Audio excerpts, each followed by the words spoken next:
I understand. I have been lacking sound. I get it. Okay. Thank you, brother, for pointing that out. That's good. No, yeah. So right now I'm just arguing with ChatGPT because we don't have someone to argue with per se. But I'm happy to hear your argument for determinism, which it seems you believe in. Um, and oh, I do have a presentation prepared. I'm gonna wait for maybe a few more people or some sort of critical mass before I like get into the presentation.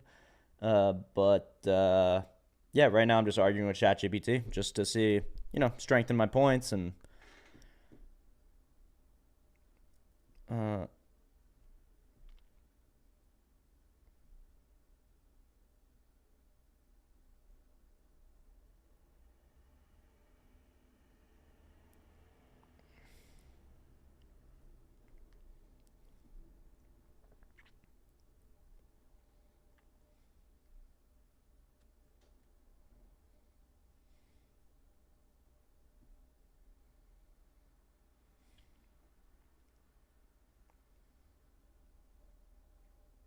you are, brother. You are the number one audio and network engineer, and you get all the recognition you want.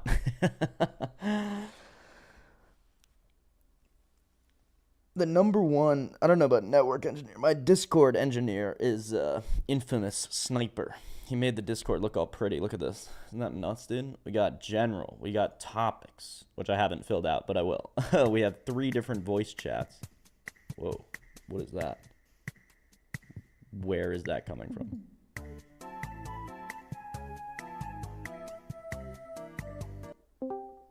Oh, weird. What the hell is this? Oh, start the stage. Okay.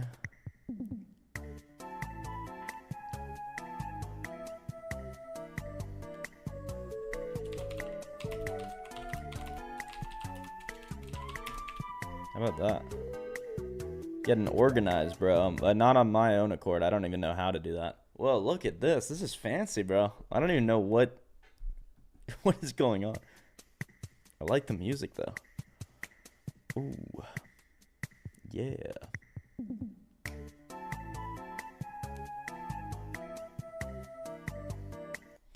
And then there's a discussion and debate.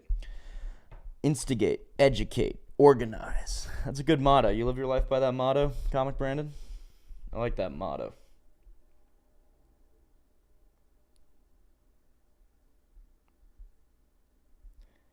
Henry Laz is texting me. Can I do a fun stream?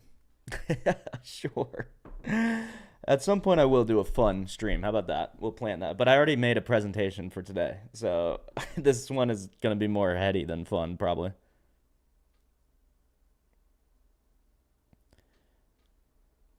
You do your best, bro. I appreciate you.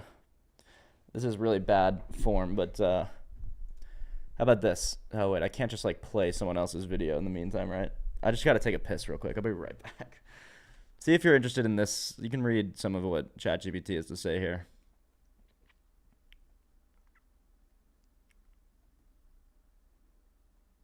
Tell me what you think about that. Give me one sec.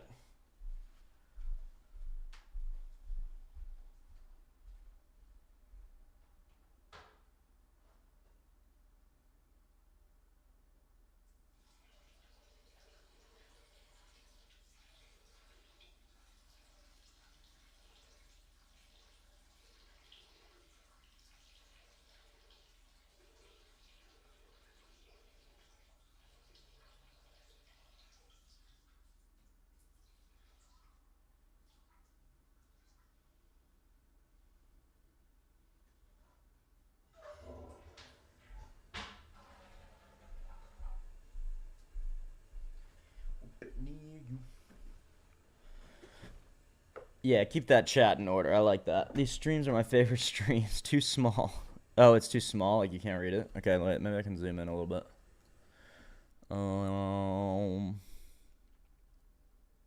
How's that? A little better?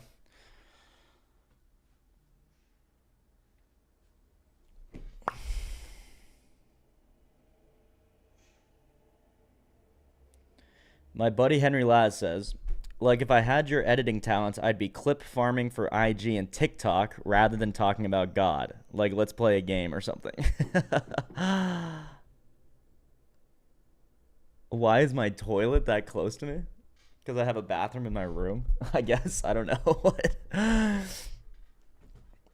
Do you have to live in a prison or a seminary to be able to go to the bathroom within a few minutes? I don't think so. I'm not sure. Maybe though. It'd be cool to go to. I have thought about, like, oh, do I just join a seminary? Like, is that the next step for me? I don't really know. Probably not, but we'll see. Maybe. Welcome to whoever else is in the chat. Talking about free will today. Right now, I'm just debating ChatGPT because we don't have someone to debate. But I'll give you guys a Oh, you're getting. This is my presentation. What do you think about that, huh? AI plus Prezi equals this type of presentation made within, like, I think less than an hour. I don't know. I just spent like 45 minutes. It's so crazy how AI works these days. I literally said, like, make me a presentation about free will, and then I put in a few points, and then this just popped up. It's great. Yeah, all expenses paid. Just be a preacher. I know, brother. I know. I'm not sure how being I guess you could be a preacher and also be a stand-up comedian, but I'm not sure. Just, I feel like that would limit my scope of stand-up. I'm not sure, though. Maybe it wouldn't. Maybe it wouldn't. Maybe it would just make me better. Make me wiser. Better stand-up. I don't know. But yeah, having all expenses paid would be freaking nice.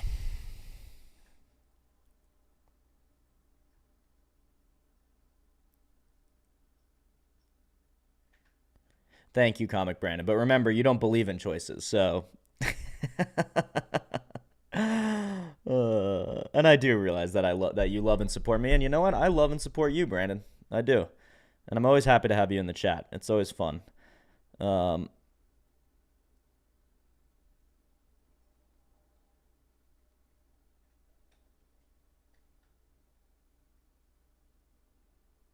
Rev Run, hip hop artist. Okay, okay. So you can be if you can be a rapper and a reverend, I think you can be a stand up comedian and a reverend. I think.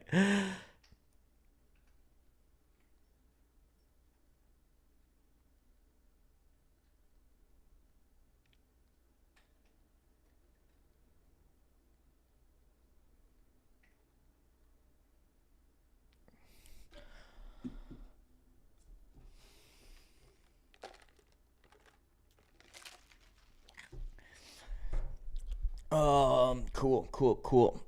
I believe in choice. I don't believe in free will. Okay. So you believe in like determined choices. Is that basically what it is? Like you make choices, but really you don't. You were always gonna make the choice. Um,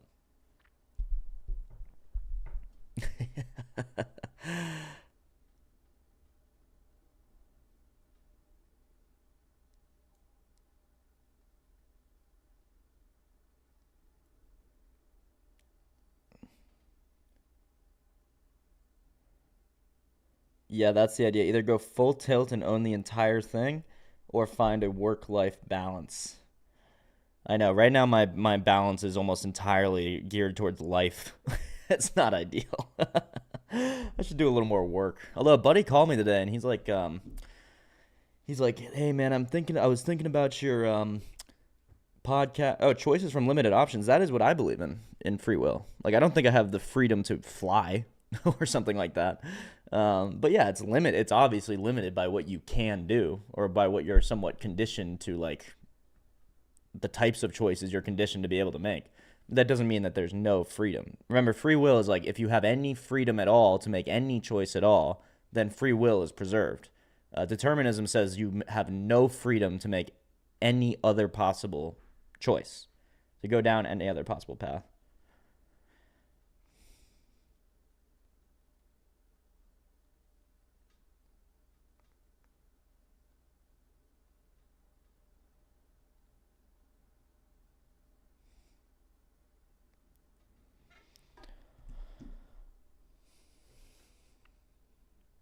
No, that's not a redefinition. I mean, I think anybody who believes in free will knows that you have limited choices. Again, like nobody who believes in free will thinks that you can fly if you freely choose to fly, right?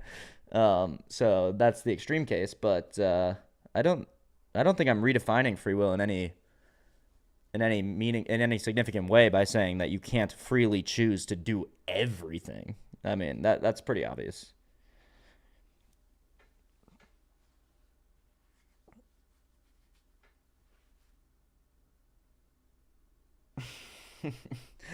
Henry's saying it's funny that I made a presentation. It is kind of funny if you think about it. I thought I would never make a presentation again in my life after college, but here we are. Here we are. Then why free? That's just will. Well, because it is free. The free part is that okay. So say you're confined to like 10 choices, or in a specific instance, like two choices. I'm gonna wear a red shirt or a blue shirt today. You have the freedom to choose between red and blue shirt, but you don't have the freedom to choose like a glarb colored shirt, right? Like a color that doesn't exist. So the free part is where you freely choose. Doesn't mean again, libertarian free will means the ability to make any decision.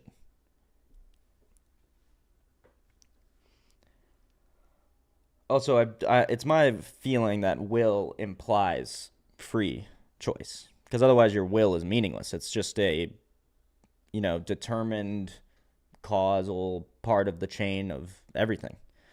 So the free part is the actual freedom, the freedom to choose between a couple different things or a few different things. I mean, I agree with you that that's will. I do think will and free will are sort of, they go hand in hand. I don't think will is a meaningful word unless there's freedom of will. Um, but yeah, yeah.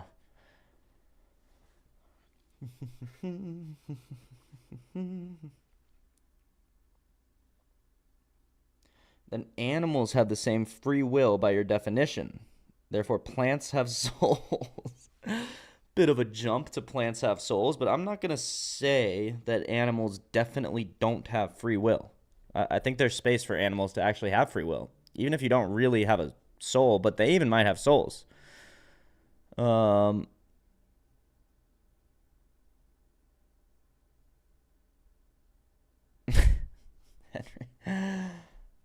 but could plants possibly have souls? I mean, I don't know.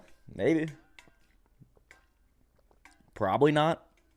I'm going to say probably not, but I don't really know the full nature of a soul.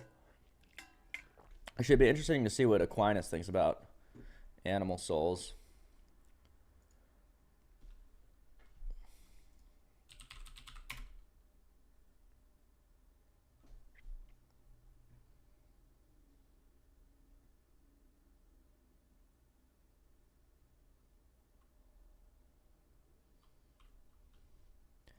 You want to rock the presentation, Brandon? I do want to, but I do want to wait a second just in case Infamous joins.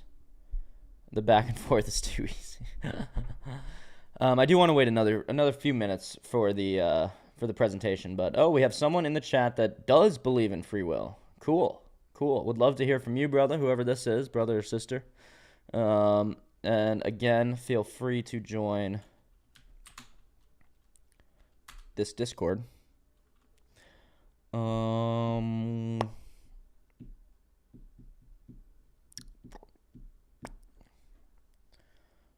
Yeah.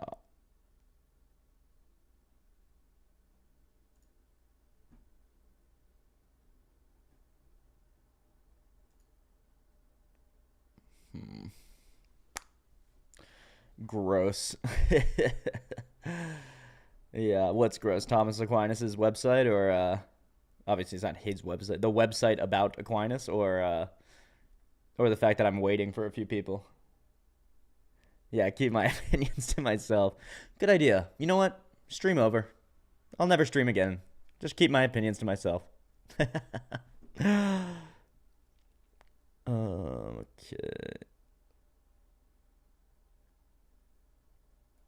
I think it might be hard to find his opinion on animal stuff. I'm not sure.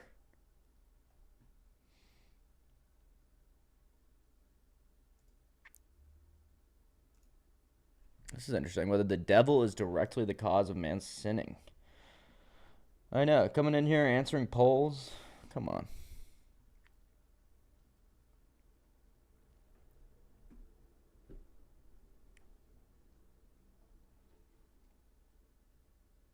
Henry.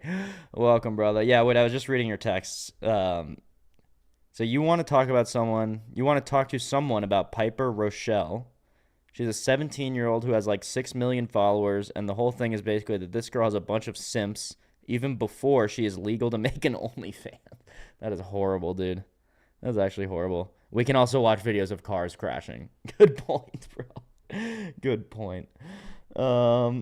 That's funny, man. Have Brandon and Henry, have you guys been acquainted yet?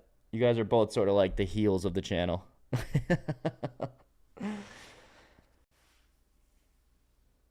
Raquel. Ugh. Why does she have simps? I don't know. You want to jump in the Discord for a sec, Henry? Oh, we've got Infamous in here. Oh, he's on this stage. I don't know how the stage works, so... But we do seem to somewhat have a critical mass for the presentation, so maybe we just do that. What's up? I can make myself speak on stage. If someone raises their hand, you can like right-click on them and then they come up. Cool. Interesting. Is this the best use of the stage? Is that like pretty much what we're doing here? Sorry? Is this like how the stage works? Like this is what I should do? Like put up a topic, enter it, let people kind of join, or gotcha. Yeah. Gotcha. Cool, cool, cool. I like that. Okay, I do have a presentation prepared. I think we should jump into it, and I'm going to leave the Discord to do that, and then I'm going to come back into the stage, and then we can discuss whatever. Mhm. So maybe throughout it, uh, drop you can drop a chat or whatever if there's something really pressing or you just want to be able to remember or whatever. But for right now, I'm just going to run the presentation, and then we're going to then we can talk about it. How's that sound? Yeah. Okay, cool. So let me share my screen. Share that there. Just in case anyone's in the stage, but also the presentation will be happening on the stream. So let's get into it. No, not ChatGPT. Brother just exposed. Oh no no no! Yeah, no, that was part of the stream. If you go back, there's an explanation for why I'm debating Oh my ChatGPT. god, quantum mechanics is in there. Oh Jesus. yeah, there's all sorts of. So what I did is no one was in the chat for the first like however many minutes. So I was just like, nah, if no person is willing to debate me right now, then I'll at least debate ChatGPT. So I had ChatGPT be a determinist, and we had this kind of interesting debate. I think it was going You well, know what? but That's a good point. If free will has no apparent effect, then you can't determine its existence. Yeah, it's pretty cool. Yeah, I yeah, thought yeah. No, about no, no. that. ChatGPT is pretty smart. I mean, honestly, it's a little bit tough. This debate. It's about as tough as it gets, considering it's drawing Your on. turn. Yeah, yeah. Your turn. It's a little snarky, but I accept it. Okay, I'm going to. I don't know what I'm gonna do. Can I leave this and still share my screen? I don't know. No, I can't. Okay. All right, then we're just gonna do it on the stream. How about that? That'll be good. It'll drive the numbers up anyway. So, The Necessity of Free Will, a presentation by Reese. Actually, to be quite honest, I made this in 45 minutes using AI, using ChatGPT. Or not ChatGPT, Prezi's own AI. But then I went through myself and made sure, one, things are how I think they are. I added in a few definitions and a few extra slides based on what I was researching about free will. Like I added this whole compatibilism slide and some of the mini slides in here. So let's get into it. Introduction to free will and determinism. First thing we gotta define: free will is the capacity to make choices. I like this definition. I think that's solid. Now, the classical philosophical definition, which Infamous has presented, and I think a lot of philosophers are going to stick to, is the ability to have had done otherwise. And you know what? I think that's basically the same as this definition, except just a little more confusing. Because when you hear have had done, you're thinking immediately past tense, but it's not a simple past tense statement. It's a subjunctive statement about the past, looking at the past as if it's the present. So in effect, yeah, I did. Infamous. I did leave the Discord server, just because I didn't know what the best way to not project my voice and stream the thing at the same time. But so if you're okay with just watching it on the stream for now, then I'll jump back into the Discord. Okay, and then determinism posits that all events, including moral choices, result simply from prior causes, leaving no room for independent choice. And we can argue maybe you believe there is room for independent choice, but if you do, then I would argue that's basically arguing for free will. Okay, the discussion is important. I mean, I think we all know this, but it's essential in addressing moral accountability, which I believe. Share the can works in the future. Okay. Okay. Oh, share the cam works in the future. Okay, cool. Thank you, brother. Well, we'll just do this for now because I don't know. Understanding free will and determinism is essential in addressing moral accountability, and we'll get into all of this. This isn't just going to be the final slide, ethical frameworks and an individual empowerment in society, and it is the basis of our legal system and the way we treat personal accountability, responsibility amongst each other. You'll notice that the images are kind of stupid because they literally are generated by AI, but whatever. Logical outcomes of free will and determinism, the meaningfulness of moral decisions. Free will posits that individuals have the autonomy to make moral choices. This belief reinforces the idea that people are accountable for their actions. It makes justice and morality make sense. Without free will, moral decisions become irrelevant, as actions are merely deterministic responses to prior causes. There'd be no sense in which anyone chooses to do right or wrong. They could not have chosen to do otherwise. It's determined. Therefore, it would be cruel to punish them for something when they could not have done otherwise. And I understand. I know. I'm keeping in mind your responses, and we'll get into Steelman's of your position and the responses soon. So this is how I see determinism as lacking meaning about moral decisions. So in the deterministic framework, moral decisions are undermined. That must be true, suggesting that individuals lack true agency. Since every action is the result of prior causes, accountability becomes problematic. Choices are viewed as inevitable rather than freely made. This perspective can, I'm not saying it does, I'm not saying you're a moral nihilist, anyone who only believes in determinism, but the perspective can lead to moral nihilism, and I think a lot of ethical frameworks do lose their significance given a determined universe. Okay. Wait, that's not the next slide. Oh, okay, no, it is. Okay. Steelman argument for determinism. This is how I understand it. So if you have a problem with this, keep it in mind, bring it up in the discussion section, and it'll be fine. Okay, so the causal relationships in observation. In determinism, every observed effect is preceded by an identifiable cause. This causal chain implies that events in the universe unfold in a predictable manner, guided by laws of nature. I think that's true. I think that's almost self-evident. The scientific traceability of effects. Every effect in scientific research can be traced back to specific causes, reinforcing the deterministic view. This traceability enables scientists to predict outcomes based on known variables and relationships. Is there anything to expand on here? Yeah. I'll address why I think that's not necessarily the full picture, but I think this is a reasonable thing to presume given what we know about science and causality. So, if a supercomputer could analyze every single cause leading to an effect, then it would reinforce the deterministic framework. This would suggest that each effect holds a actually, I should have reversed this. This suggests that each cause holds a necessary effect. Walk with the spirit. Yes, we're going to get to that. This suggests that okay, I already said that. Each effect holds a necessary cause, confirming determinism's validity, right? Okay. So this is the Steelman for determinism. By the way, that's not how I see it, but that is the Steelman argument, I think, for determinism. Response and the affirmation of free will. Okay. The causal nature itself of materiality. Material phenomena are defined by causation, affirming a world where every effect traces back to a cause. This understanding supports the intricate web of material interactions without negating the possibility of human agency within this framework, right? So I'm not saying that cause and effect doesn't govern everything about the material universe.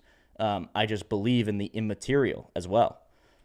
So just because you say everything we observe has a causal relation, it doesn't mean that there's nothing outside of materiality. Okay. The predictive power limitations. Understanding causation does not equate to complete predictive capability.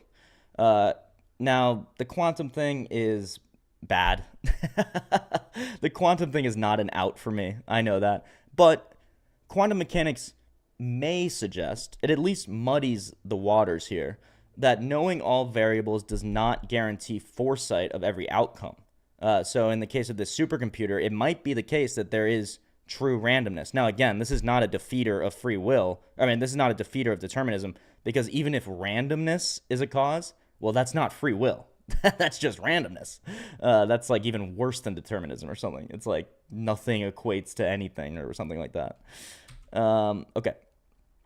Now, validity of free will as a cause. This is really important. This is where I'm going to look how stupid this like stock photo. Nobody's like you.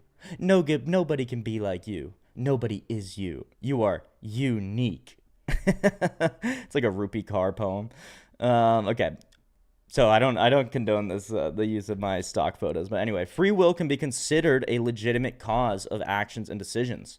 When individuals exercise free will, they create outcomes as a result of their choices, affirming their autonomy and moral responsibility. Um, so what should I expand on here? Anything? Uh, the main point here is that who's to say that a choice itself isn't a metaphysical category, that the choice itself can't be a cause, um, and that the choice as an effect, like you're like when the causal chain flows into you, that the effect of your specific choice in that moment isn't freely chosen. There's almost nothing to say that.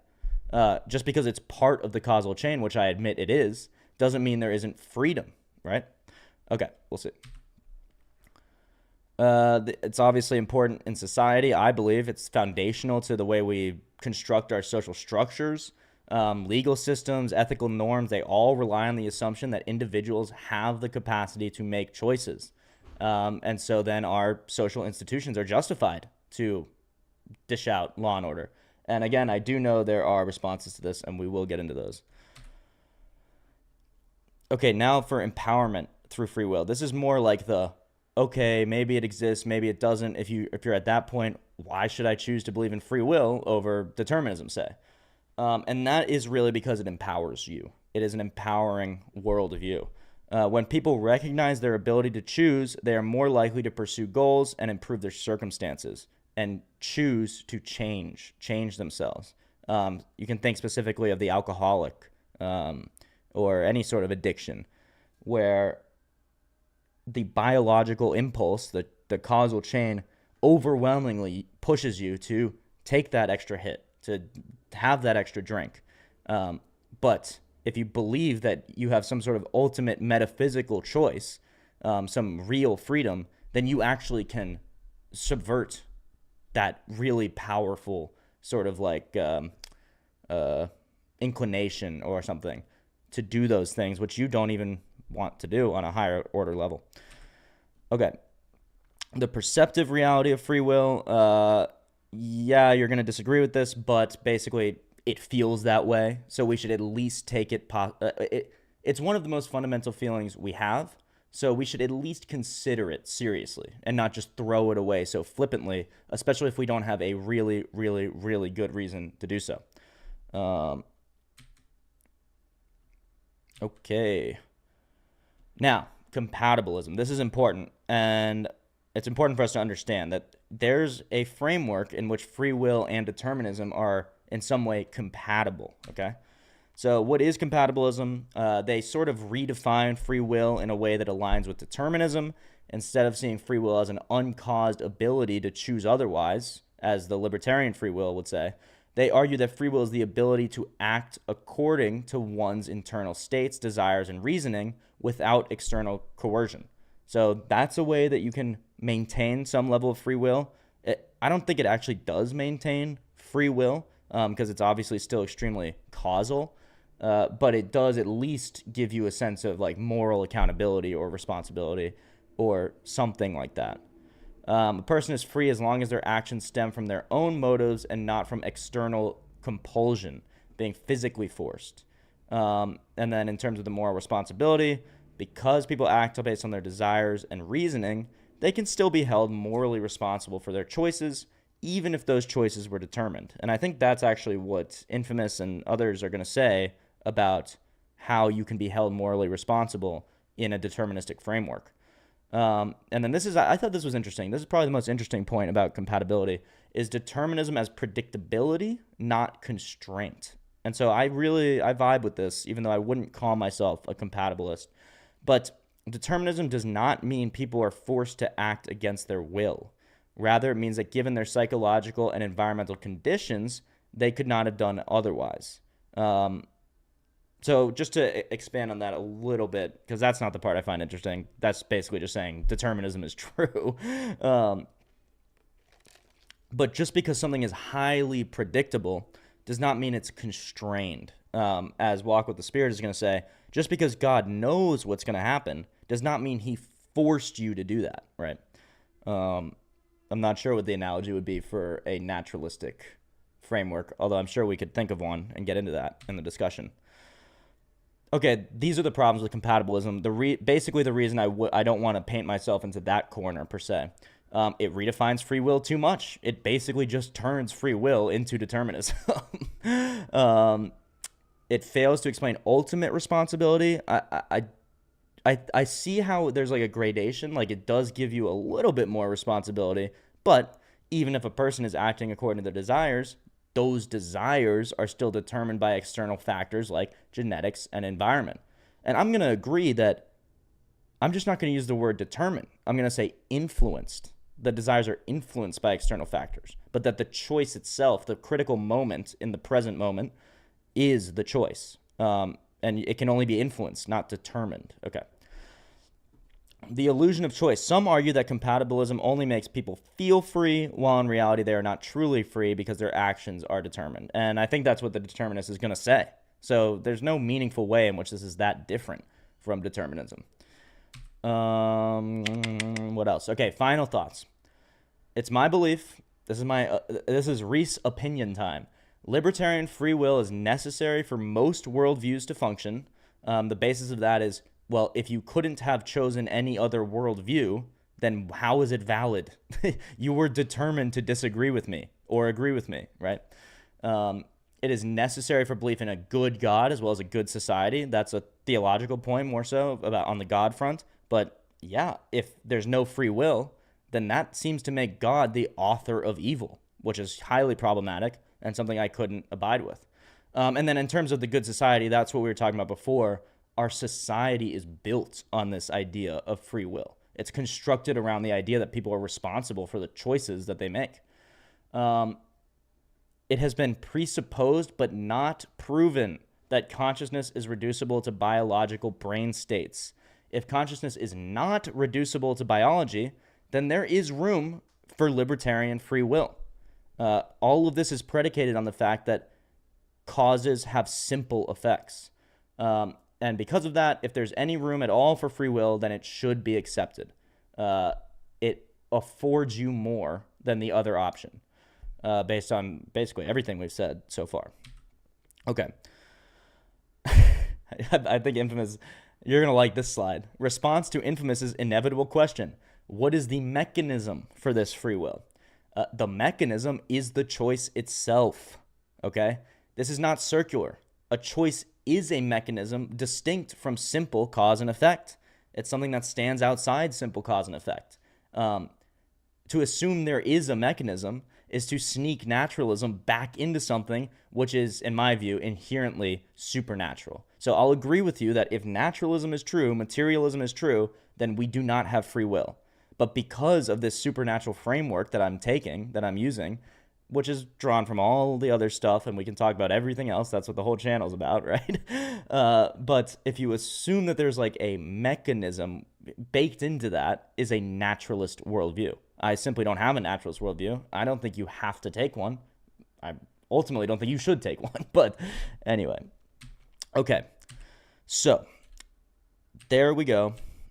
Free will in a is that an expression in a nutshell? I think that's an expression. Now I'm going to join the Discord again, and we can debate and talk. And anybody that wants to join is absolutely more than welcome. And I'm going to go for it. So, ta-da! Oh, you're back. What's up, Beep Boop? Good afternoon. Welcome, brother. Welcome, brother. Feel free to join that Discord. It's all fancy. And thank you to Infamous, by the way, for setting up the Discord to look so professional, so cool, have all these different rooms and topics. And it's awesome, man. I appreciate you doing that. You can also post those PowerPoints in the topic section. Oh, that's awesome. Yeah, you're right. I will do that. That is freaking cool. If they're too big, just post them as zip files. Cool. So, where are the problems? I know you got them. So where are the problems? So I did a bit of research since we last talked, just because I wanted to brush myself up instead of just jump in like I have every other time. Right. And just because why not? Yeah, why not? Why not? So I have one question for you. Would you agree in the true dichotomy that things are either determined or not determined? Well, but in the ultimate sense, like yes. Uh, Yeah, so I that's the mean, only sense I mean. Like things are yeah, either determined or not. things are either determined or not. This in and of Sure. itself does nothing to your claim. Yeah, Yeah, I think that's fair to say that because yeah, you're the saying way that I it's would not sort of determined. frame it is like free will either exists or it doesn't. But yeah, sure. Things are either determined or they're I not. mean, so I prefer to go with what I'm saying because determinism has a definition. Free will, it depends on what definition you're using. That's a fair point. That's a fair point. Okay, so I'll go with you. Yeah. So to say determinism is either things either are determined or they're not. Okay, what is the or not? What do you think is the or not section? Because the only thing in any system would be randomness. Would you agree with that? It would have to be uncaused and therefore arbitrary. Um, no, I would not agree with that. Randomness is the only alternative to to determined causation. What are the other ones? I would say the other one would be introducing the supernatural element of choice itself to like have like Well, we're not there yet. We're not there yet. We're talking about how things are caused. We're not at free will yet. We haven't gotten okay, to consciousness. How, in any mechanism, is yeah, it to either not be deterministic, as in to be explained by some sort of mechanism, yeah, or random, either in some deterministic setting, as in like, oh, 1, 2, and 3 are random, okay, but 3, 4, sorry, but 4, 5, and 6 are determined, and that composes the thing that we're talking about. So, like, in what case would there be something other than something that is determined, or something that is arbitrarily random? okay. I understand what you're saying. So again, it's just because I'm getting hung up on this word determined, but I will agree that everything is essentially causal in nature. Does that satisfy you, or do I need to say that there is only randomness and determinedness? Well, I mean, I think you would have to agree with that because it's kind of the antecedent of determinism. Sorry, what is Things the are either emphasis? caused. Things are either caused or they are Yep, not caused, and if they are not caused, they are random or arbitrary. I understand. So yeah, I do believe that things are caused. Okay, fine, we can work with that. Okay. So you think that all things are caused, obviously, other than your Yes. God, because Yes. reasons. Other But than the whatever. uncaused cause, the uncreated uncaused cause. Okay, sure, we can get into that once we Yeah. get to that. Yeah. We'll get to that. So, if all things are deterministic, Yep. in what way? And I saw your whole slide about Infamous's point. What is the mechanism and how choice is a mechanism? Yeah. A mechanism is a set of actions that necessarily persist from each other. So, for instance, Okay. 1 plus 1 equals 2. Okay. That's a mechanism. It would just be applied to the real world. Gotcha. Saying choice is giving me 2 without explaining 1 plus 1. I need to know how it works. If I don't know how it works, it is either random, which then you definitely don't have free will because, like you said in your thing, if Yeah, it's I random, agree. you don't have free will. Yeah, if everything Or is it's right. determined, Yep. or it's determined and you don't have free will. So it has to be something that isn't both of those things and be presentable. Otherwise, it's unfalsifiable. Okay, so if I give so can I give you a possible 1 plus 1, or do I have to give you I know exactly how this mechanism works. I know exactly what 1 plus 1 is, and this is what it is for sure, and I know that. Or can I give you one possible explanation? If it is a possible explanation, sure. Okay. I am about to share my screen. And we're going to use our favorite app, Paint. Okay. So, natural causes, gravity, parents meeting, giving birth to me. I mean, obviously, It's I called would. them events, yeah. Yeah, events, sure. Okay. Me, agent, right? Or And the obviously, there are present or like a something. bunch of agents all doing stuff within this, right? But just for simplicity, me, agent, right? Causes leading up to me. You're just going to say the causes go through the agents, and that's your definition of free will? Yeah, pretty much. Okay, so you're a compatibilist. Pretty much. That's what I mean. Again, it's like, do I want to paint myself into that corner in the way that most compatibilists do? Not exactly, but Well, redefining the word definitely pastes you in the corner because the word means something, or the words now means something different, right? Because if free will is just a redefining of, oh, well, it's a cause and effect chain, but we're in it, so therefore it's free will. It's just redefining what free will is. It's not libertarian free but will. we not only are we in it, we define it. Like we make it, right? So say I choose one of these things, gets wiped out, and then boom, the Sure, chain let's of just say you have free will. what's that? Yeah, I mean, we can just say you have free will. Yeah, I know, I understand. So this is not a valid mechanism for free will. Is that what you're saying? Yeah, no, it's not valid at all. Why is that? I explained it to you before. Like, just because it goes through the person doesn't mean it's not a completely deterministic system. In fact, that's one of the biggest things levied towards compatibilism. But That it what do you doesn't defeat the deterministic system. It just means that free will, as the words, exist. uh yeah, but I'm not saying it's free will just because this goes through me. I'm saying this is a legitimate possible reality that you actually possibly Okay. could choose at this point.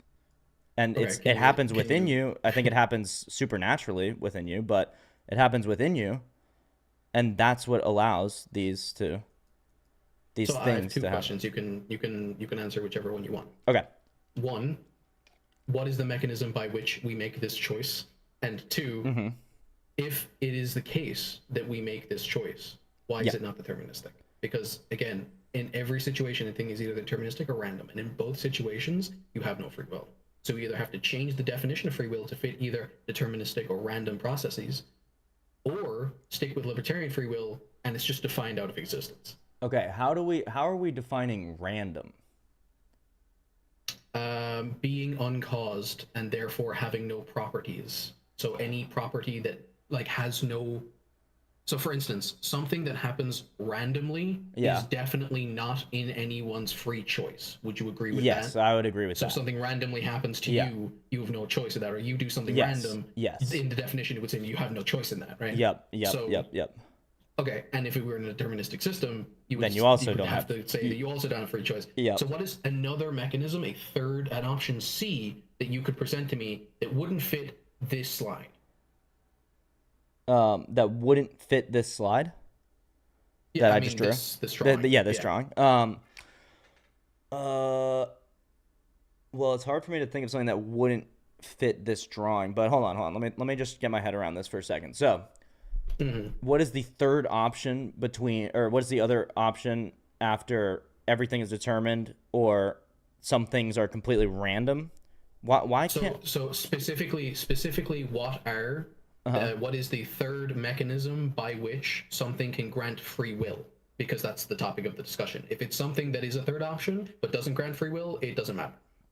Yeah. I understand what you're saying. It just seemed. Hold on. What?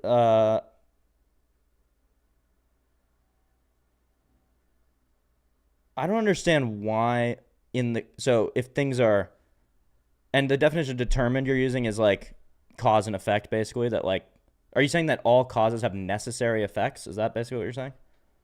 Well, I mean, the definition of cause is that it creates effects, yeah. And the definition of most effects, if we're talking about science and physics, are that they come from a cause. But obviously, when we talk about in philosophy, it's more of an event. You can call an event an effect. So I don't see why there has to be I don't see why there has to be an explanation of the mechanism, like Well, to prove it, that's why. Because anything that is provable yeah, and or arguable for needs to be needs to be either demonstratable or not unfalsifiable. At least not unfalsifiable. right. And if you just have this mechanism MacGuffin that is like, oh well, I make a choice and that's as deep as you go, then you've made no argument and demonstrated nothing. Yeah, that's fair. You've just restated the claim. No, that's totally fair. That's totally fair. And I guess it might be the case that this just has to be presuppositional to the Christian worldview. It might be because you have to, but even then you have to say that God can do all things, right? He can't make logical contradictions. Would you agree? Yeah, but I don't see this as a logical contradiction. If the soul, like that's what I'm trying to explain here. Like, if I'm presupposing that this is a genuine like that this is a genuine choice or something like that. That's not logically contradictory, is it?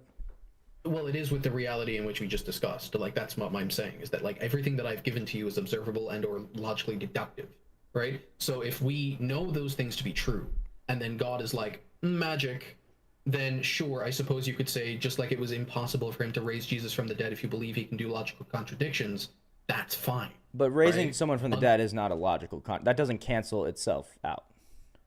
Well, I think it actually undermines the term dead, but yeah.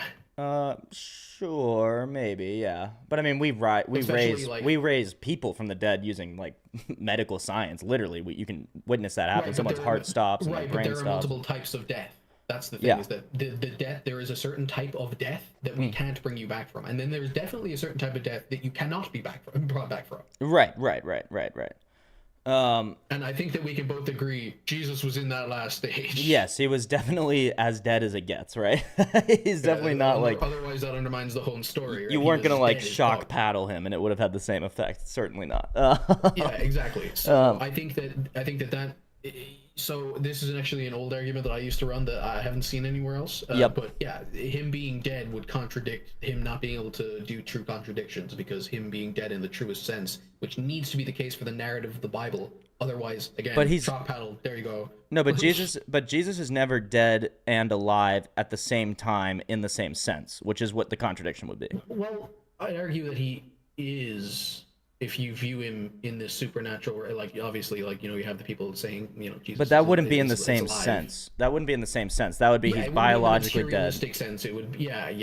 He would be biologically dead and yeah. spiritually alive. That would be the claim.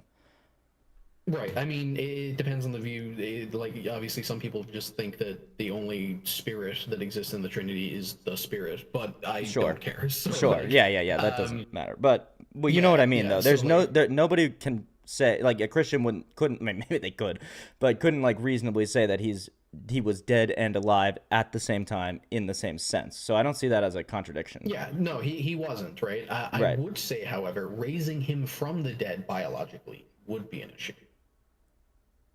But then he would never be. He would at one point he would be dead biologically, and then at a future point in time he would be alive biologically. So why is that contradict? Well, I'm not saying it's a temporal issue. I'm saying that people don't come back from the dead. Well, you've never seen it. And you haven't either. No, I haven't. But you can't say it's a contradiction. You can just say I've never seen that. Well, I think it's a contradiction to reality. Well, because you're presupposing Humans that don't reality do would that. never.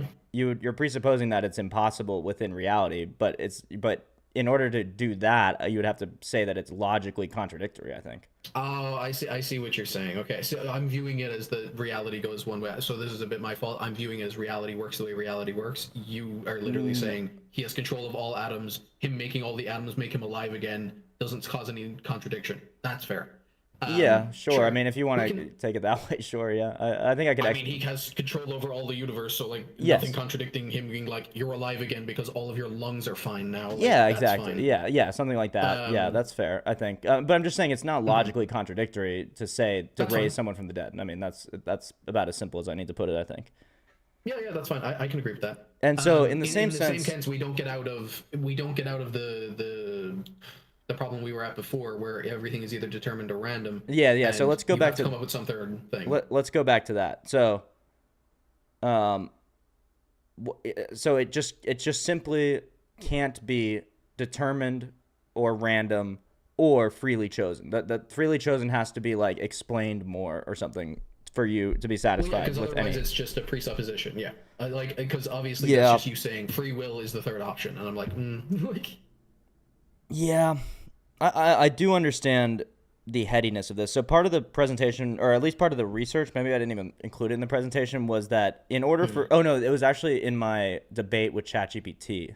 Oh, there was something I wanted to bring up from that little debate with ChatGPT. Actually, hold on. But basically, I was saying, yeah, if free will exists at all, it must be supernatural. Like I'm can easily and happily concede that all natural material things have determined cause and effects, right?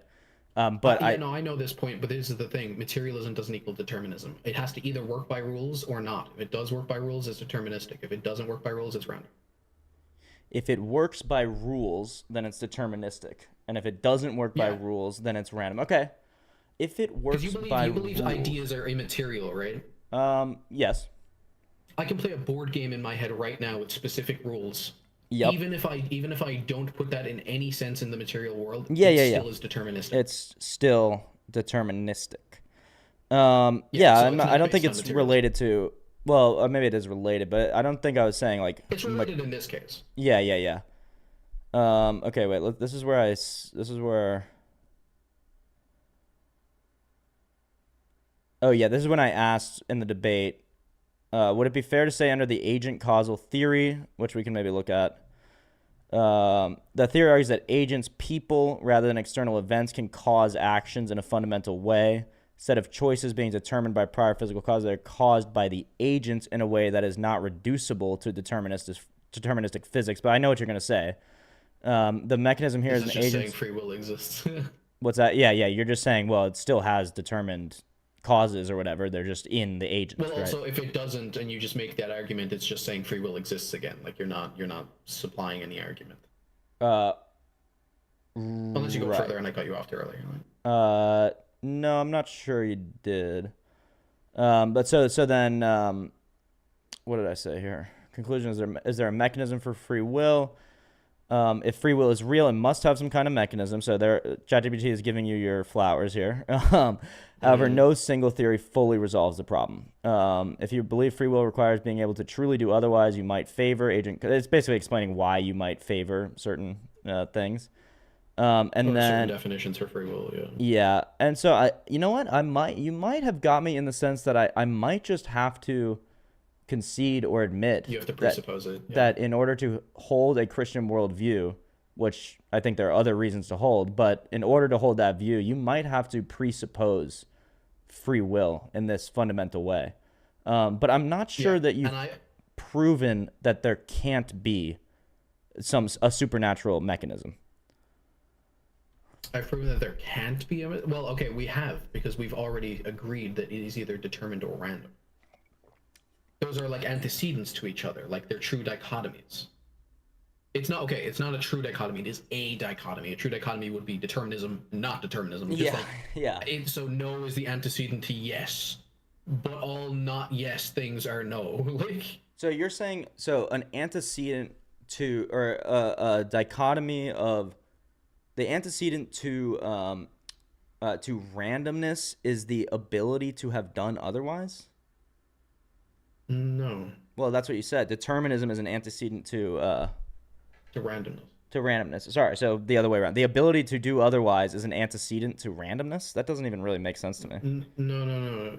I don't know where you're getting the ability to do otherwise. Well, that The isn't that ability to do isn't that otherwise the is free will? Oh, I'm sorry. The ability not to have done otherwise. So the ability not to have done otherwise is antecedent to randomness? Well, determinism isn't necessarily the ability to not have done otherwise. That's not what that means. Oh, how would Determinism you define it? outlines how free will isn't true, but it isn't like the negation of free will. It just happens to negate it. Determinism is just that the laws of like physics or philosophy or logic, basically cause and effect, mean it's so that there's a chain of cause and effect that is unbreakable. You can't break it. Like we can get out the actual definition for it, but that's it as I understand. Yeah, I mean, Like I you think can't that just have like an uncaused cause in the deterministic system.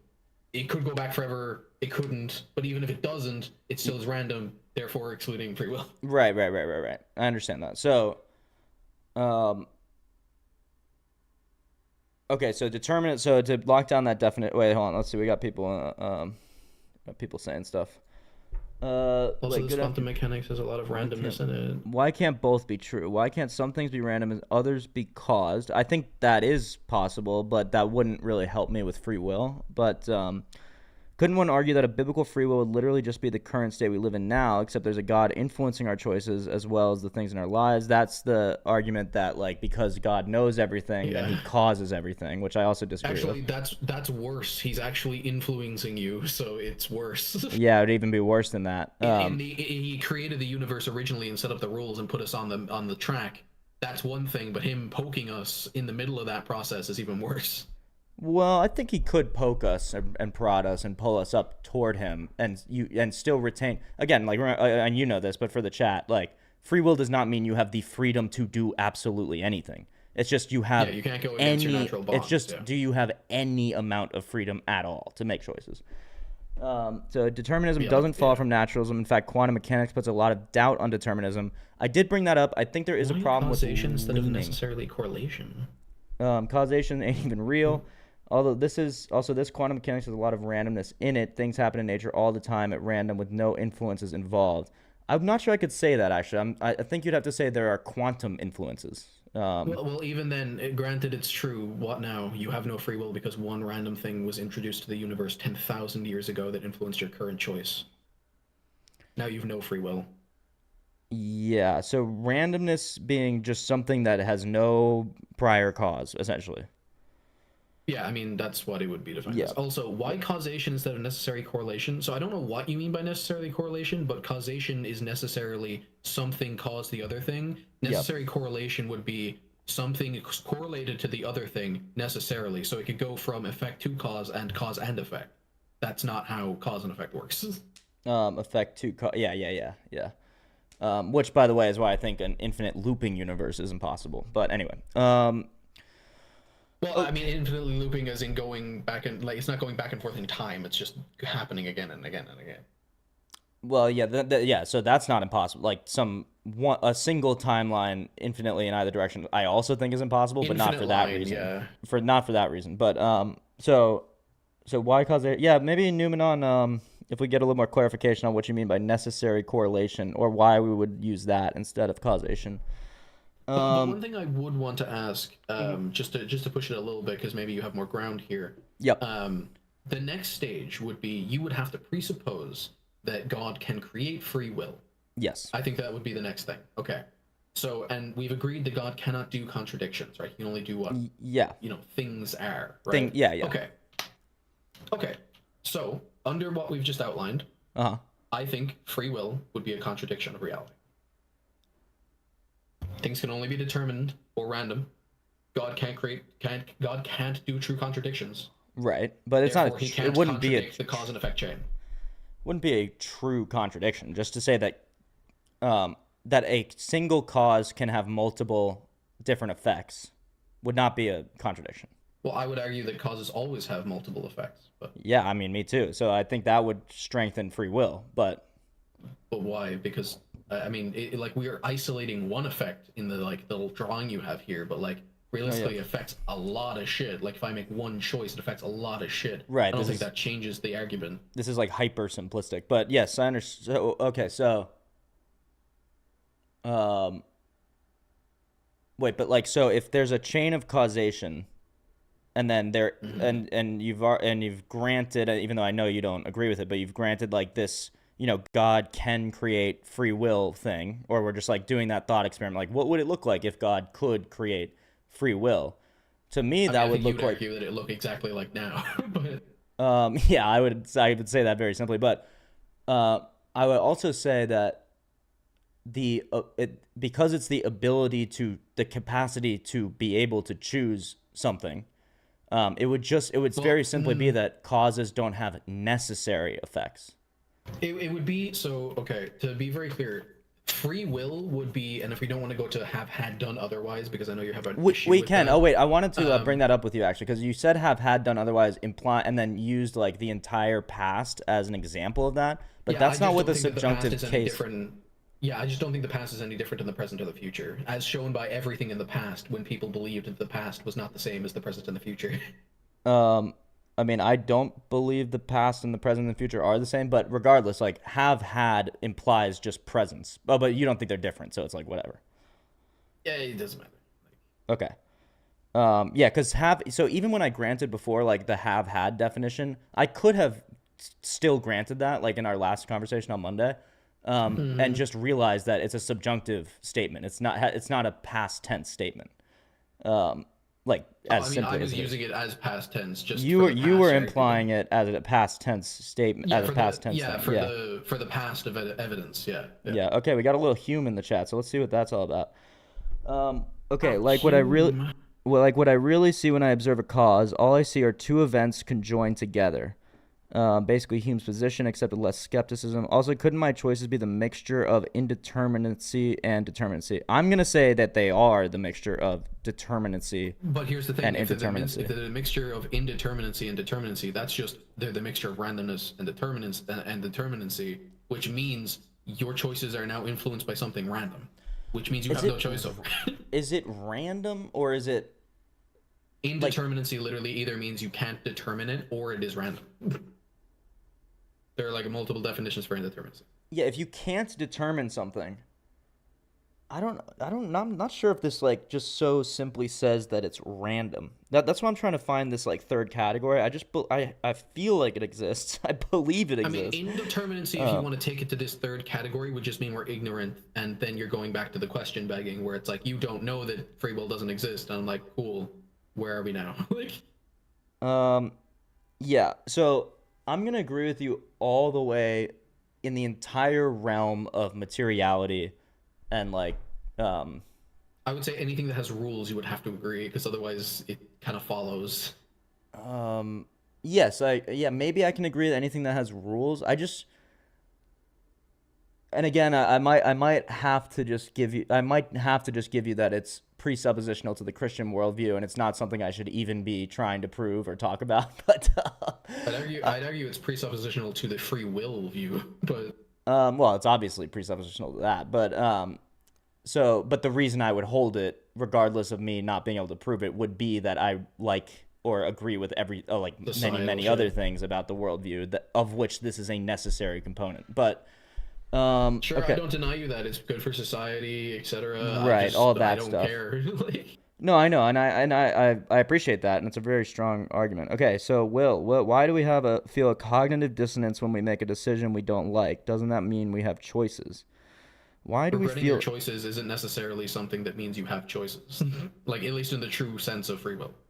um interesting? Yeah. So one thing that was interesting, and I found in my research, but then ChatGPT brought him up again, so I was interested Mm-hmm. why was this guy, um, Harry Frankfurt, this type of like, it seems like compatibilist like him. Sounds familiar. I'm pretty sure Um, that that's the guy who presented the agent-related yeah, compatibilism definition, right? yeah. So he gives this like he gives this interesting example of, so say the Democratic Party or any political party, it doesn't matter, um, created a device and they could implant it in everybody's head, like a chip that they would implant in your head.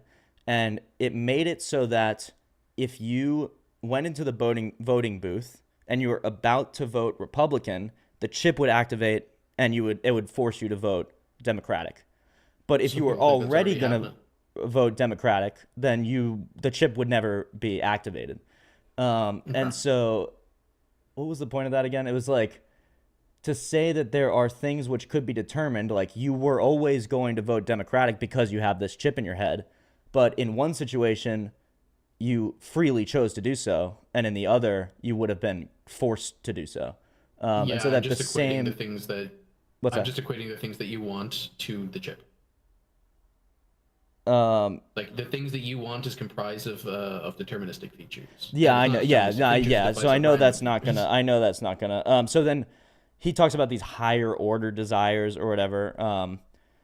Instead of free will requiring some mystical non-causal force, it can be explained through a layered structure of decision making. I don't think that's true, mainly I'm not because it all sure could be about traced that. down to an initial cause, right? Like Yeah. even if I was to grant it, like in the most ultimate sense, right? Like at the start of your birth, and now you voting Democrat, like it's still you being born that is the cause. Right, and everything else or whatever. The Jordan Peterson video you watched this morning or whatever the fuck it is.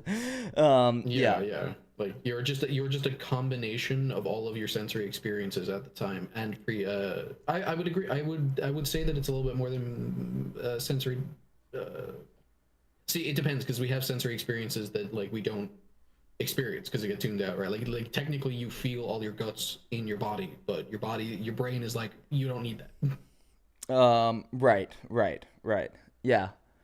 Yeah. Yeah, that's an interesting point actually. I never thought about that too much. Unless it hurts, then you feel it. Man, our brains are so smart. Okay, so what does the true sense of free will mean? Yeah, I mean that is like the fundamental question essentially. To me, it's just going to mean the ability to have had the ability to choose to do one Having thing the or the other. ability to do other than what you do. No, having the ability, having genuinely two effects before you. You are the cause of whether effect A happens or effect B happens. Sure. And so then you would say if effect A is like destined to happen, or if all the causal factors like force you to I would choose say effect everything that A. makes you up makes you predestined to go to one, either A or B, if those are the only options. Right, right. And then and I get that. I totally respect that position, but then do you see that what you sacrifice by that is moral accountability or I don't think that you could prove that to me. I know that I'm you I pretty know sure that I have you a still believe in like determined accountability, like we should still put people in jail yeah. who kill people. I know you believe in that, but morally, I mean, that person had no other choice, right? That person had no other choice. It depends on what you mean by that. Because if we go with the other definition of free will, they did. The other definition of free, well, I think in most definitions of free will, people do have that choice. But I'm Yeah. talking about within determinism. Um, Within determinism, they didn't. they did not, right? So then Yeah, there, so but I it, just but all you'd have to do is change your view on morale. Like here's the thing: is that our whole society and basis for all the decisions we make are based on predisposition or not predisposition, pre preconditions or what you would have to do to uh presuppose. They're all based on presuppositions. presuppositions. Okay. Um, yeah, they're all based on well, because like babies that are raised up and to believe that things are good and bad don't have like a rigorous explanation, right? They're Right, presupposed. right. Um, so like we all have these presuppositions on what's good and what's bad, and that's good for integrating like things like babies into society and stuff. That's the point of that. But is it true? I don't care. Um, right. Like religion was very useful for society in early times, right? I But think so, you would agree with that, especially. yeah, I But think is it's it useful true? in modern times as well. But yeah, I exactly. mean, a lot of people in the Middle East would disagree with you, Well, I don't think all religion is equal either. So there's that. But yeah. yeah, no, I think that even if you just kind of like in the same way that someone would have to change the definition to fit determinism, you Hmm. could change the definitions of some of our moral standards, especially like things like the word choice, right? Because there is no real free will baked into the word choice. It's just describing what we do. And so if we have something like Wait. But it's a describing what person, you do in relation to something you could have done. is it? Yeah. Otherwise, there's no choice. You just are gonna do it. I mean, we can look up the word choice. If it does, I don't think it hurts my argument, but sure. Um, let's look up the word choice and In either case, if you just do something that is bad for society, I mean, we could just say bad for now. mhm. It's still bad, whether I count you for it or not. It's still bad. You have to be Right. removed or rehabilitated. But then you don't see Practically. how it's cruel. Well, it is bad, obviously. Yes, bad for society, bad for you, Right. So, bad what for are the them. solutions going forward? Whether or not you have accountability, what are the solutions for society going forward? It's either remove you from society, Uh huh. either by killing you or putting you away, Yeah. or rehabilitating. Those are Uh, the only pragmatic things to do, but if and that's someone what is we do. destined not to be rehabilitated, then they just won't be. How do we determine that That's what I'm pragmatically? saying. That's what I'm saying. That's why we should hold people accountable based on the idea. And I know I'm not. This isn't a proof of free will, but we should treat people as if they have free will. I Otherwise, would so here's the thing. I would agree with you. I okay, disagree with the framing of it because okay. it's more of a pragmatic solution. Because how do we find out if they are destined to not be rehabilitated? We try to rehabilitate them. Yeah, yeah. Yeah, so is there some way, is there some room for, and again, I'm like exposing myself as a compatibilist, but is there some room for free will being true on one level of like true on one level of analysis, not true on another level of analysis, then true again on another level of analysis, and then not true on a certain level. Like, do you see what I'm saying? Like I mean, I these don't think so. It's concentric not narrative circles of free design. will. What's that? I don't think so. It's not narrative design. It's literally, is it true or not? Okay, but things just aren't that simple. But so let me draw what I'm talking about here. I Uh, mean, I'd agree that things aren't that simple usually, as in, like, we don't think about that, but things are either true or not true. It's a true dichotomy. right. That I mean that is definitely the case. But they have to be true or not true in the in the same time and the same sense for it to be uh, contradictory. But anyway, so if this is the experiential Wait, what? level, right? So if something like we were talking about that with Jesus rising from the dead, it's like it's not contradictory because he was never dead and alive at the same time in the same sense, right? I mean, that applies to some temporal things, but it also applies to some logical things that exist outside of time. Mm-hmm. Okay, So, so like, with this, for given instance, square this, circles. right, right. So I don't know if you can. I'm still streaming. Yeah. I Okay. can see it. So I can see it. okay. So if red is like the realm of free will or something like that, this inner circle being our most sort of like upfront basic experience that we have, that you admit that even though it's an illusion according to you, we have it. This white circle would be the entire extent of like material observation. Is there any space for another circle out here that's red, like some sort of metaphysical? I don't know.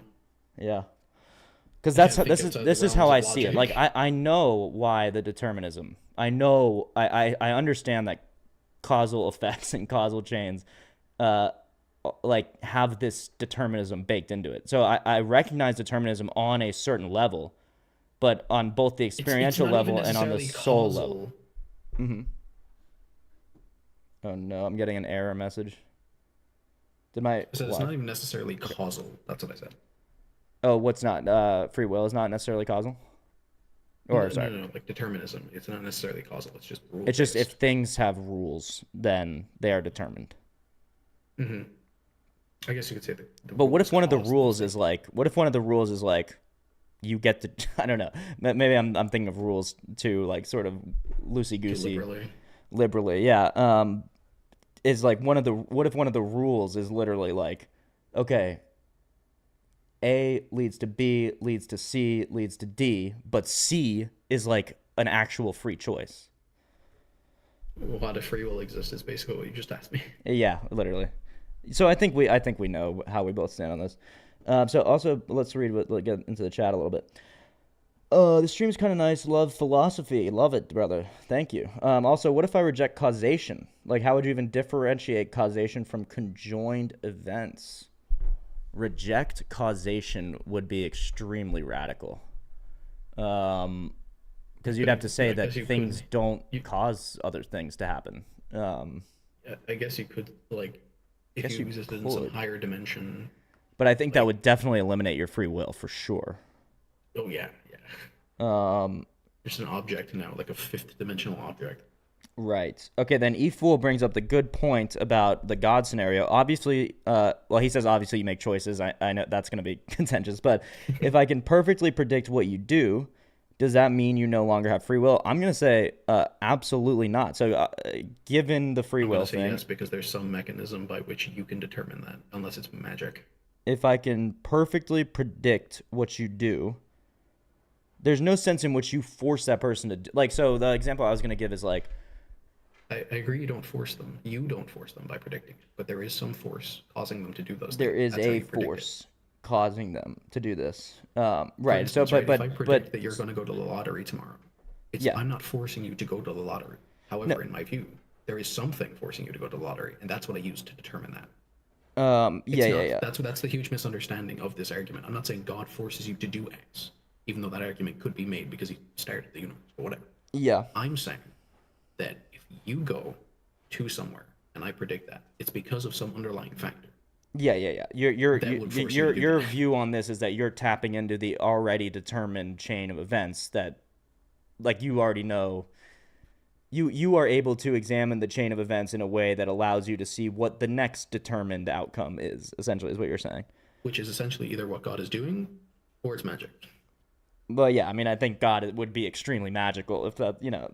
there's a lot of magic baked into the worldview of Christianity. So just going back to E Fool for a second, given my view, and it seems like maybe your view about free will, I'm gonna say, if given this free will exists thing, yeah, no, God knowing what you're gonna do does not mean you don't choose to do it. That's all I'm gonna say about that. But then in terms of infamous, that's gonna bring Depends on us the right mechanism. back into do you choose to do anything essentially? Well, no, it depends on the mechanism. If he's just doing it because he's magic, I mean, sure, you can't really. Yeah, it's not Again, magic falsifiable. has no explanatory power. Yeah, by definition, really, that's the point of it. Yeah, like I could say anything and it's magic, but then we discover it with science. It's no longer magic. I actually don't know if that's true. I made like a flippant kind of funny point about Destiny in that video. He was saying like, well, why would I believe in Jesus? God's been awfully quiet over the last 2,000 years. Like, I don't see any miracles. And then this is not a real point, but I was like, he says talking into a piece of rubber attached to a piece of metal, attached to another piece of metal, projecting his voice to millions of people, saved in perpetuity in a cloud. Sounds pretty miraculous to me. I don't know. But, I and mean, then you go like, oh, then, but that's just science or whatever. And it's like, well, how did anything get here? And then we're just back to the transcendental argument. So, that's why it's not a real point. But it seems like things are just like this would be completely magical to someone thousands of years ago. But just because we know how it works, does that make it less magical? I'm not actually sure. just because it works, does that make it let? What do you Just mean? because we know the mechanism of how something works, does that make it less magical? Maybe by definition, you could say. Absolutely. Yes. Yeah, I think you could say that by definition, it does. Well, if it's materialistic, absolutely. 'Cause the supernatural is not.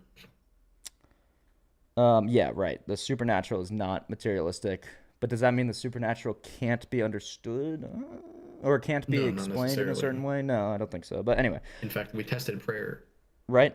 like, Yeah, yeah. and it came out the same as chance, unless they know that you're praying for them. In which case, it comes out worse than chance. That's interesting. I'd like to see that study, but It's an old study. I think you can find it. It's okay, popular. okay.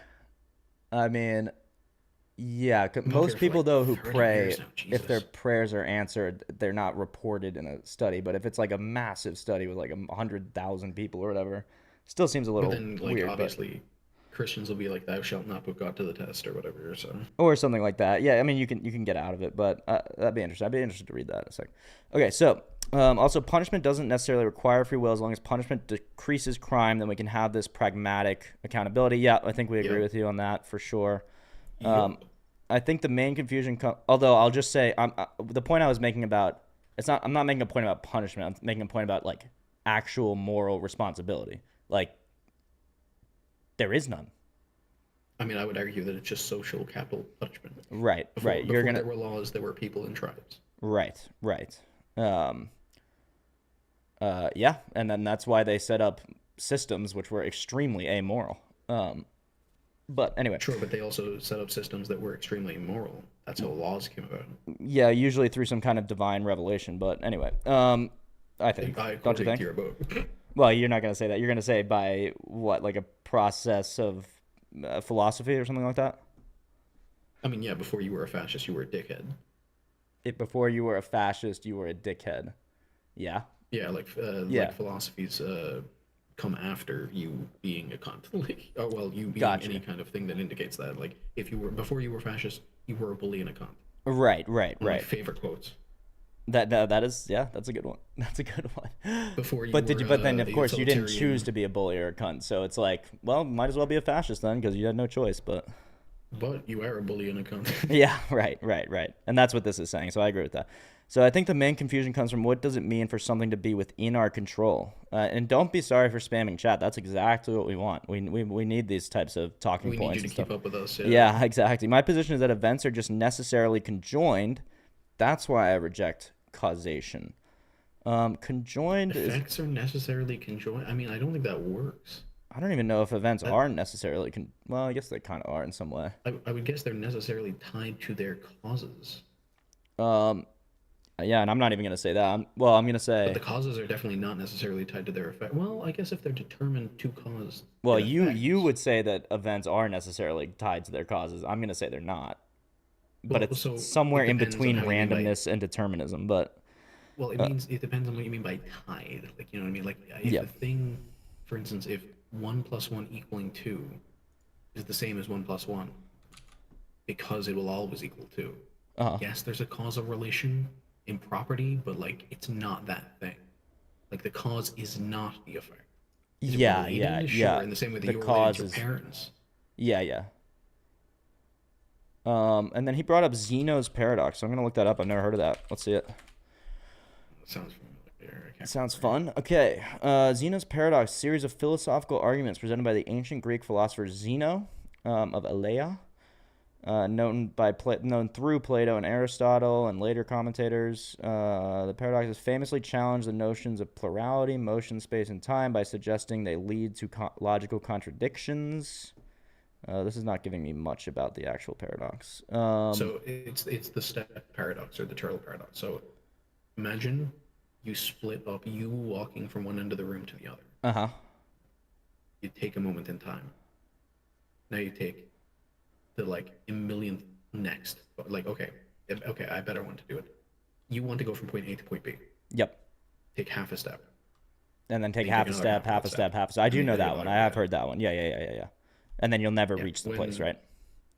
yeah, so Yep. motion doesn't exist Yep. because you can always go half the time in the future. So Yep. if I shoot an arrow, right, Mm-hmm. and then I go half a moment later, and half of that moment later, half and half and half and half, Yep. the arrow will never move, or well, Uh, the arrow will never get to its destination. yep. Yep. Yep. Yep. Yep. Right, but this is a but this is I don't know if this is necessarily a paradox because the thing is that you are necessarily reverting the time by half. You're never going to get the full motion. It's basically like saying, what if you have to go from point A to point B, but every time you get to point B, you go back one step, and it's like, yeah, of course you will not get point B. Right. Right. Right. Right. Right. There's also an interesting thing where I actually heard William Lane Craig explicate this kind of interestingly, where um, Mm-hmm. he does not believe in the possibility of like an infinite timeline or whatever, infinite universe. And And for someone said regress, infinite regress. And someone said, well, what do you do about, say, infinite points on a line? Doesn't it seem like there can be this sort of like, I don't know, infinitude or or whatever? And then also his that's an infinite injection into the moment, the exactly, momentary sections. So yeah. like, if there's a limit how much you can divide time by, then that argument falls apart. Yeah, but even if there isn't a limit, what he's gonna say is that the line is self-existent as like a thing. The line is the thing. The points are not like you can The points are infinite. not the line. Yeah. Yeah, the points together are not the. I mean, the points are not For the line. The instance, line you is can the have line. Yeah, infinite. yeah. For instance, you can have infinite first dimensional sheets. That doesn't make you a second dimension. Same with the second dimension to the third, and the third dimension to the fourth. Right, right, right, But they exist. right. Okay, so then, like when Also, billiard ball everyone's A hits billiard atomic. ball B and causes movement C, all I see is two events. My position is that A B is always conjoined with C. And you're essentially saying that reality exists, which Yeah, sure I agree. for sure. Yeah, I agree. Um, Reality exists and is related to itself. Sure. yeah, and then Numenon, it seems like you are a determinist if you say that causation is when event C always follows. I'm just gonna say if A and B are a certain way, and maybe that's Not always follows, but necessarily follow, which I guess could necessarily is a also better mean word, it's but necessarily follows if A, B in a certain way, and maybe that's true. It probably is true for billiard balls, but I'm gonna say that a self is different than any purely physical thing. Okay. unfounded. Do you know that it means to be? And then Henry just said very cowardly, so I don't know what that means. But anyway, do you know what it means to be undecidable, like the halting problem? Does that change the determinist mind at all? Let's look that up, and I'm curious about that. The thing with Zeno's paradox is that we cannot traverse an infinite, so we cannot divide distance infinitely. And yeah, I agree. That's like the quick little thought experiment is imagine trying to jump out of a hole with no bottom. Well, I mean, it's also like here's the thing. It's still the fact that like an infinite amount of something lesser can't create something above it. Right, right. Like an Okay. infinite amount of 2D can't create a 3D thing. I'm It gonna just take a can't do huge that. risk, and I'm gonna Let bring Henry Henry talk. Laz into this onto the stage, and we're gonna talk about. And I do want to He's look gonna be on up. his couch. Yeah, he's gonna be playing video games on his couch, and we're gonna look up the most recent paradox, or what was it? The halting problem. We're gonna look that up, and we're gonna try to get an answer out of Henry. How about I that? think that is Zeno's problem. I'm pretty sure it is, but Okay. All here right. I can let him talk. Come on up, Henry. You're welcome. What's Oh, up, you brother? are? Oh, I need to unmute you still. No, he's Um, muted. He's muted himself. yep, Oh, right, from last time. Never mind. from last time. Yeah. Okay, so whenever he gets in, let's look Oh, up the I don't know. halting. I don't think I could swear in your chat. Did you know that? You can't what? Swear in my chat? Yeah, it didn't look on. You didn't see my message where I said "fucking unmute Oh, me, you yeah. retard, you're being a I bitch." Oh, they yeah, probably I don't let you turned that say shit off. retard. Yeah. Yeah, I turned that shit off. Get Yeah. fucked. In computability theory, the halting problem is Wait, was that in the Discord chat or in the YouTube chat? YouTube. Okay, yeah. YouTube does not like that stuff. Oh. Well, now the Discord also doesn't like that stuff. Oh, really? Okay, I'm not sure if I want that actually. I want this to be So as it only does like uncensored it as only does humanly. slurs and shit. It Okay, I only mean, does Retard slurs isn't and a shit. slur, guys. Come on. Yeah, that's another debate for another day, but No. okay. Well, Um, you've met Lenny? okay. Henry, you are one more sentence away from not being involved in this halting problem. Okay. In Well, if compute, you want my opinion, Henry, I you feel are like one big one as halting of just problem. joining, there's no easy way to follow what you're talking about. there's no easy way. I agree that there's no Yeah, what easy are you way to guys trying follow to this stuff. argue? Like, what's Um, the argument? we've gotten so into the weeds on it that I agree with you that it's There's practically multiple maybe different meaningless. arguments. What are you confused about? Yeah, What are you arguing about right now? we're arguing about free will. It's in the topic. Do you believe in free will, Henry? I mean, yeah, I could cut my dick off if I wanted to. Yeah. No balls. If I wanted to. I don't. I don't want to. Okay, don't, then so the you determinist is going to say, well, if you wanted to do that, that's because, your dad feminized you when you were a kid and you were born with certain That's chromosomes. crazy. Yo, And this is crazy.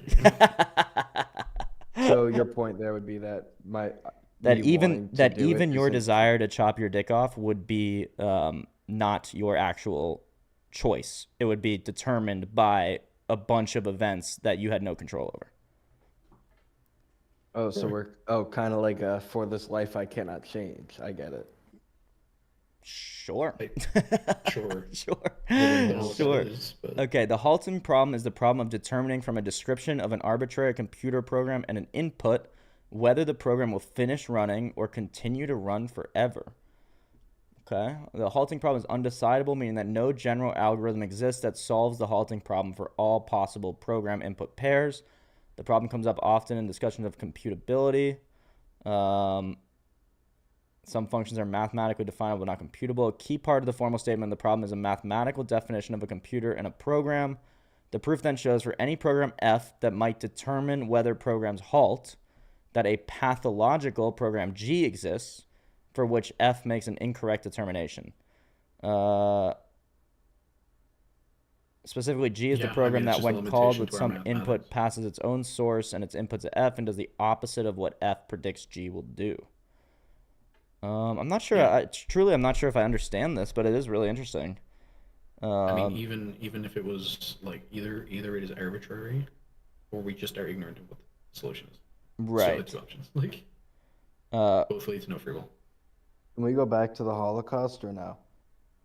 What are you like physically in time, or like were No, we no, ever no. talking about that? I mean like let's Everyone wants to like go back free to the good will. old Like, days. do you think Yeah. God was like programming society and Hitler so that he would kill all those Jews? Well, Inherent is that's sin. that's a really Like- important. That actually is a really important part of my argument. Is that like that is what you would have to say if you're a theist and you don't believe in free will. Then you have to say that God did cause and intend for Hitler to do the Holocaust, and it's something I'll Okay.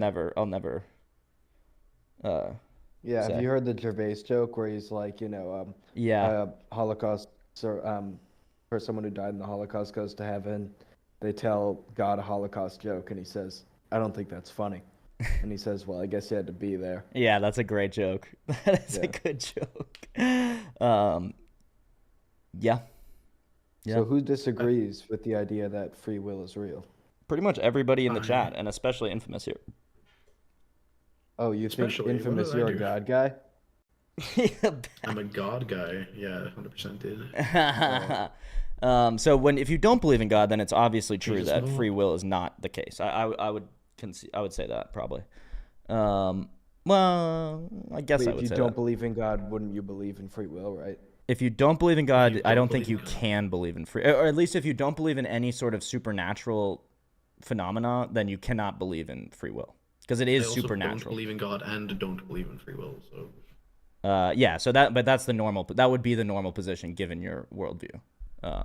No, To but I Henry. believe in free will and I don't believe in God. Right. Right. You And have a so reason for it. so then how do you well, this is gonna get into some Holocaust joke, but how do you believe in free will, and not God or not? Do you believe in supernatural things, Henry, or no? Like metaphysical things? Metaphysical things aren't necessarily Ghosts, supernatural. Okay, no. true, true, true. Ghouls, Yes. ghouls, yes. Werewolves, yes. Ghosts, no. Like so, all right. Well, Only the I'll cool ask. I have a supernatural question. things. I'll ask after this. But Okay. what let's see. What were you saying? Like, what was your question again? How do you justify how do you justify free will given the fact that if you believe this, you'll have to say whether you do or not, that all effects have like material causes. I don't think the Holocaust was unfounded. Jews are definitely annoying. I knew it was Like- gonna go there. I knew it. I'll be right Oh, back, and that's then I'm what gonna you know keep I was gonna say. Like, but like that's the thing. It's like you like give it. It's like people have reasons for actions, but that doesn't change the fact that people have free will to make their own actions. And like you can easily like we see this all the time in society. People get convinced by other people, and then they can choose to do other bullshit. I can believe that that happens due to people being influenced rather than God influencing them. Doesn't have to always be God influencing someone.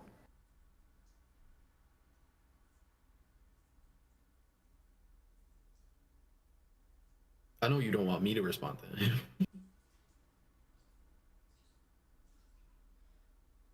Sorry. Is he gone? Oh.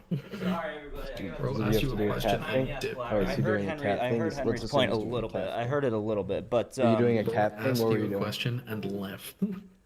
I doing did a ask cat you. thing? I What were did you doing? ask you a question and leave because I anticipated some sort of weird answer. But okay. What were you doing? Were you doing a cat thing? What was happening? If taking a piss is a cat thing, then yes, I was.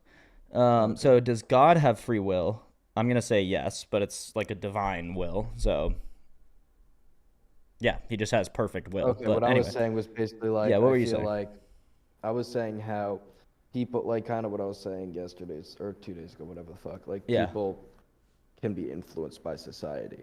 And Yeah, things no, around yeah. them. So like so even though I said the thing like Jews are annoying, but at the same time you see Oh, this oh, all the time. in this is what I every wanted to say society, too, that so I people don't- say certain things to people, and then people use their free will to do something. That was caused. I think my point being that I think people do things that are caused by other people. yeah. And I think that I separate that from God. I understand that some of you guys don't, but No, I separate that's that from my God as opinion. well. I And I agree that separate there are. that free will from God. That's my I thing. totally agree that there are material influences that influence your free will. I just believe that there are some cases, and my argument only relies on there being any case at all in which you can freely choose between two legitimate options and sure they come from some other cause, but you are the like guiding factor or whatever. Like you push. But also, there's a huge misunderstanding here.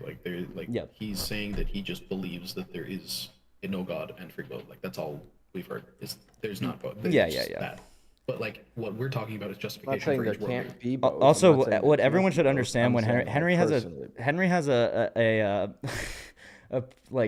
habit of getting on stage and telling the most like egregious like Jewish guy jokes and then not telling anyone that he's Jewish, but he is Jewish, so there is some level of acceptability to him say like Jews are annoying, more so than if like, I said it or yeah, someone yeah, else. I remember that. Um, Yeah, it was concerning when you waved the Israel flag around. Oh, I can't see Henry's screen right now. Screen right now. I don't know why, Oh. but anyway. Okay. I love Netanyahu. Okay, all right. Well, go. All right. Well, let's get back to the chat. Okay, Anyway, okay. Yeah. Go for it, Infamous. What are you gonna say? Well, I was just gonna say, like, to make it as clear as possible, like, we each have a different view, right? I believe there is no God, or well, I don't think that there is one. And I have no free will. You believe that there is a God, and you do have free will. He believes there's no God, and he has free will. Right. We all right. have justifications. And But all he did I was mean, if I say, lived in Ireland, I probably wouldn't believe I had free will either. What does that mean? Actually, I don't I want to have know. no idea where you got I that don't. shit from. I don't want to know what that means. Bro, I actually. don't know. I've never been to Ireland, but I think he's just trying the to only be thing I know about controversial. Ireland is they have the Obama gas station or whatever. What? Is that true? You What don't is know? that? Oh my God, we have to pull up the Obama gas station. What is the Obama What gas? are we doing? You don't know? Oh my God, I can't believe you don't know about this. There's like a service stop in Ireland that's dedicated to Obama. There's a lot of awesome. weird shit in fucking. The Obama A lot of gas weird shit. station. What the- Oh, in you just Ireland. Googled it? Look, you looked up the Barack Obama Yeah. Plaza? Yeah. Barack Obama Look at the Plaza. statue of them. That's cool. Yeah, we like Barack Obama more than we like fucking Trump, but they. Yeah, really. It's gonna be the Donald Trump Gaza Strip Plaza. That's what we're gonna get. Dude, that shit. Actually, that. Greenland. Also, I want to put taxes on my neighbors. Wait, no. Wait, I'm going back on that. Anyway, I want Greenland again.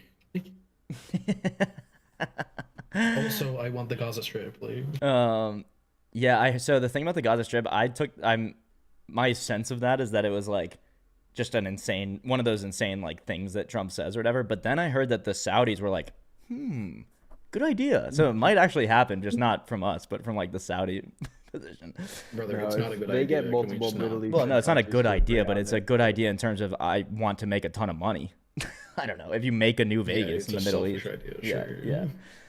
Dude, Okay. Vegas, Gaza would be crazy. Oh my God. Okay, wait. I want The to. last floor Israel would also be crazy, but you know. Yeah. Okay, wait. We got some more. We got some other things here. So, I think free will implies the opposite can exist. If God exists, there's no possibility of him not having an ability to do something. Therefore, he doesn't necessarily have free will. He can just do. There is no possibility of him having an ability to do. Interesting. So that, he would that- have that's arbitrary something. free will, I think, right? He would be an uncaused cause. His initial state would be random, but from that state, he would. No. Because Well, his that initial state wouldn't be random. His initial state no, would because be his essence. yeah, random essence. Well, I don't think it's But, like, random.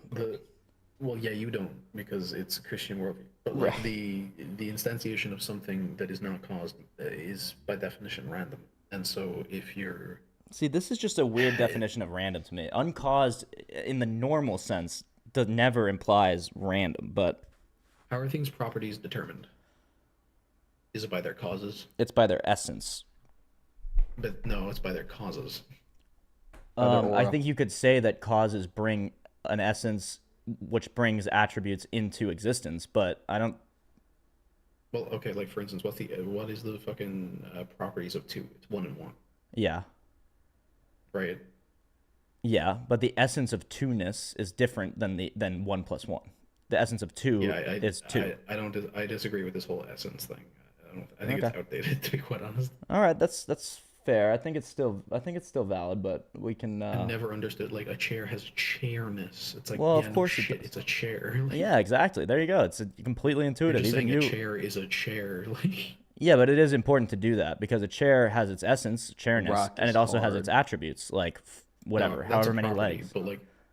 But like saying that a rock has a rockness is like this is such like weird pseudo intellectual like. I don't think it's Pythagorean shit. pseudo intellectual. I think it's actually necessary to be able to talk about anything. No, it's already in. The rock is there. Yeah. You don't need to say the rock is rocky. Like what? Well, you Yeah, don't like, need imagine you don't yourself need to to say the rock anything. because- You don't oh, need fuck to off. say anything. But when you get into But dude, this, like, yeah, imagine Plato walking up to a chicken and saying, "This chicken exists because of its chickeniness." Like, yeah, okay, Plato, fucking genius. Like, I fair wasn't enough. saying that the rock is rocky. I was saying that the rock. I was comparing the rock to myself because similar to that rock, I'm hard. Okay, we'll give yeah, you that okay, one. the thing, but yeah. I'll give you that one. Okay. Thank you, bro. Might You be know- off topic, you know- but what prevents someone from feeding you false beliefs under your worldview? Are you talking to I'd have to know Nothing. who He you're believes talking in to. the Name. devil. Okay, I think he's talking to you, fool. So, I don't even know what free will would even mean for a timeless entity. It doesn't make sense that God would even have thoughts or make decisions. Yeah, that's actually that is why essence is important, and maybe it's only important on this level. But this gets into like divine simplicity and stuff. Like, there's no sense in which God actually has thoughts, actually has like will or free will. Like, everything is subsumed into something approximating God oneness. is actual, yeah. So we have to talk about him because we live in like the third dimension and we are material beings. So we have to like basically describe his attributes. But we can't. The normal traditional view is that you can't even describe the essence. So if you're talking about the essence of God, no. I mean, free will is a meaningless term. If you're talking about his attributes, it seems like he would have free will from our perspective. You have to describe God in analogies, basically. Yeah, Jeez. yeah.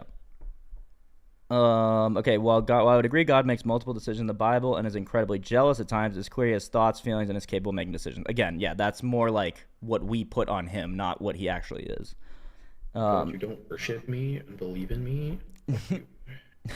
Yeah. The Bible is inconsistent. God changes his mind, but also God is not a man that he should change his mind. So we already explained That's that. not true. God being unchanging doesn't fucking mean anything because Yeah. he makes the same action in every given context of time. Like he would Right. make the same decision in every given context. Right, All the because contexts are different. That's unlike us, he knows everything about his essence and everything about everything else. So he's always going to do the goodest thing. And I use goodest. I know it's not a word, but that is kind of the most accurate way to depict it. I feel like randomness pertains more to the results of an action rather than the cause of it. That's interesting. Like, You're right. It's an effect without a cause. Yeah. yeah. Okay, cool. So how does that affect LeBron's legacy? Good question, dude. Oh fuck, that's a good question. Good question, That's dude. a good question, bro. Very good question. Let's ask how that affects LeBron's legacy. Fuck. All right. It actually means so LeBron doesn't get credit for his legacy.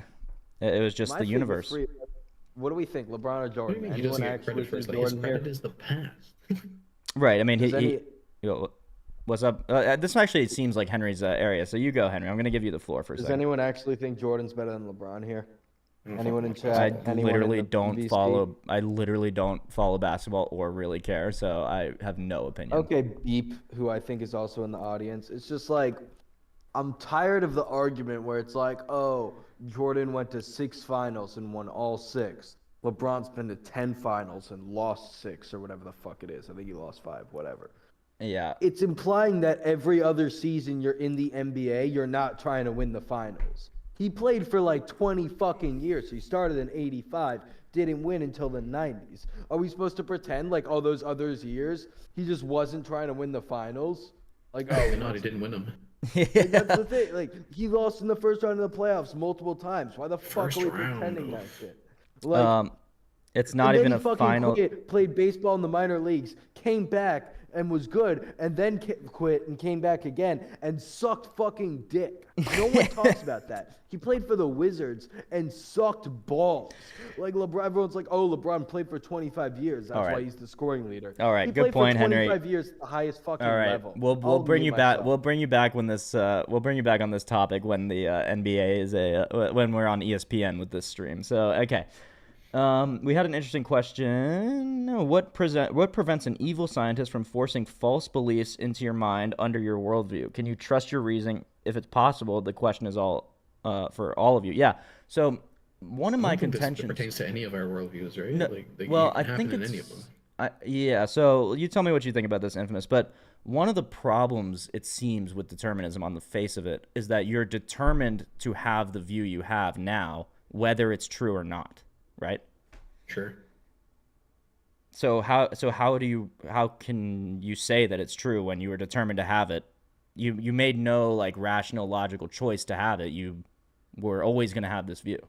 That's not true. You could be determined to have logical thoughts. You could be Determined to play a good determined to tennis have game. logical thoughts. Okay. Yeah, I mean, you could be determined to make good moves on the chessboard But how do you trust them though? That's the question. by the outcome of the chess game.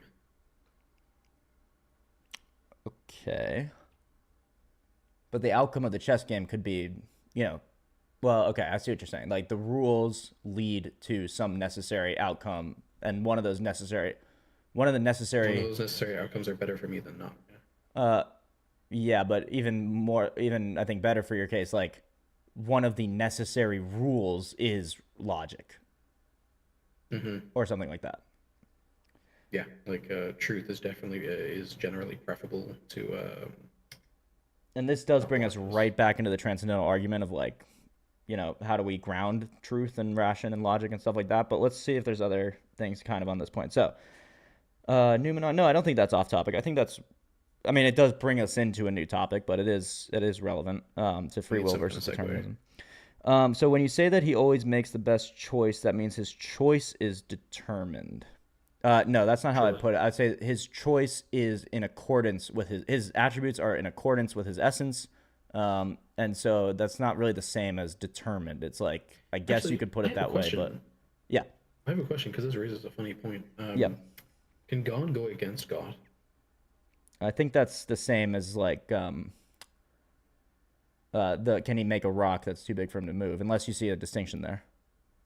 Right, right. But like, let's say God's essence makes it so that he would do the greatest good in Yeah. any given situation, right? Can he not Yeah. do that? No, yeah, in the same way that he couldn't make a rock that's too big for him to move or whatever. Yeah, I don't think You're he would saying go. God doesn't have free will? I'm saying God acts in accordance with his essence, and so So like do I, and I it don't have just free will. goes absolutely back to that. Which level of analysis are we using? So The same one. on some level of analysis, like no, he doesn't have free will because it's not even a thing. Like nothing is a thing on that level. But on the one level below that, then it seems that yes, he does have free will to act in But what accordance is with this his level essence. that you're talking about? What's that? But what is this level that you're talking about? Like, what is the mechanism by it? Well, I certainly don't know that, but Well, then there's no reason for it to believe it exists. I don't know if that's true. But okay, Well, if you can't give me the mechanism by it, then I don't see why there would be I a reason can't to give you the believe it. mechanism by which a black hole comes into existence. Maybe somebody can, but that doesn't mean I shouldn't But it believe does in have black a holes. mechanism. Yeah, I'm saying there must be a mechanism, Can a given black the hole act in entire accordance? theological worldview. But Can a black hole not act in accordance with its nature? can it? No. There you go. It doesn't have free will either. Well, yeah, I don't think black holes have free will. I think only Anything minds. that can't not act in Fuck you accordance say with its about black nature. holes? I think only minds have free will or can instantiate free will or whatever. And I think that anything that cannot act against its own essence, that you would call it, can't have free will. Okay, yeah, I'll do some research on that, but I think Aquinas is going to Rock have acts something in to its say own about that. essence and is always a rock. Oh wait, So actually, I it was doesn't have free will. literally just reading. What about the Rock? The Rock. The Rock is the only human who has free will. The Rock cannot get off steroids, therefore he has no free will. Yeah, exactly. No, he just loves them. He just loves loves them. Winstrol. He died for your steroids. Bro, if you have ever tried Winstrol, you know how good it is. Aquinas is going to say something that you are probably going to say is outdated, but he says there is will in God as there is intellect, since will follows upon intellect, but you don't even think will does follow upon intellect. I mean, will does follow upon intellect, but your intellect is determined. Right, that's what you're going to say. Yeah, and I think you would agree that God is. This is determined the by his question nature. actually. Whether God wills things apart from himself. I wonder if that. Whether whatever God wills, he wills necessarily. That'll be interesting to see. Oh, would you look at that? Aquinas literally has an answer for everything. I'm not saying every answer is right or intelligible, but he literally has an answer for every single question. It's crazy. It seems that whatever God wills, he wills necessarily, for everything eternal is necessary. But whatever God wills, he wills from eternity, for otherwise his will would be mutable. Therefore, whatever he wills necessarily. That's the objection. So Aquinas I mean, answers, if he necessarily wills, then he's determined to will those things. that is the objection. Just a fancy way of saying that, yeah. I answer that there are two ways in which a thing is said to be necessary, namely absolutely and by supposition. We judge a thing to be absolutely necessary from the relation of the terms, as when the predicate forms part of the definition of the subject. I Thus, see what he's saying. thus Things are it is. necessary from their precedence. Mm-hmm. Things are necessary from their uncausedness. Yeah, sure. Mm-hmm. So it's absolutely necessary that a man is an animal. It is the same when the subject forms part of the notion of the predicate, yada, yada, yada. Number must be odd or even. In this way, it's not necessary that Socrates sits, wherefore it is not necessary absolutely, though it may be so by supposition. For granted that he is sitting, he must necessarily sit. Which is interesting. And then his direct reply to that objection: from the fact that God wills from eternity whatever he wills, it does not follow that he wills it necessarily, except that he wills it by supposition. Sure, the supposition is the context of time and space. Yep. He would do everything that he would have done necessarily. Therefore, he has no free will. Necessarily by supposition. So, I mean, again, The yes. supposition is the context of the situation he's making the decision in. For instance, you would imagine that Job existing is the reason he made his choices. I mean, I wouldn't say that. That Job Well, otherwise he existing wouldn't is have the made those reason that decisions, 'cause- Job made his choices, or that God made the choices he No, made? no, the God made his choices, right? Like the story of Job has to be set up for God to make a decision in the story. Okay, got you. Job. Who's So Job? therefore, the supposition is Yo, the context mama. of the story. Right. Okay. So he would have always made his decisions in as described in the story of Job, and he couldn't go against them. Therefore, he doesn't have libertarian free will. Reese, did you see what I sent in the But chat? if he willed not to create anything or not to create Job or whatever, then it's not absolutely necessary in the Well, way that if you're he trying did to say something it is. different, he would have been determined to do that different thing. Yes. Okay, I'm not sure about that, but I'll think about that for a second. Okay, so, but we disagree. If we're determined to have different evidence and interpretation, then isn't it cosmic chance whether you end up as the one with the determined correct position? I Also think cosmic that, chance whether or not you're born a Christian. well, yeah, if you believe in determinism, then these things are determined, yeah. No. I mean, as a Christian, if you're born in the Middle East, it's fucking determined whether or not you're not going to be a Christian or not. No, I mean, there's plenty of people that, I mean, there's literally there's a movie being made about these 10 martyrs that were killed within the last I'm not 20 saying years. they don't exist. I'm saying that it's very unlikely. It's still It is cosmic difficult. chance. Yeah, you're predisposed to make a certain choice, and then can you go against the predisposition? I'm going to say yes. I guess you're going to say no. I mean, if you are determined to make that choice, sure. Right. Okay, so Well, also my predetermined question to was do more it. about solipsism. Like, under your worldview, what presents a scientist make you believe false beliefs? If your worldview allows for this, wouldn't it make knowledge impossible? Nobody can get past the problem of hard solipsism. It's literally the hardest problem in all of fucking philosophy. We're not solving it today. It is a really hard problem. Like no one can solve it. Like it's literally like how do you prove what your experience is? And it's like okay, well. Yeah, I would they say think you that I don't can experience it, you so. don't solve it as in like you prove it not to be true. You evaluate what the worldview allows you or affords you, rather, is a better word. All of the worldviews affords you the exact same thing. It's just your experience. No, I don't think all worldviews afford you the exact same thing. For instance, a worldview of nihilism. None of the worldviews ever defeat solipsism. That's the point. Okay, I see what you're saying. Yeah. They all afford you the same they all afford you the same leeway. Wait, no, they don't defeat solipsism, but they just make it such that you don't believe solipsism to be true fundamentally.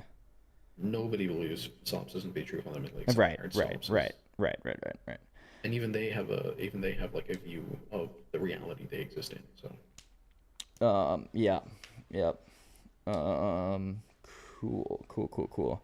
I do see Beep is in the audience. Beep, do you have any interest in joining the stage here? Feel free if you do. I'll invite him to speak if he wants, but no pressure. Okay. they put up his hand. I think solipsism is self-refuting. That's interesting, as it would make reasoning unreliable. However, we assume that our reasoning is reliable enough to think about solipsism. That's why solipsism being possible within a worldview is self-refuting. Yeah, what do you say about this, Infamous? Because this is the classical take on solipsism. Both prongs are unfalsifiable. Like let's say we do presume that logic exists and therefore it's false. Well, we just presumed logic. How did you presume? Yeah. You have to make, but we also know from Gödel's incompleteness theorem that you have to make certain presuppositions. Right, to avoid solipsism. Yeah. Uh, That's the whole reason that exists. right. Well, is it to avoid solipsism that you have to make? I mean, the way and break this down for me. I'm not trying to like be difficult, but the theorem itself just says like you have to use numbers to prove numbers. So that's obviously circular, but it also is obviously necessary to even do math or anything like that. And you're saying like the point of that is just to be able to not be a solid, to be able to operate in reality at all, right? Yeah, prove numbers. Yep. Okay. Like if I just go like, oh well, you only have numbers because of your sensory experience or because of your like any Right. kind of experience that you have. Right. Therefore, solipsism is negated if you have to believe. Right. Okay, Beep. So yeah, you are. Come on in, brother. We can change topic. If We're we happy talked to. about LeBron, he would speak. I guarantee it. We can come in and he can talk about LeBron or anything. I'm happy to change subjects. I You think read we my message in chat where I asked if we can critically analyze Jesse Lee Peterson. Jesse Lee Peterson. Beta. Beta. Do you guys know Jesse Lee Peterson? One of the truly one of the Remember great name. one of the great trolls of our. Yeah, why don't we critically analyze? We Jesse could Lee critically Peterson? analyze some Jesse Lee Peterson. Maybe if we run out of other things. I do want to hear what Beep has to say You about this. think you're gay 'cause you're Or not gay, about you're this. About gay? I want to see what Beep wants to bring to the table. It can be anything. Absolutely anything. Honestly, I don't have much to bring to the table. I was more just looking to discuss whatever you guys had to discuss. But Cool. Okay, cool. Well, then we can try to find a new topic. And Numenon has another comment. It's incoherent to doubt your reasoning, as you must trust your reasoning enough to doubt it. Thus, your worldview can't allow for the impossibility of the reliability of a reasoning. That seems like a pretty strong, but then It's a circular argument. yeah, exactly. But I would say it's one of these like fundamental circular things you just kind of have to accept. It's fundamental because of the problem of hard solipsism. Right. Okay, thanks, Numenon. Enjoyed having you here as well, and all your contributions, and hope to see you again. Glad you enjoyed, brother. Peace. Human reasoning fails a lot. It does, and that is sort of his point. Like, if you accept solipsism, then it ultimately fails. Like, it not only does it Yeah. fail a lot, it's not even valid. The idea that I can't trust my sensory experience because of the nature of my sensory experience, I don't think that's invalid. Well, no, not that you can't trust your. Wait. Actually, well, it might be invalid because your sensory experience necessarily is logic. So, Right. Yeah, that's part of it. Yep, for sure. I mean, the whole thing is that logic can't defeat solipsism, and solipsism can't be logical. Like, it's the huge problem. Yep. So, yeah, there are just certain things. Like, if you want to have any sort of conversation or discussion about logic, you have to accept logic. So, I think we all sort of agree with that. I guess Infamous is trying to get at the ultimate ground, or what do you want to say, Infamous? What are you getting at with the you're just presenting hard solipsism. Is it a possibility, or is it just because we can't defeat it? Is it possible, or Well, so we can't defeat it. Therefore, like, if you were to be see, you can't make any statement about if it was true, like, because nothing exists now. right? Something that we couldn't conceive of exists. Like, it's like even me saying that is not really encapsulating the problem. So is that not a defeater? I mean, we don't know because we don't know what exists if solipsism is true. right. Okay. Cool. What else can we get into right now? I feel like the stream would get more viewers if you titled it "Is Lewis Hamilton Gay?" I think then we had to talk about that. Yeah, If I but have I to hear think about we another wouldn't man have with the any of the name viewers L. that I want to have that I'm enjoying talking to right now. The last three people that he's brought up as their Ron are gay? L, dude. Someone told me a story that they worked at like some hotel and he actually checked in with like a dude and like I don't know, whatever, it doesn't matter. Okay. Yeah, but so we all can kind of agree that we should trust our logic, or no? I mean, yeah. So I usually use the matrix argument. Unless someone gives me the red pill and shows me the way out, I will deal with the world I'm presented. I don't know. A lot of people say to me like, "Oh, Henry, you have a supreme crew neck. You know, you must be very wealthy." But really, what I'm much more into is knowledge. That's why I'm much more happy with the bookshelf I have right here. Those all look You like know, comic books, which I love. So I'm they not were shitting there. on. Those are all comic books. Yeah, that's what I thought. No, and you saw the race cars on the wall. I did see that. That's Fictional actually cool. knowledge. It's pretty sweet. Yeah, I actually. had them all just laying around, so I put them on the wall. That's smart. How'd you like? You tape them or? I used these like Velcro command strips. Nice, dude. Nice. Yeah, I also got the Lego ones up there. Yeah. Oh damn, bro. All right. Your apartment looks way cleaner than it did when I came over the other day. Hell yeah. Hell yeah, dude. Okay. Cool. Let me brainstorm. I was doing the Ty Lopez thing. You remember the Ty Lopez thing? What's the Ty Lopez thing? Here in my garage, just got this new Lamborghini. Oh, right. You know, it's fun to drive in the Hollywood Hills. But you know what's even more fun than this Lamborghini is knowledge. Oh yeah. That I remember Ty Lopez now. He would like rent a Lamborghini and be like, "Let me teach you the key to life. You got to read these 10 books or whatever." And now he's like doing the same thing, but it's like Instagram ads, and he's like has a mansion in the hills that he rented, and he's like, "You want to come to my mansion party and network or whatever?" And it's just like it's like Luke Belmar at this point. Yeah. Like, you know, fucking Tristan Tate, Johnny Walker. What do I do? A Oh, duty by the free? way, you want to know something funny, Streets? Yeah. What's up? I used ChatGPT to prepare for this debate. Oh yeah. I mean, so did I. Clearly, a little bit. I mean, Yeah, that's why I laughed when you brought up AI ChatGPT. versus Yeah. AI. It's really AI versus AI here. It would be fun. We did this a little bit. We like just to pit ChatGPT against Grok in some sort of like philosophical conversation. Yeah, I just used I it to miss refresh when I knew. ChatGPT was like soulless. Like 3 years ago when it first came out, you could pretty much ask it like anything.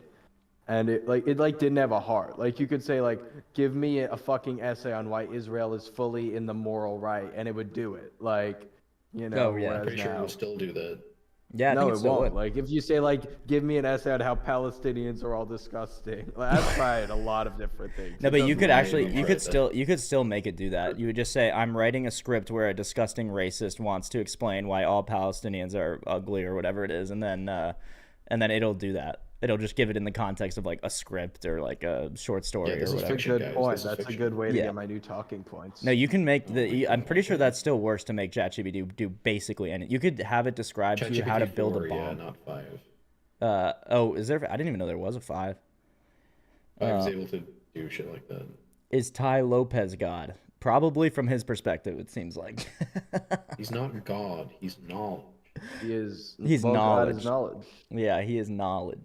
Yeah, but he's also Ty fucking humility. So. It's Ty Lopez. Yeah, he has no humility, so I'm not sure. I think there's probably a few elements of Ty Lopez that would disqualify him from being God, i.e., materiality, for one. I Okay. feel like it's silly how Christians have like images of Jesus and shit in their temples. I feel like that's idolatry, and I respect that the Jews, us Jews, and Islam don't do that. Yeah, that was like the biggest, it's called like iconoclasm. It was one of the absolute biggest debates in the early centuries, and Catholicism was right on the verge of taking the iconoclastic view, which would have trickled down into the rest of Christianity through history.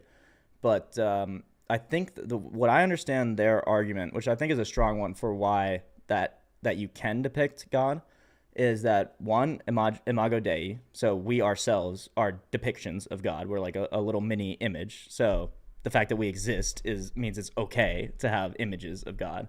And then more fundamentally that Jesus Christ is like the perfect image of God. And so God is clearly okay with instantiating an image of himself. And Do we have anyone that actually like drew a photo of Christ from the time period? Do we have anything like that? We don't have anything like that, but you know what's very funny about the popular version of Jesus we see in paintings and shit? yeah, what's that? It's a depiction from Leonardo da Vinci of a gay twink that he liked. A twink that he liked. Yep. No, but like Every Alex, image do we of have- Jesus that you see, gay as fuck. That we is a have very things of funny theory, Alexander but I'm the gonna Great? He disagree was with that. earlier. But yeah, what's that? Do we have like paintings or anything of Alexander the Great? Didn't he come earlier than Jesus? I'm sure yeah, we those have paintings. Yeah, he paintings, was but they're from the not right. 300s BC, a little bit Yeah, early. You know. we have.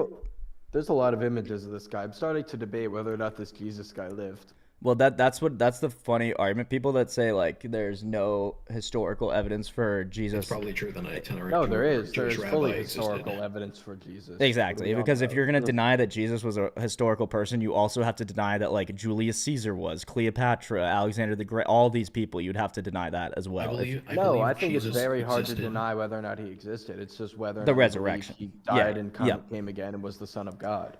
Well, so here's the thing: is that yeah. the difference is Julius Caesar has various documentation about what he did, where he was when he did it, who he was, what he thought. Right? So does Jesus Jesus. has one instance of that. It's No. the Bible. False. Everything else is correlative evidence. Yeah, but the As in, Bible like, is not people one mention single Pontius book. The Bible Pilate. is, to be fair, The even Bible as is a someone who doesn't library. fuck with the Bible. Like the whole thing of the New Testament is it's a bunch of guys that were Jesus' boys, and they're all just telling the same story from different perspectives. No, right? that's not Isn't that true. the Actually, trick? the gospel is. I was trying to back you up. Never mind. Fuck you, Reese. The Yeah, I Bible know, is I fake know. bullshit. No, Yeah, the Revelations. He was with him, dude. the I know gospel the guy named Revelations. there Yeah, I is. had a stone tablet. I was jotting down what he said as he said it. Fuck you. No, the important point is that Paul is a secularly documented, what's the word, persecutor of early Christians. Oh, I agree. Paul didn't have a fucking clue what Jesus thought. Well, I disagree with that because it's also within the Bible, but We all had that one weird friend that doesn't get you, right? But That's you, Paul, dude. Paul's story is that he got direct training from the disciples. So, and that seems to line up with the historical account. So, it's not that he would have He no got training idea. from the disciples that got training from Jesus. It's a Yeah. third-hand account. We have first-hand accounts of Julius Caesar. That's the difference. Well, we have first-hand accounts of Jesus too, but we also have second-hand accounts of Julius Caesar and second-hand accounts of Jesus. What So are the they're first-hand accounts of Jesus? Tell me. the Gospels. The Gospels aren't even near the actual literary scrutiny. Yes, they are. Julius Caesar accounts. Yes, they are. Because they don't have any metaphor. Luke is a early historian he takes his tradition of doing history from the other historians of the time, totally as valid as Josephus. Who draws upon metaphor and simile to be able to depict what Jesus did, what he was supposed to do, and what he eventually did. Well, Julius Caesar's were all literal historical documents about what he said. They all correlate to each other. It's different. Well, yeah, but you think those don't use symbolism and imagery and They use imagery. They definitely don't use as much symbolism as they did. I'm not sure about. Or I mean, as I much have to look into it. simile, I don't actually or- know. I don't actually know what what the primary sources for Julius Caesar are, to be honest. I'll tell you real quick. I agree that Jesus existed, right? And a Yeah. Jewish rabbi that existed in the fucking Middle East, that's fine. I don't Yeah. give a shit about that. No, I know. The idea Yeah. that he's as well documented as Julius Caesar is beyond.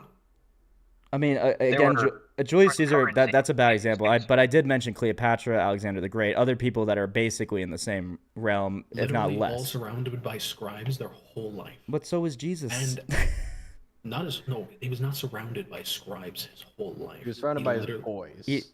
Yeah, his boys who were verbally taught, and then verbally taught other people, and then verbally taught scribes. Yeah, to be but fair, it is pretty well known that Jesus was just hanging out with like prostitutes and his boys. Luke I and fully Mark. believe Mary Magdalene was left behind, and I'm so sad by that because Mary Magdalene was ride or die for Jesus. She was ride or die. Yeah. Nah, she probably got older and Jesus felt that pussy getting loose, and he was like, "Fuck it." You are. No, I have a bit about this. So, as a Jew, it's like one of the things about Judaism, and this is obviously true, is that if your mom is Jewish, you're Jewish. But if your Right. dad is, then it's like whatever. Yeah. And the reason for that genuinely is that we see the baby come out of the mom. Yeah, Which yep. implies that 2,000 years ago, Jews were just fucking like crazy. Everybody Like, going was. hard as fuck, and that Jesus was like fuck. I think Jesus Did you fucked think- everyone. did you I think think the Jesus line- fucked everyone. Do you think the lines "take the women and children" were just for show? Yeah. Do I think that, or does Henry think that? Wait, what did he say? The talking to Henry. wines? Yeah, yeah. No, the women and children.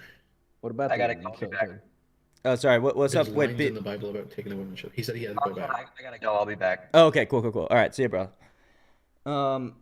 Yeah, Henry, what is your take? So this would be Wait, interesting. he took them? When did he take them? Where did he take them? Well, this is No, the I think you're Jews. referring to the Amorites and all that stuff in the Old Testament. Is that what you're saying, Infamous? Yeah, he said the Jews were fucking. And I was like, yeah. Wait, do you think they took like the women and children for it? Like, Yeah. Are you doing Black Israelite theory? Is that what you're getting at? you're just coming up with shit. Like, No, you this just is what think he of does. shit and say it. Like, This is literally what he does. No, but that's true. It implies if we're saying that like, oh, we can only prove that you came from your mom rather than this guy, then it implies that like 2,000 years ago, Jesus and all those Jews were just fucking like hell. Well, no, it just when the fuck did I implies say that any of that. it implies that other Jews were fucking like hell, but it doesn't say anything about whether rabbis would, whether a specific rabbi would, whether If everyone was Jewish, Okay, because this it is was like the the only most. thing you could be. This is the then most the Jews were specious fucking correlation. Like hell. I hate to tell you, I know all the virgin Jews, dude. They don't fuck. I Yeah, hate to tell you, you live in Ireland. you're you looking don't at know a one. lot of You're looking at Jews. one right here, Infamous. Yeah, right. I'm kidding. I love the Irish jokes, by the way. You'll get one eventually. I've never been to Ireland. I can't lie. I want to go. Yeah, I As a do Jew, too. I wouldn't go right now. Yeah, I was gonna say bad timing. Or are they? What's going on in Ireland? Was that in What? Ireland or a different country where like there was like the soccer game and they were like just like destroying the opposing fans? Oh, it was Amsterdam. It was Amsterdam. Oh, I don't know, okay. but like, yeah, we're like huge Palestinian supporters here. So Oh, okay, got you. Yeah, that makes sense. as a No, I country remember who when I is- was in London, I literally all I had to do was mention to an Irish guy that I was Jewish, and it was crazy what happened after It was that. awkward. Well, dude, It you have was to fucked consider. up. It got to the point where we were like, all right, you got to stop drinking with us and leave. Like he immediately Yeah. just started being anti-Semitic. It was Really? crazy. Whoa. I mean, Oh, it's it was fucked up. it was It's fucked. fucked up. It's fucked up if it's like just Jewish people. Like I hate Zionists, but Right. Yeah, Zionism is an interesting concept. I mean, I think it's Interesting, tough to say because the least. I think that it's like feminism. The definition's been distorted beyond belief. Yeah, I mean, there's different types of That Zionists. Israel should- It's the fundamental belief is just that whether or not you believe Israel's a right to exist. Yeah. Like yeah, that's what a except lot of people who are believe that. Zionists don't just extend it to that. They extend it past that, saying that they deserve to own land. Also, to people that are anti-Zionist, so that's the problem. Is that the definition? It's the same thing with feminism. Is that it's the belief that women are equal to men, then it gets extended beyond. Oh, if you're not a feminist, if you don't believe in all this other bullshit, and then because of that, anti-feminists now view feminism as all that other Yeah. bullshit. The most radical extreme people corrupt the sort of base normal claim that Exactly, most people would put forward. And then you could say like, oh, most Zionists are like this, but I don't know. I know a lot of people that are just kind of casually Zionists go, yeah, it seems like Israel should deserve to exist or whatever. What Yeah, you know. So No, I feel like it's fine to be able to say like, yeah, I believe Israel's a right to exist and defend It themselves. just doesn't have a but right to not this fucking- much. yeah, but just Yeah, not yeah, as it much has a as they're right. doing, right? Yeah. Or like No, not and not to I'm- exist. No, I had it a has small right to bit exist, about not how, fucking like- take over everyone. Like, right. I had a right, small right. bit about how the Ukraine stuff in the White House recently has like made me a little bit more anti-Semitic, because like it's like, oh, Israel gets attacked, oh, defend yourself, honey, do whatever you want, and then Ukraine gets attacked, and it's like, come on, guys, We we love you stop so this. much. We And love it's you just so like much. it seems like the Jews are the difference here. Yeah. No, obviously the actual difference I will mention is the fact that Israel is just more helpful to the U.S. than Ukraine is. We just get more Yeah. from them. Yeah. Whether or not you like that or not, that is the reason. But also, Yeah. Jews are, one's Jew. It is interesting too because it's like it seems like the American Zionism is basically the interest in having a Western stronghold in a hostile, quote unquote I hostile. mean, Israel does all the dirty work in the Middle East that Yeah. the U.S. pretty much won't or can't do. Well, like, I think they and would that's do why- it. I think, but Israel I does hate have to a tell you, but yeah. I mean, won't bombing- because of the bombing the repercussions. Middle East, kind of. That's kind of our America's thing. That's kind of our thing.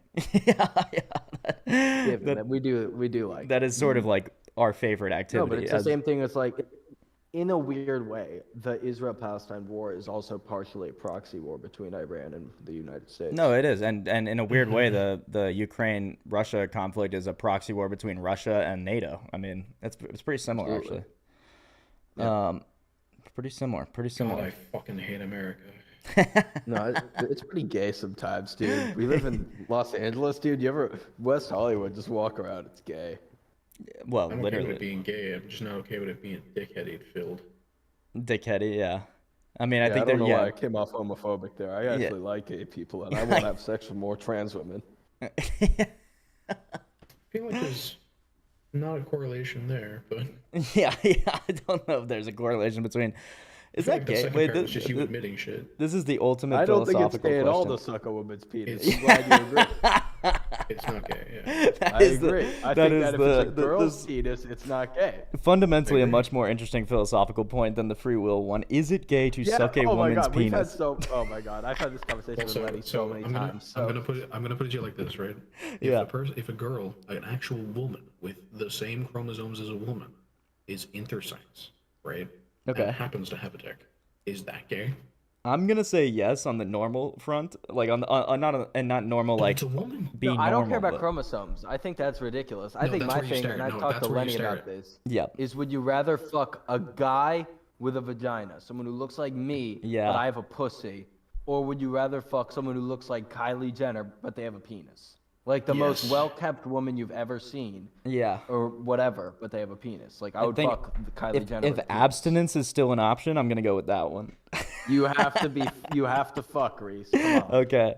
Would I rather be raped by Kylie Jenner with a penis or Henry with a Whoa, vagina? no one said Whoa, rape. Jesus. Well, no, if I don't have a choice, You that's are what that is. consent. You have this. You're missing the. Jeez. Oh wow. Dude, That- you're the type of guy that was just like, well, I wouldn't watch my parents have sex, so I wouldn't join in. Like, what do you mean? Dude? Like, I wouldn't watch my parents have sex, so I wouldn't join in. Yeah. Is Wait. that- What's the question that prompts that response? have you never been asked that question in like No. fucking high school and shit? It's like, oh, would you rather watch your parents have sex for like 3 hours or join in once? Like, Oh my Oh, god. geez. That's a crazy one. That's a really. Yeah, that's a crazy no, wild I think one.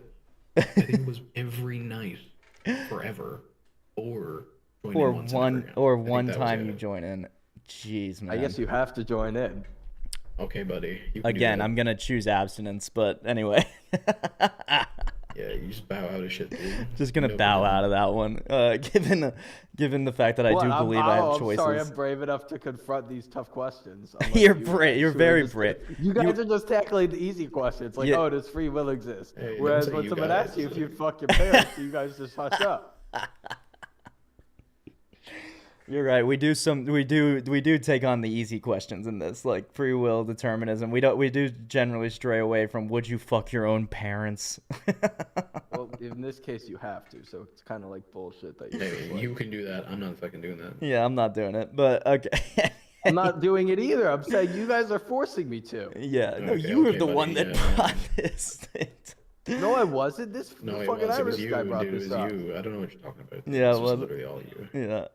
That is fucking. I don't funny. like that I'm being Yeah, gaslighted you, right you now. absolutely know that we're right because streets cannot lie. Thou shalt not lie. Yeah, You I'm just not. told me I earlier. cannot. I don't have the free will to lie. Yeah. Reese, what's your least favorite race? I think whatever the one in Monaco is, I think it's way too. That's my least favorite race too, Reese. I'm glad you said that. I know that old I am trick. glad you said that. I Yeah, know I've that said old. to you I know before. that old I've gag. done that joke with you before. You have. Foot Do you remember, races are my Joey, least someone favorite. said- What's someone that? said, what's your least favorite race? And he goes, what's the one from Venus? The one for Venus? Somehow turns racism into sexism quickly as fuck, dude. Oh, yeah. Because women are from Venus. Yeah. Right. The race. Oh, yeah. I Men thought are they from go Mars. to Jupiter to get more stupid. Yeah. Men are from Mars to get more bars. What is it again? I don't No, remember. boys go to college to get more knowledge, whereas girls go to Jupiter to get even more stupider. That's so stupid. Someone last night at the Britannia, which is a open mic we do often, got up and I thought it was funny, but everyone was just shitting on him. He's like, wait, what was the joke again? He's like, if people look like they're dogs, why don't women look like their vaginas?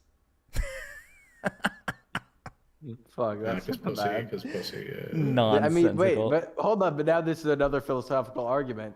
yeah. Is so done with is these. your body the way you look? Because wouldn't all Hmm. women look like their vaginas? That part of them This is certainly somewhere- does. This is some That's what I'm Plato saying. tier fucking philosophy, dude. Yeah, this is Plato tier. I would be So curious now, to I get guess, Aristotle's take well, are on we this. asking like whether or not you can tell what a woman's vagina looks like based on looking at her face and stuff, or I mean, I think he mean- was making a non sequitur joke, but yeah, I that think was a non sequitur though, because actually those two things can relate. A non sequitur could. is like my joke where it's like, fuck, what was it? It's I think it's something about this is just how I Henry say gets to something and then workshop I just bits say on us. something He's about how like, I for kicked a example. homeless person in the ribs. I don't know. Yeah, they don't relate. Yeah, So yeah, it's a yeah. non sequitur. Yeah. Yeah, that was wild.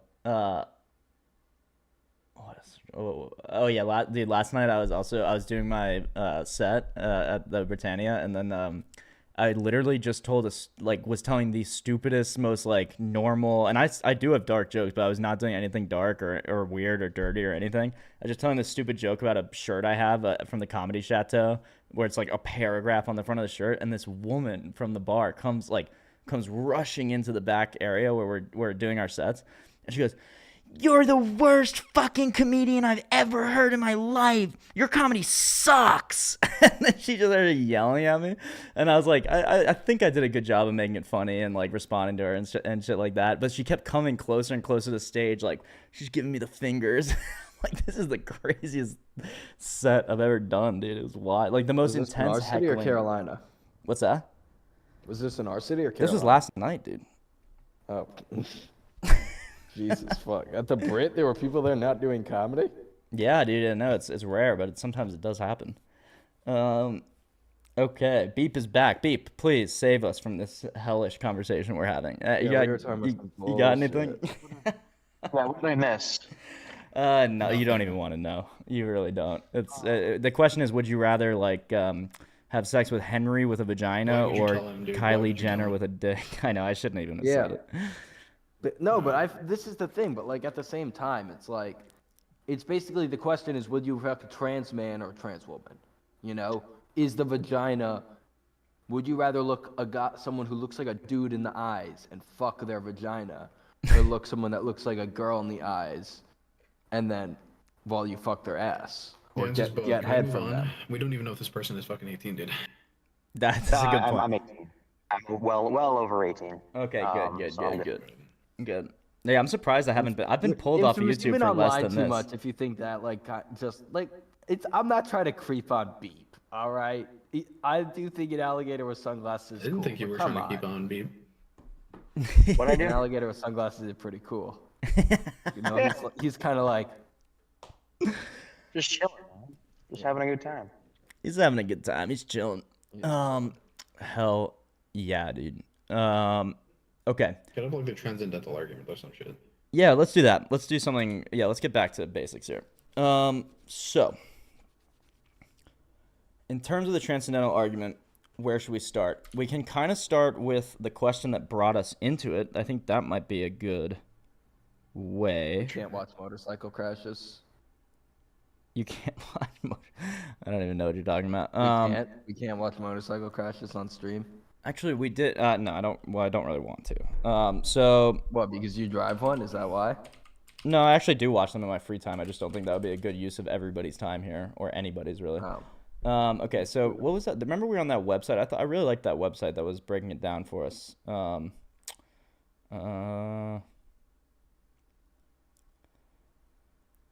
Just get my thoughts in order. But essentially, the way that the transcendental argument goes is that in order to have a grounding for transcendental categories, and the easiest one to talk about or the most fundamental one to talk about are the three like primordial laws of logic: the law of identity, the law of non-contradiction, and the law of excluded middle. These things are unexplainable except by some sort of Christian or maybe even just theistic worldview. And we can get into that more. We can get into it deeper, but I remember in Infamous's objection is an important part of the argument for the transcendental argument is that the laws of logic are conceptual in nature. I mean, I was just fucking around for that time, but my biggest one is that it's circular. That it's circular. Okay, but I Yeah. do think it is circular in the fundamental way that we were talking about before, where in the Gödel way. No, not in that way. Okay. The third premise is only God can account for such universal, immaterial, and unchanging laws. Therefore, God must exist. God is in the premises. It's trying to prove God. I don't know. Is God in the premises? It's in the third premises. Um. Here's the tag: laws of logic, morality, and knowledge exist. These laws are universal, immaterial, and unchanging. Yep. Only God can account for such universal, immaterial, and unchanging laws. Therefore, God must exist. God exists in the third premise. It's a circular argument. Okay, so Yeah, that was gonna be- and so the way that like the he isn't I don't condone. I'm not saying I am this guy or I like this guy per se or whatever, but what Jay Dyer is going to do, who is a big proponent of the transcendental argument, is he's going to say it's if there's no other way to explain these things than by God, then you sort of just have to accept the only conclusion that we have, the only possibility that we have. Maybe like if the only argument is a bad argument, why would he? But if it's not, what's bad about okay? That it's circular. Um. Also, it presumes that only God can account for such universal, material, changing laws. That's two things. Well, I think it would say that only, or at least the way that I would adjust is that only a mind can account for conceptual things. If you're saying mind, then it doesn't prove God. That's why I'm saying God isn't in the premises or the conclusion. It implies a transcendent mind. To have transcendence. Even if it did, it wouldn't prove God because God isn't in the premises or the conclusion. That's how that logic works. Okay, but a transcendent mind is basically the definition of it. I mean it's pretty much indistinguishable. Even if you say mind, it's still circular, and it still presupposes that only a mind can account for such universal, material, and unchanging laws. Okay. And then even if we steel man that, how do we know which God? True. Yeah, and I then don't know anything about the God. I don't think this does tell you anything about the God, really, except that, well, he's rational or something like that. Explains those things. Yeah. Except that it's like a logical, rational person. So, okay. So, this is where we really come into the disagreement, right? If you disagree that logical absolutes are conceptual by nature, then please explain what they are, if not conceptual realities. And you're saying I don't have to do that. Right. Sorry? I don't know if you can still see my screen, yeah? Sorry. So if you disagree that logical absolutes are conceptual by nature, which is essentially the objection, or is it a different objection that you're making? I just disagree that the only explanation that is sufficient is God.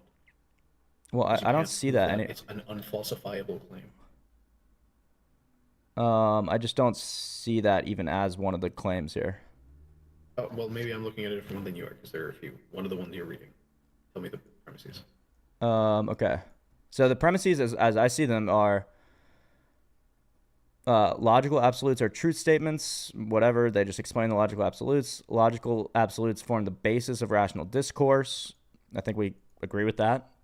Can we agree so far? Get a fucking job. Yeah, I agree. Logical absolutes are transcendent. I think. Can we agree on that? Beep, jump in here because I know what transcendent means. And they're gonna say that it means it's not dependent on space, not dependent on time, not dependent on people. Sure. I mean, morality, arguably. It's dependent on morality, or you're saying morality is also this way? I said morality is arguably dependent on mind. Okay, I see what you're saying. Moralities are, yeah. Well, that's why we're just dealing with logic right now. But okay, fair enough. You're gonna say morality is not a transcendental. Morality is not inherently a transcendental category. Is that basically what you're saying? I'm saying that the argument doesn't prove it, so I'm rejecting it. Okay. So logical absolutes are not dependent on the material world. I think we can agree with that. Logical absolutes, not dependent material world. Is that fair? Sure. And Beep, jump in, by the way, because we this is something that we specifically have gone through, but I know not everyone has. He's actually agreeing. He's actually saying shit. Okay, cool. Yeah. Cool. Okay, logical absolutes are conceptual by nature. Logic is a process of the mind. and I know you had a problem with that last Logic is time, a Infamous. process of the mind. Not logical Sure, absolutes, go on. logic itself. Sure. Okay, then logical absolutes provide the framework for logical thought processes. Sure. Therefore, it seems proper to say that logical absolutes are conceptual by nature. Sure. Okay. Okay, so then if we can kind of grant that, even if you have problems with it, we can get into it. But if they are conceptual by nature, then they are not dependent upon the physical universe for their existence. I mean, that's already been stated before. If they are not conceptual by nature, then what is their nature?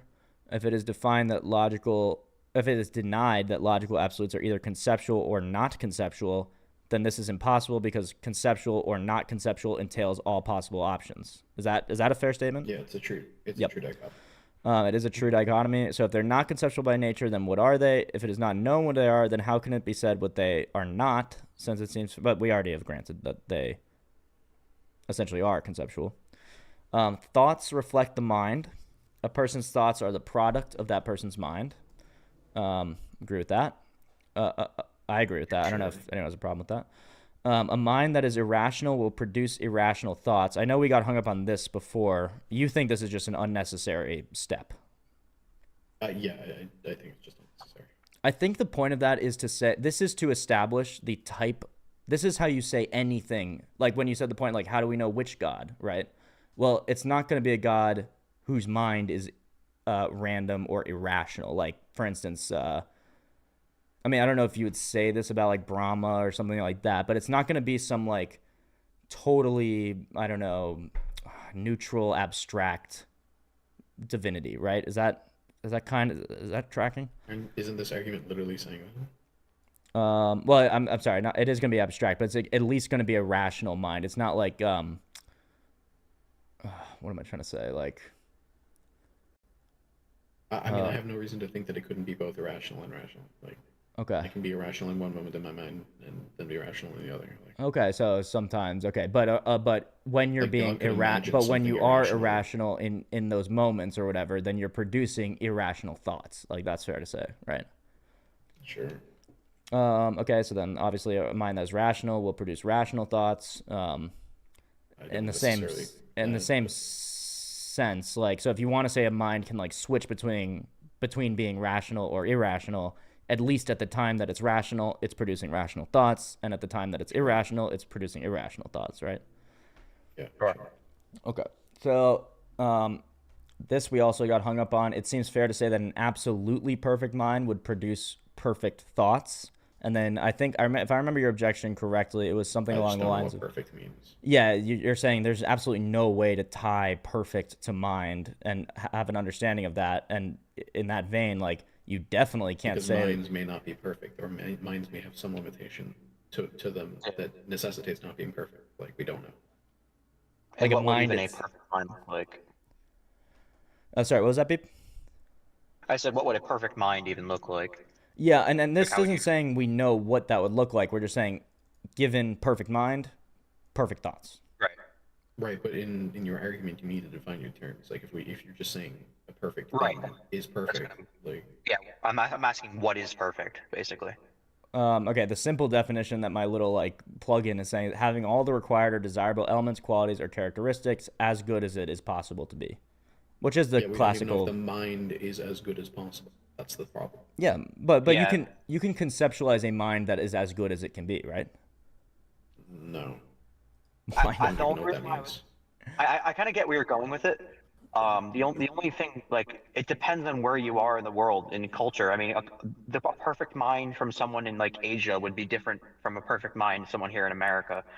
You know, it kind of depends on who you are and what you would determine to be perfect. It's very subjective. But then that wouldn't be it's not talking about subjective perfection. It's talking about like ultimate perfection. Yeah, So but one has to define its terms. What would objective perfection be? well, again, you can't say what it Margot would be. Robbie. Again, you can't say what it is. It's just saying given a situation where there is a perfect mind, that mind would produce perfect thoughts, or no? If you can't say what it is, then I don't accept the premise. That's the thing. I don't know if I can. It's kind of like trying to think You how can't I want to word this. you can't accept a conceptual perfect mind, like a mind that is as good as it could be. Because it's not defined. But that's what I'm defining it as, a mind that is as perfect as it can be. I mean, No, as good. you're I'm sorry, not- as good as yeah. it can be. As good as it can be. Yeah, but we don't know what that is. I mean, I agree, but I don't think that's necessary for this step. You do need to know it for your premises to be valid. Okay, I don't know what irrational would be, but I know that an irrational mind would produce irrational thoughts. Sure. I think you would know what irrational is because we've defined it.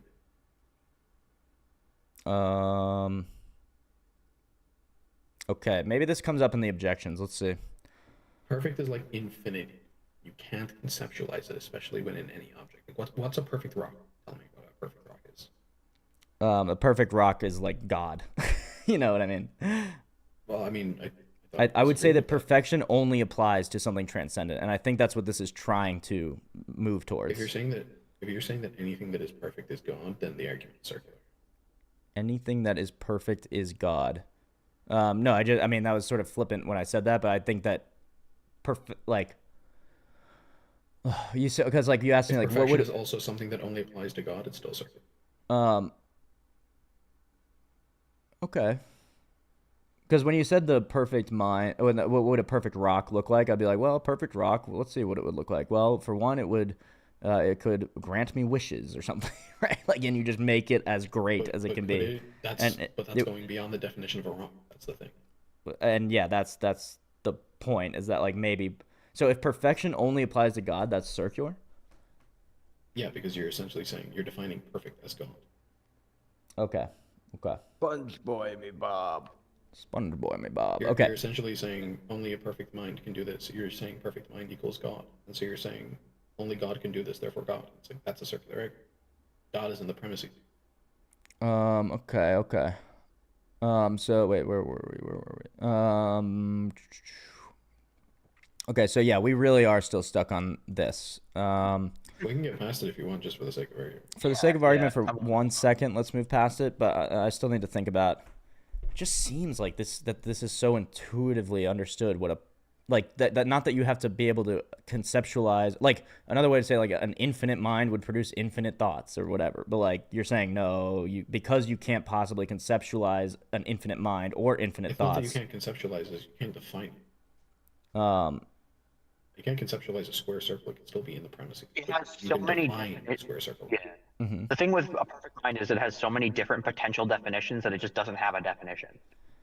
Okay, but if we're using make perfect at all, then like, and if thoughts correlate to minds, and Sorry, perfection, I thought I was unmuted. okay, if thoughts correlate to minds, and perfection is obviously identical with itself, then the perfect mind would correlate with perfect thoughts. Is there something wrong with that? I don't. I mean, sure, if Schmorbly-Gook is a Schmorbly-Gook Yeah. mind, Yeah. then it will produce Schmorbly-Gook thoughts. Yeah, exactly, But and you that's haven't all this is defined it, that's and all it this can't- is asking you Right, to but you accept. haven't defined it, and so all of the conclusions don't necessarily follow. Okay, so let's see if that's the case. Since the logical absolutes are transcendent, absolute, and Schmoogly-Gook consistent, and are independent of the universe, then it seems proper to say that they reflect a transcendent, absolute, and Schmoogly-Gook and independent mind. Like, would that be a fair? Would that follow from the last? See how that doesn't make any sense. I do see that, but it still holds. Like, it still follows, right? Not unless you define it. It fits in it fits in an argument form. It just doesn't mean anything. Like I can make a. It's just so hard for me to accept that with made-up perfect. words. It's so hard for me to accept that the word perfect doesn't mean anything. It's not that it doesn't. It's not that it doesn't mean anything. It's that it's undefined. But what if we Yeah. just define it? Why not just define it? Please As define good it. as it is possible to be. You What read does the, that you read the mean? definition earlier. Can you read it again? What for perfect? Yeah. Having all the required or desirable elements, qualities, or characteristics as good as it is possible to be. Okay, Yeah, and that's what fine. are those requirements and characteristics? We don't know. It doesn't define those requirements and characteristics. No, it doesn't. It But says all of them. All of what? Like They that do doesn't. define them, and they define it in Jesus. Okay, we're not talking about Christianity. But yeah. just in the terms of the definition of the word perfect, it doesn't like specifically say, oh, you need to meet all these requirements. It just says it meets all the requirements, but those requirements now can be subjective. There are no objectively perfect requirements, I guess. I'm not trying to. I'm getting it confused here, but No, there's this like is good. This nothing is good. specifically there that you know Okay. Okay, well, says. let me refine it a little bit. Like Sure. the reason that the problem is the way it is that it's applied to an object. Perfect has a definition that's contextual, right? Yeah. For instance, perfect rock it applies to all the properties of a rock that would be desirable. What in the living fuck? Yeah. The desirable properties of a rock. But this is already answered by classical theism. It's like nothing material can be perfect. Like a Okay, rock. which what is For the exact reason that you just said, a rock cannot be perfect because how do you define those properties of a rock which make any of one property better than the other? Well, no, because the reason is applied to immaterial things too. What are the properties of a mind such that any of them could be perfect? What are the properties of a mind such that anything could be perfect? Again, yeah, exactly. Any There's of no them could be perfect. perfect. There's no perfect physical brain. No, I Is said that- mind. I said mind. Okay. What are the properties Like of mind that there can be is no. perfect? A being as good as it Yeah. could possibly be. I mean, what is? All right, but now we're changing the premises. Like you're just saying a being. No. A perfect mind is just a mind that would be as perfect, as good as it could possibly be. What does that mean? What lot are of its diamonds. properties? It's A lot kind of of like diamonds you. in that mind. Like, do you not believe in the word good, or you don't believe that that the word good can be applied No, to you're- anything, or what? No. You're just. I believe it can. Like a good rock is a pretty sick rock, right? Sure. But when you're saying a perfect mind, I don't know what that means. Even like I can't even begin. Okay, let's see what Aquinas has to say about perfection. Um, uh, It's like saying like imagine an infinite mind. Can't fucking imagine that. What does that even mean? We can't comprehend infinity. yeah. I mean, I agree with you We on can't that. comprehend perfection either. I'm just not sure if this defeats the argument, but I agree that you can't conceptualize it. Like, you can't hold it in your brain because you don't have a perfect mind. But, okay. Because You've creative never thing. watched a movie though and been like, yeah, that was perfect. Yes, I've used the word perfect to be, but of course you could never say there is a perfect movie. Like 'cause John Cena's heel turn was done perfectly. yeah, right. It If you want was. to continue past this, we can. Okay, yeah. I'm just trying to see if Aquinas gives us any sort of definition for perfect, because that's what the classical theist is probably going to rely on, and maybe there's ways to develop it. But so did not predicate best and most perfect the first principle. The reason was the ancient philosophers consider only a material principle, and a material principle is most imperfect. I think we agree with that. Like, there is no perfect rock, right? No perfect brain or something like that. Wait, he's saying that the material is most imperfect. I think that's a little bit of like his speech pattern, but yeah, a material principle can't be perfect, right? I don't. I don't. Okay. Let's see if I there's don't know what it means by perfect yet. So Okay, yeah. Now, God is the first. Oh wait, does he define perfect earlier? Having considered the divine simplicity, we treat next of God's perfection. Now, because everything insofar as it is perfect is called good, we shall speak first of the divine perfection, second of the divine goodness. So this is not a valid definition, right? According to you guys. Perfect is called, like... you're just saying perfect is good. Yeah. What does that mean? Well, I think you kind of know what it means intuitively, even if you can't hold it in your mind. If you can't see define it. it can't be put in a syllogism. But it is defined. Perfect is the thing that is all good. Okay, if gobbledygook means Mikkelishklak, what have I said? But perfect, gobbledygook and Mikkelishop are not like perfect and good. Those, you literally just made those up. But there's I just gave you two undefined things, and they both reference each other. In fact, one is defined as the other, and as a property of other things. So you're saying perfection has no definition, and neither does good. it has no satisfactory definition. it has a vocabulary definition, but it doesn't like actually have a definition for like. So if I say, this object in my hand right now is yellow, like Yeah. that's yellow, but I can't look at something and point at it and go, that's perfection, because there is no objective definition for it. You know I'm what I'm not trying to say? even Like sure there if is a vocabulary to say like, oh, this meets all the requirements, this is perfect, if you will, but like there's so many different ways you can perceive perfection that it becomes subjective, and there's no objective perfect. There were a okay, but lot of there's so people in many like the different ways 40s you and can 30s that perceive. saw what Germany was doing and were Okay, like, "That's okay, all perfect." right. Hold on, Henry. Hold on. You can. There's so many different ways that you can perceive yellow. Like if you have color blindness, then so are you saying that there's no reason to have yellow as a definition? There's no reason to accept the definition of yellow or whatever. Well, just because you have color blindness doesn't mean that yellow is not still yellow. And I'm saying just because you can't see perfection doesn't mean perfection isn't still perfection. Correct, but I can't see perfection. it also means you can't put it in a syllogism. It doesn't mean anything. And why exactly can you not put it in a syllogism? I mean, you can put it in a syllogism. I know, but why does that invalidate the syllogism? To use words that like all words can be torn apart like this. You could say, I don't know what. Let's see. You could say, I don't know what thoughts are. Because he just gave an example. If something is yellow, it has some property that's observable and definable. Okay. If something is perfect, that is neither observable nor definable. Please define me an infinite mind. Please define me, or sorry, an infinite mind. Please define me a perfect mind. Please define me a perfect rock.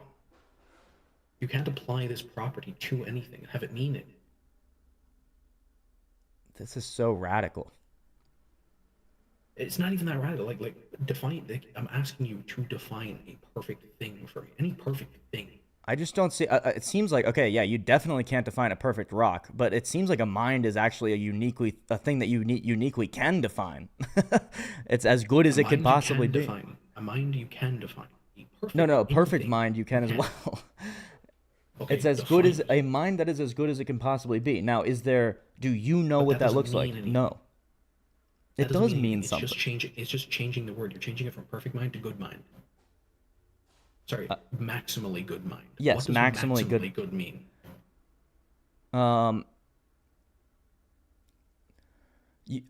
It's like you just have to, in order to have language or speak or to have a logical, rational conversation, you just have to accept that words mean what they mean. No, because you can't give me the meaning. I can give you the meaning of yellow. I can give How? You the meaning Okay, give me the meaning fart. please give me the meaning of yellow and fart and all that. Okay. I mean, let me just get it up with the fucking definition. Okay, but if you're just going to read a definition that's a vocabulary definition, that's exactly what I'm doing for perfect here. But you're not accepting that. It doesn't mean anything. Okay, you just stating it doesn't mean anything doesn't make that true. Of the color between green and orange in the spectrum of primary. Okay, right. But that's just a vocabulary. Like ripe lemon. Can you, Yeah. you can define a color without using another Point color? length that it emits and the amount of light it receives. You can go really scientific into what yellow actually is and why we actually see yellow as yellow. Yeah, and if Whereas you're with Aquinas, you can go super deep into what perfection means and what all the like the all, But all also the second thing that makes it definable is that it's observable.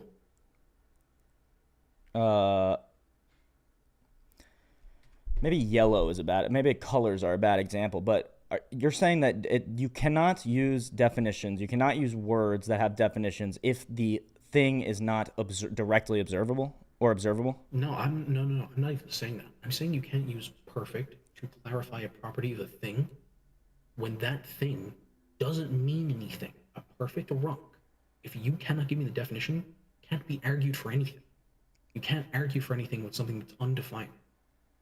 We can't possibly know the measurement of the properties of this rock. So you're throwing out you're throwing out the word good. Properties. You're throwing out the word good as a reasonable word to define perfect, right? Throwing out good as I mean, not necessarily. If you can define good in a way, and then that'll define perfect, that's fine. I mean, that's obviously what they're doing. Right. What the fuck does maximally good mean? Are you asking what does it look like?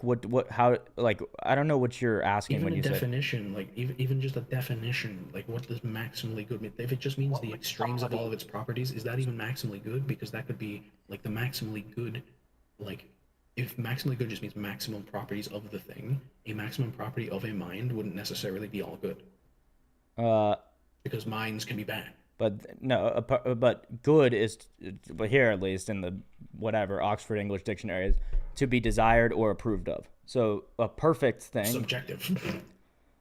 Um, I guess that is subjective. Yeah. It's Yeah, a so little. that's what I'm trying to do all the It's a time. little Like, crazy to say good. Like it's a little crazy to say, perfect is subjective, or that like good even. But that's exactly what it is. Like that's why people have different gods, dude. They have different ideas of perfection. Yeah. right. Embodiment. But Henry has but mentioned the Nazis a few times. Like, what may be perfect to a Nazi is not what's going to be perfect to me. So that those are two completely. The word perfect is still the same in the fact that it meets all of our requirements, but what's perfect to him is not perfect to me. You know what I'm trying to say? yeah, I Like, agree. Yeah. No, I mean I completely agree with you Yeah. that a human like the within materiality, within human minds, within a limited mind or whatever, you are not going to be able to know perfection. Then, as limited minds with limited imaginations, we cannot know that this argument is true. There you go. right. Okay. Okay. Let's move. Uh, We let's can move move. past it. Let's move past it. I'm just not convinced by that. I think it's incredible. I think it's nitpicky, and I think it's a little disingenuous to say that there's no possible perfect mind. That this is a self-contradictory statement. It just clearly If isn't. if it was, you would have been able to provide a substantive definition that would provide the argument, but you couldn't. I'm not. It's not even intuitive. It's completely. It's so intuitive. We like even said it was subjective, dude. um Even if it was intuitive, it would be subjective. I don't know. Like there are just so many angles to take this from. Like that it makes it no sense in the argument. I think the angles you have to take are tangential. I don't know. It's just like you're There are really gonna argumentation say works. perfect does not have a meaningful definition. Like there's no. It's not a good word. Does infinite okay? What does an infinite raccoon look like to you? What does it mean? I don't know, What but would what would that be? if you said an infinite raccoon produces Infinite infinite raccoon thoughts or whatever, I mean, if you said an infinite raccoon has like infinite raccoonness, then That's a good rapper name. I would easily accept that. I mean, that's obviously Okay, true. so you're saying that the perfect mind is just perfect mindness, okay? I guess, Sure. but that doesn't mean anything. They call me the Infinite Coon. Okay. Goes, We call this transcendent, absolute, perfect, and independent mind God, since a physical brain is not transcendent by nature because it is limited to physical space, and God is by definition transcendent in nature. And you're going to say, well, you just defined God into the argument. Is that Yeah, you basically? just defined God into existence. Okay. What about God, this? you just Reese? basically said What God is is love? defined as its existence. Like, But so if you're saying, so is this relevant to your point here? If they're not conceptual by nature, what are they? If it's known what they are, if it is not known what they are, so you're saying I don't know what a perfect mind is, no idea what it is. Then how can it be said what it is not? Because you're saying a perfect mind, whatever it is not God. Is that fair, or no? Do you think a pervert mind is a perfect mind, Reese? I would say a pervert mind is not a perfect mind. I would say a Maybe pervert we mind can- is about to get muted in the chat. I was arguing with you. I know. Okay. No, obviously a perverted mind is not a perfect mind because it's not maximally good. But you're saying these, when I say these words, that means nothing to you. That absolutely means nothing to you. But yeah, we just went over that. It doesn't mean anything in the argument. Okay. Yeah. It's interesting. It is. I mean, have to say that obviously perfect means something to me. I have an idea of what perfect means. At least on what basis are you denying this? I mean, because it's going to be different than everyone else's. okay, but for I you, need a definition. but for you, when you read this, what basis? talk about objective definitions. What's up, Beep? Sorry. No, that's right. When we're trying to use logic in general, using subjective definitions. I guess I mean again, like Infamous was saying, his idea of perfect and your idea of perfect and my idea of perfect, they're all completely different forms of perfect. So to use that as a basis just isn't going to work Okay, because, whoa. Let's again, establish that we have different ideas of perfect. Do you guys disagree with the general definition of perfect, that it is as good as it is I possible mean, to be? No, no, no, I no, mean, no, no. So that's not my argument. That is not my argument. I Okay. I do didn't think mean we in the have sense of different like, ones. I didn't mean it in the sense of like perfection as like an actual like term. I mean it in the sense of like what I think something perfect would be like. So like, let's go Yeah. back to the rock.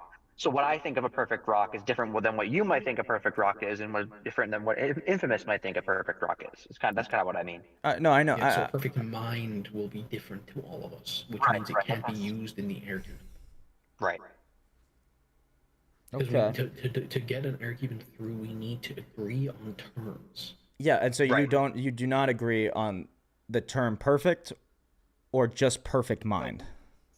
We don't Both. agree on. I mean, yeah, both, honestly. Okay, so you don't agree that this is a valid definition for perfect. That let's just is that Well, so it means nothing. That's the problem. Is that like when you're saying like it's just both two useless terms related to an object. Like if the It's less. But Schwarzschild you is see why I have 73, trouble with like that, right? You see why that's a radical claim that a perfect mind or perfect or whatever is meaningless. Like it doesn't apply to anything or whatever.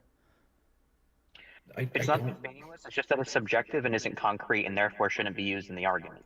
like if a definition could be like 8 different things, you can't use it in an argument or a syllogism. It won't work. But it doesn't mean 8 different things. It means one thing. But Well, you're saying it means one perfect thing. does, but a perfect mind does not. Yeah, anything that when perfect is applied to any given thing, as we've agreed, we Yeah. could probably have a 20-minute discussion about what a perfect rock is. Would we be correct? No. Who the fuck knows? No, but you could still talk about it, right? Okay, I can talk about Schmorbligok. We can define it. You sure could. And if you define Schmorbliglock, I mean, I would accept the definition. And whatever. If it's a reasonable definition, I would accept it. Unless it means Schmoobly Unless it means Schmoobly. So that's what you're saying. Like perfect, it could mean imperfect, essentially, is what you're saying. No, I'm saying it could mean fucking anything. I mean, obviously, it would have to be within the realm of good, right? But like, what? Like, there's a lot in that. I agree with you. I just don't think this is asking you to know what perfect is. Like, we're just saying all of its good properties are maximized, right? Yeah. What are its good properties? That's subjective. Um.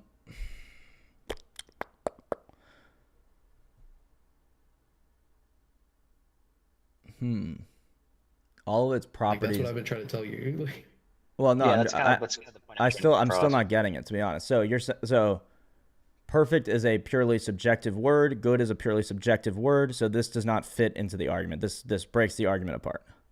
not only is it a subjective word, but anything applied to it becomes subjective. If I say a perfect rock, what does that mean? If it means the maximal good of all of its properties, what properties are good?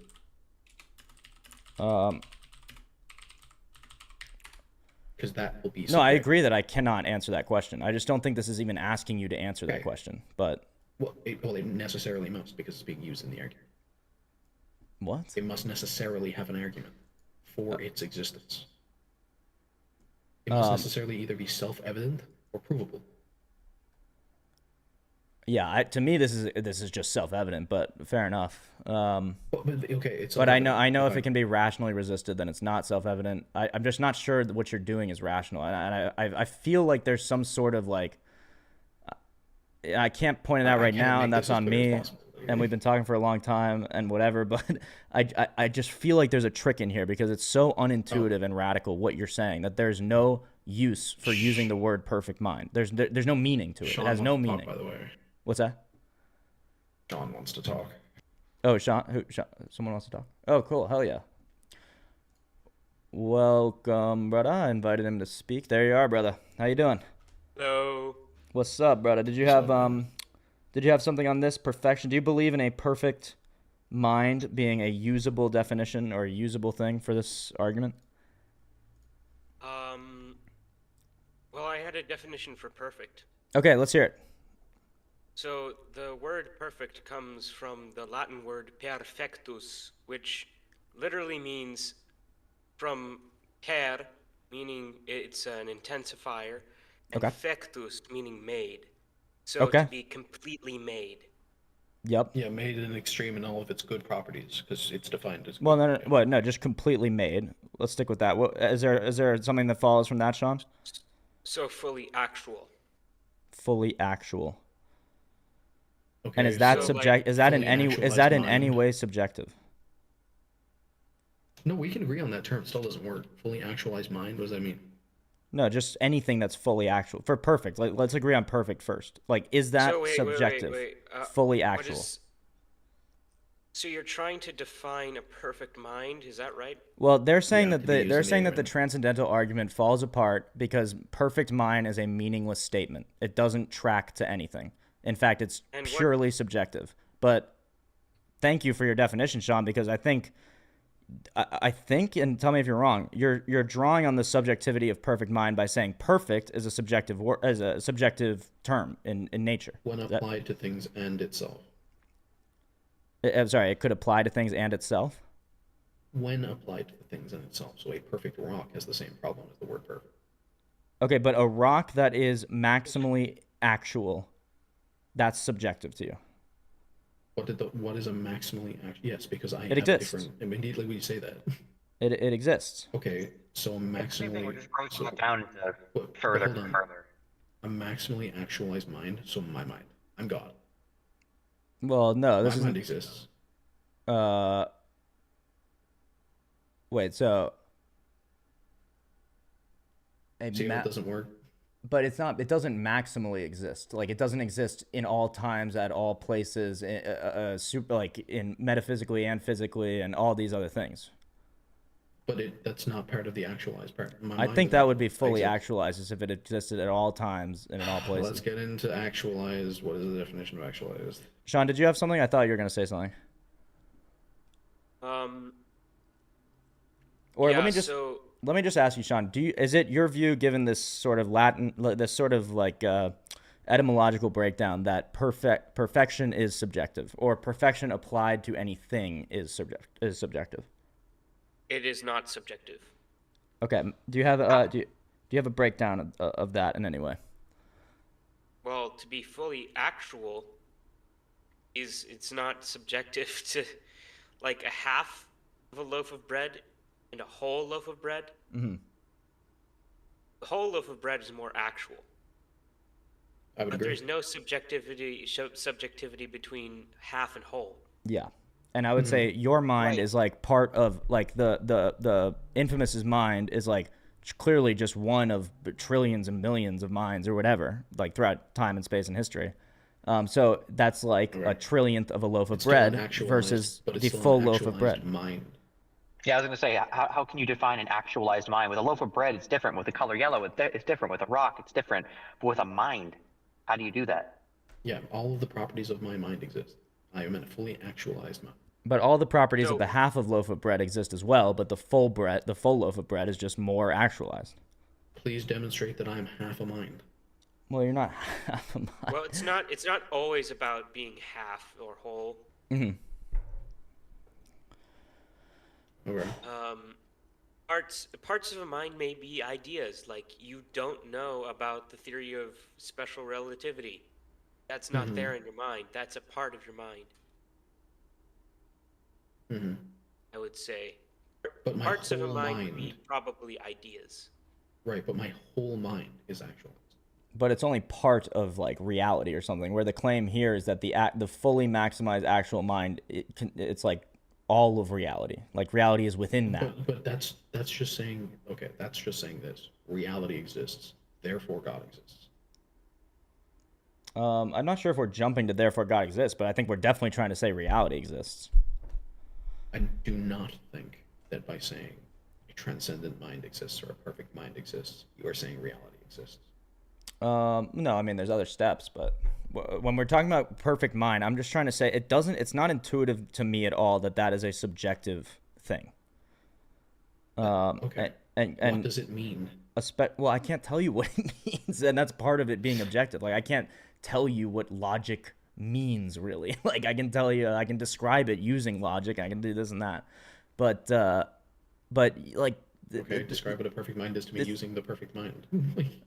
Well, yeah, I can't do that certainly. If I could do that, then I would, and this would be over. But uh, Like any analogy you seem to be making just doesn't line up with what it is. Like, okay.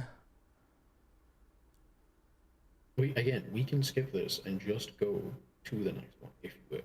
Yeah. Reese, you're acting retarded. Yeah. Thank you, Henry. You're literally gone. Thank you, brother. I appreciate you.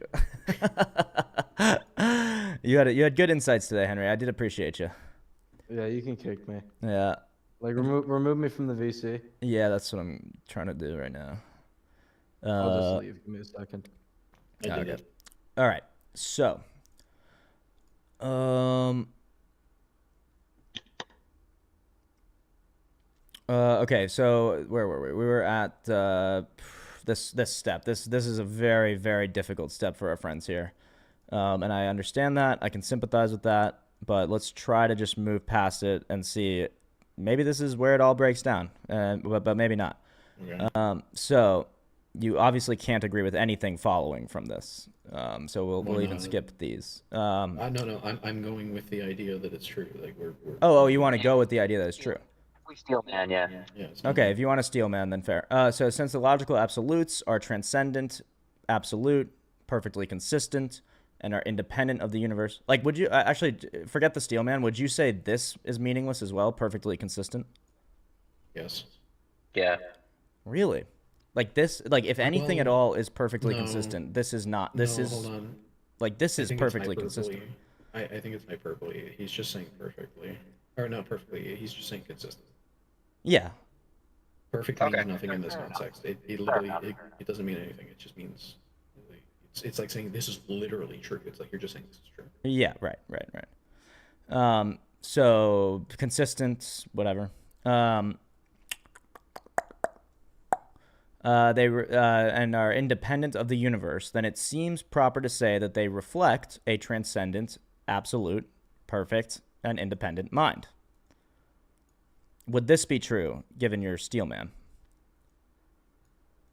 I mean, yeah, for surrounding all the previous things, yeah. We call this transcendent, absolute, perfect, and independent mind God, since a physical brain, is not all these things, and God is transcendent in nature. Would that be true? Or do you feel like this is just sneaking in transcendence, just like saying God is transcendent? Say it again. So we call this transcendent, absolute, perfect, and independent mind God, since a physical brain is not transcendent by nature, because it is limited to physical space, and God is, by definition, transcendent in nature. I mean,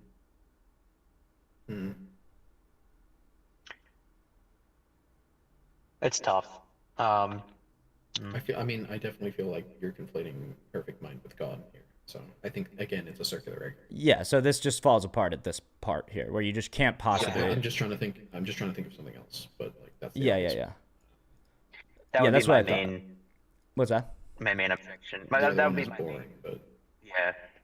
That would be my main counter argument. Would just be that it kind of falls apart at that perfect mind spot because then it kind of equivocates perfect mind to God, and if we can't agree on what a perfect mind is, then Okay. it Now, doesn't. what if we snap just point. remove? What if we remove four from this whole thing and remove the word perfect from any of this?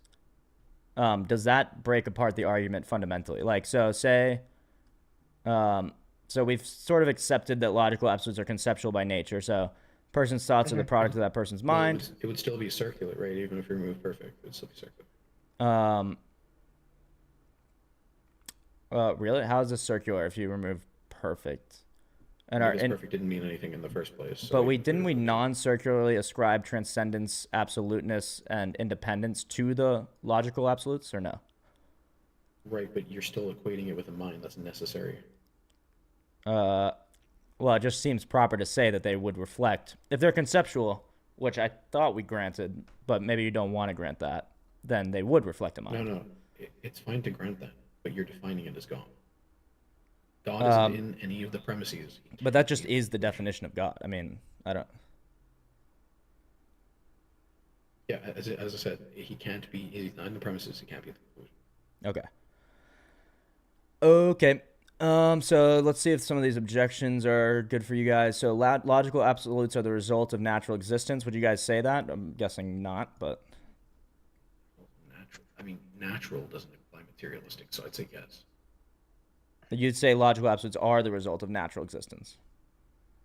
Well, yeah, because that just means how existence exists. So yeah. Yeah. Okay. So how do Like, conceptual absolutes? nature's How do this existence is a is good nature. this is a good question for you because this is actually your position. So it's like how do conceptual absolutes form as a result of the existence of matter? No, no, but that's where you're again. It's existence's nature, Oh, okay. So in not what sense are material's nature. okay? I got you. So in what sense are they a result of natural existence then, if not like material existence? Because it's a result of existence. They exist. Okay. It's the nature of existence. Okay. Okay. Yeah, I'm not. Yeah. Okay. Gotcha. So how does this is already you already said that this is not relevant. If they are part of a natural existence, the universe, then would they cease to exist if the universe ceased? Say again? So if they are part of this natural existence, forget matter, but just this natural, if they exist, is what you're saying, then would they cease to exist if the universe ceased to exist? Depends on what you define by the universe. If it's just reality, then yeah. In what do we mean by they specifically Oh, again? these are the logical absolutes. So yeah, I don't even know if we went Oh, over this, okay. Yeah, but yeah, yeah. the law of identity, Right, something right, right, is what right. it is, right? Law of non-contradiction and the law of excluded middle, just the most fundamental, basic like laws of logic. Yeah, then if the universe is like Infamous said, if it means reality in that sense, then yes. Okay. We also Uh, have to remember that we excluded morality from this whole argument. So Right. we excluded morality. Sure, at the yeah. I mean, this start, yeah. just doesn't deal with morality right now. No, I know. I'm just saying there's a fundamental part of Tang that doesn't work. Okay. So would you say that logical absolutes simply they just exist?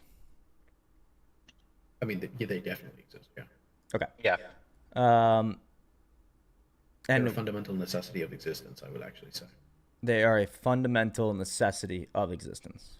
Yeah, I mean, I would agree with you. I would agree with you for sure.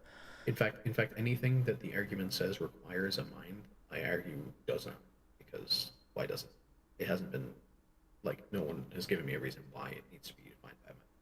Well, it just seems proper to say that they are conceptual because what are they if not conceptual? Right, but conceptual sneaks in mind. What if we just Yeah. remove conceptual from the whole idea? Okay, so what are they if they don't require a mind? Like you could say transcendent.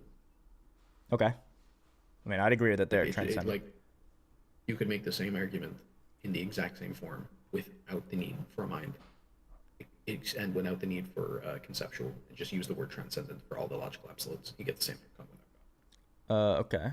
Okay. Um, this might be interesting. Logical absolutes are eternal. Would you guys say that? I don't know. Not a clue. Okay. You No, could make some argument for it, but we I feel kind of like we kind of did that experiment before, where it was like if they didn't exist, then they would exist. Remember that? yeah. Because that would be a truth statement, and Right, right. so if it works with all three, as in all three. Just I was made aware of this. Yep. When I can't lump all of the logical absolutes into one premises or into one. Well, yes, one premises, but one argument because they justify each other. So you'd have to do it one by one. And if you do right, it you one would by one, you would those do it didn't one by exist, one, but it doesn't work. by nature of one of them existing, they all do, right? Yeah. Yep. Okay, so if a person says that logical absolutes have always existed, which is not what you're saying, or it is, I'm sorry, I wasn't clear I about don't that. You just don't know. Okay. Not Yeah. a clue. Then how is it that they could exist without a mind? Why After do all, they need a mind? We've already established they don't. I don't know. I don't accept that they don't need a mind. I mean, I can't. Well, we I said have. that they There's were absolutely. transcendent. There's no reasonable way that they could exist without a mind. But But we've said that they're transcendent. They're they're. What if they were descriptive and not prescriptive? What if they were just how the universe worked and not the result of us? Like they were clearly like you believe in their objectiveness, right? yes. Yeah. So where does it say that they need to be a product of the mind if they're just emergent? Um, where does it say they need to be a part of the It's mind? like saying It's blue or this thing that yellow. logic is a process of the mind. Logic is a product. Okay, but this But is kind of what logic the is logical derived. The absolutes. logical absolutes are the framework for logic. So Yeah. So I mean, that might apply to logic, like the process of logic. It definitely doesn't apply to logical absolutes yeah. because the argument itself defeats it. Like it says that they exist outside of minds, which I hate to tell you, a perfect mind is a mind. No. It says they exist outside of minds, but I And a don't think perfect like mind is a mind. a perfect mind is a mind, but it's the mind that's maximally actual, so it can't not exist. So it couldn't possibly exist outside of that But mind. even if it does exist, that these laws must exist outside of them because the premises provide that. They don't need minds. Okay, that's interesting. I'll think about that for a sec. Um, they're self. That's what this actually is basically. That they're self authenticating. Oh no, we Yeah. said that before. We said that before. But so logical absolutes, like they are they independent of a perfect mind, of a transcendent mind? Well, I mean, it's a pure categorical problem, right? If they exist absent minds, and a perfect mind is in the subcategory of minds, it must necessarily be true that they exist I absent a mean, perfect mind. I think I would say It's that a minds categorical are in the subcategory of like perfect minds in a weird way. But I see what you're saying. Well, I no, a understand what you're perfect saying. mind is a mind, so it's in the category of mind. Okay. Like if a perfect person is in the category of people. Okay. Okay. Hate to be rude, guys, but I gotta head out. All right. Peace, Goodbye. brother. Peace. All right. Good talking to you. Appreciate See the ya. dialogue. Have a good night. No problem, Have man. a good one, bro. Oh, look, they bring up your chess example. Logical absolutes are like very rules possible, of yeah. chess, which are not absolute and transcendent. Do you agree with that? I'm not sure even if I know what this means. So logical absolutes It's are like basically saying rules they'd of. be arbitrary and like Oh, don't okay, but yeah, exist, you which don't agree is with that. You weird. you don't think they're arbitrary. Yeah, like some person that would be an absolutist would probably say like things like chess or any rules just use the laws of logic to be fair. But just because they are arbitrary does not mean the laws of logic are arbitrary. Right. Um. Interesting. Okay. Okay.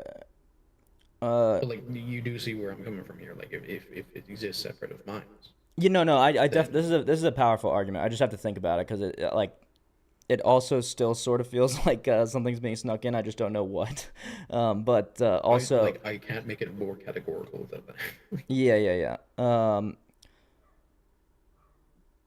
Let me try to think about that. So, the logical absolutes, there's absolutely nothing to say that they are dependent or that they are conceptual, really. Yeah, Is what you're saying. there's nothing to say that. I don't even think there's a way to prove that. The process of being reasonable and using logic might absolutely be a process of the mind, but the logical absolutes, as said in the premises of this argument, No. Yeah, that's say important. that Yeah. they're Okay. Yeah, I'm gonna have to really think about that and really get into that because that's interesting. It's a good point. I mean, it seems like that would be self-refuting if logic. It's really this premise up In fact, here. can you send me the copy paste of this? Oh, sure. I, You want I the need link to, or do you like, want the make sure whole? that You want me to copy it? just copy the relevant premises about the mind. Okay. I won't copy the objections.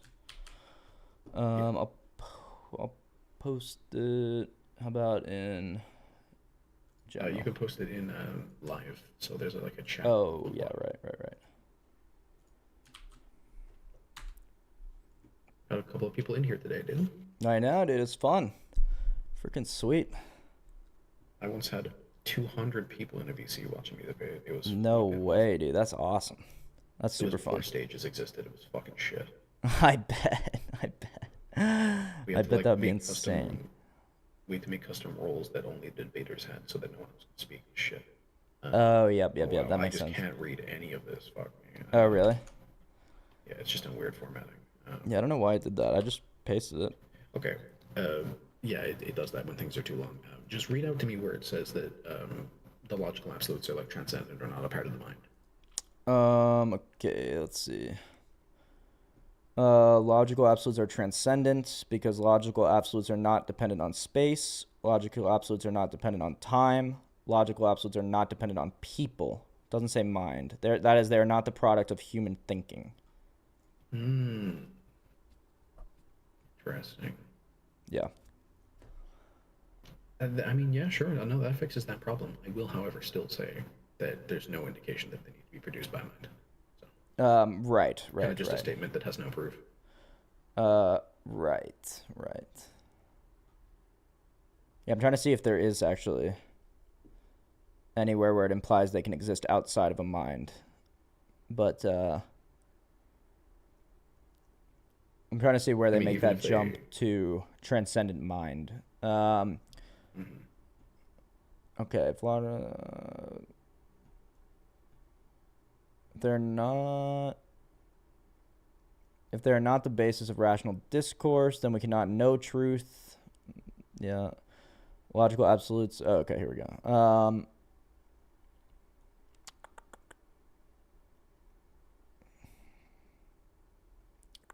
Their nature were dependent upon physical existence, and they would cease to exist when the physical universe. Yep, yep.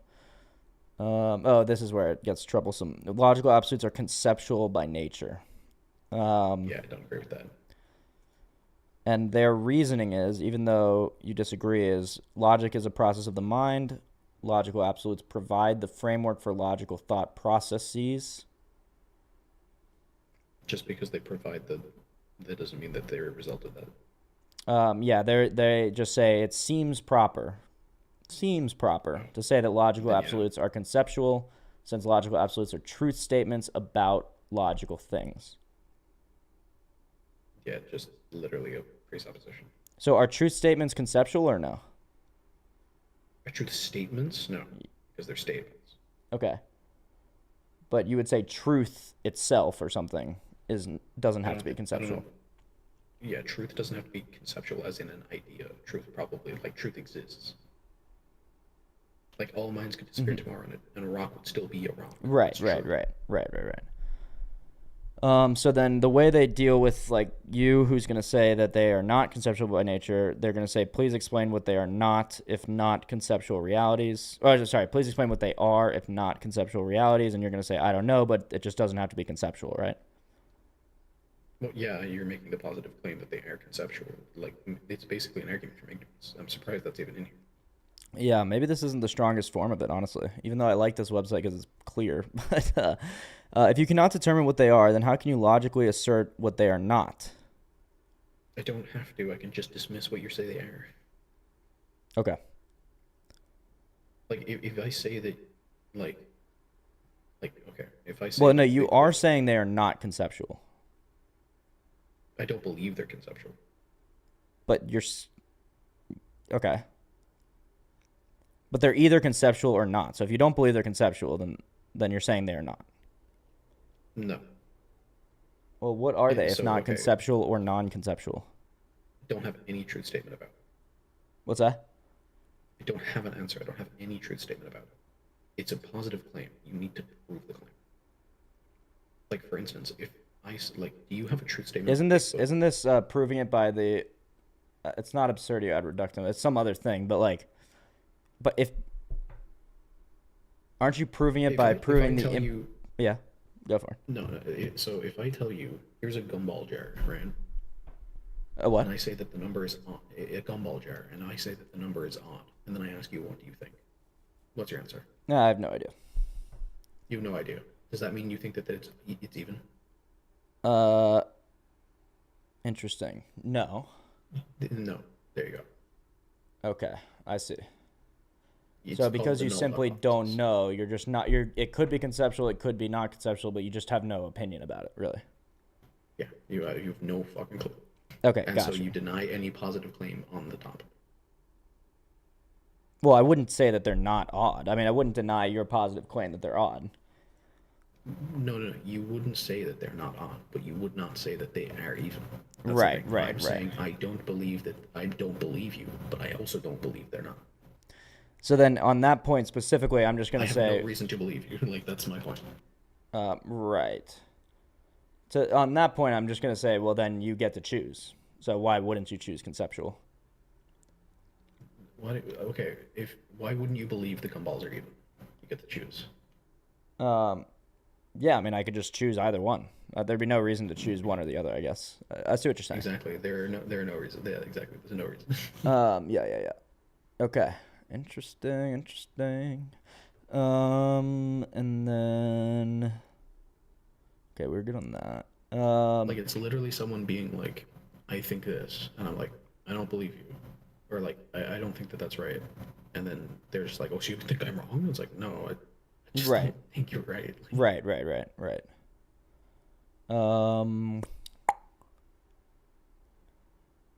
Okay. it's actually that little difference between true, not true, and true and false. That's the difference between a dichotomy and a true dichotomy. Right. Sorry, I'm just reading some of the other objections to see if there's any interesting ones.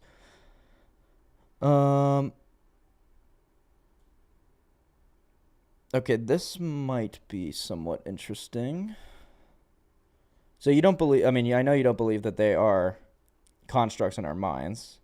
So then, We might have some kind of construct in our right. minds, but Like they logic might be a themselves are. construct or something, but logical absolutes are not. Mm-hmm. Okay, so logical absolutes are absolute, and not because of some special quality, but because we judge them using logic.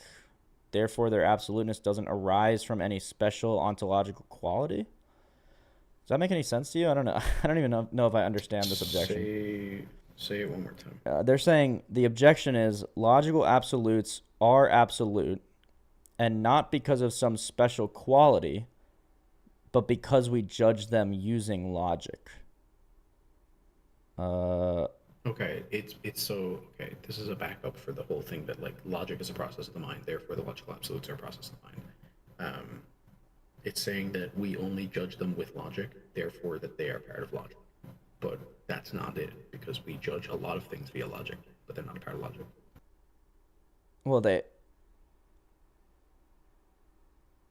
Well, anything you judge with logic does have, like, is connected to logic in some way, right? I mean, it's connected. It's not the source of. I see what like, so when you say like there's three rocks or whatever, and you're using the logical process of mathematics, that doesn't say anything about the nature of the rocks or whatever. Is that sort of what you're saying? Just because something can be processed by logic doesn't mean that it is from logic. Like all Right. of reality can be judged by logic. Right.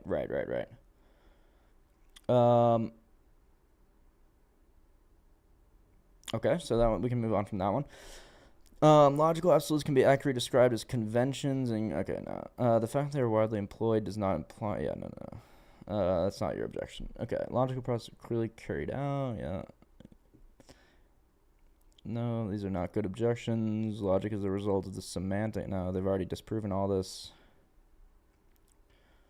Okay, so if we have only two possible options by which we can explain something, and one of those options is removed, by default the other option is verified, since it is impossible to negate both of the only two existing options. That seems fair, right? And I'm not saying that we have removed anything, but just on that basic front. Say it one more time. If we have only two possible options by which we can explain something, and one of those options is removed, by default, the other option is verified. Yeah, if all possibility, it's the Sherlock Holmes thing. Right. So then they say God either exists or does not exist. There is no third option. I think you agree with that. Yeah, true dichotomy. Yeah.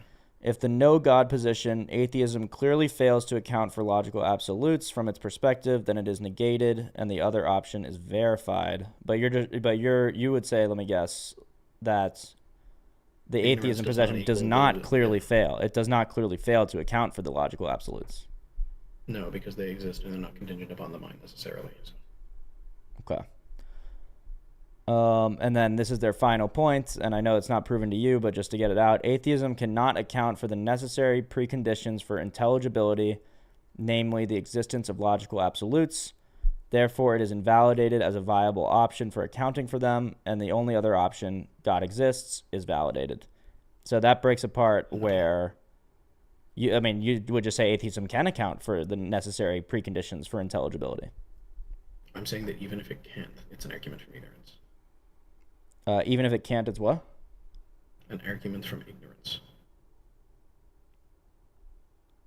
Okay, I see what you're saying. Like it's not it doesn't fail to account for it just because you don't have the actual answer right in front of you, right? Mm-hmm. Yeah. Yep. Therefore, it is valid as a viable option. Okay, cool. Out of curiosity, I'm gonna ask ChatGPT what it thinks about the transcendental argument. Just out of curiosity, not that it's a legitimate sort of source, but please give the strongest form of the transcendental argument for the existence of God.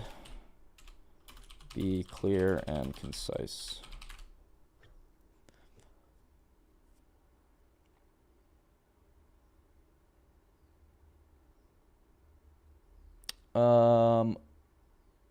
Okay, ChatGPT says nothing. It does say stuff, but I know where this is going to fall apart. So it says knowledge and logic require a foundation. I think you agree with that. Knowledge and logic must have some foundation. I don't know. Well, yeah, I mean, you agree to this. These include laws of logic. So let's just forget knowledge, although I think we could go into that. Like the foundation for doing logic would be the logical absolutes, right? Oh, you said logic. I thought you meant logical absolutes. Sure. Right. Logical absolutes are the foundation for logic, yeah. Yeah. Then point number 2, ChatGPT just jumps to God provides the necessary foundation. The only coherent, sufficient foundation for these features is the existence of an eternal, immutable, and omniscient God. God is posited as yeah. You're just gonna. That's easy for you to resist rationally. The objective. Okay, whatever. So, yeah, ChatGPT is a very bad arguer. So I mean, I'm gonna ask why is God the only necessary foundation, and why would knowledge be impossible without God? My session has expired. I can ask it. Hold on. What pace of the question? Okay. Oh shit, I lost it all. Ask ChatGPT. If you Control Z, it'll give it to you back. Really? Yeah, Control Z. No, it didn't. Oh, really? It doesn't have that function. That's weird. Anyway, go on. Okay, I guess ask it to present you the transcendental argument for the existence of God, and then ignore the answer, and then just ask, why is God the only necessary precondition for logic and knowledge? Necessary, huh? The necessary precondition for logic or I guess you could say for logical absolutes and knowledge.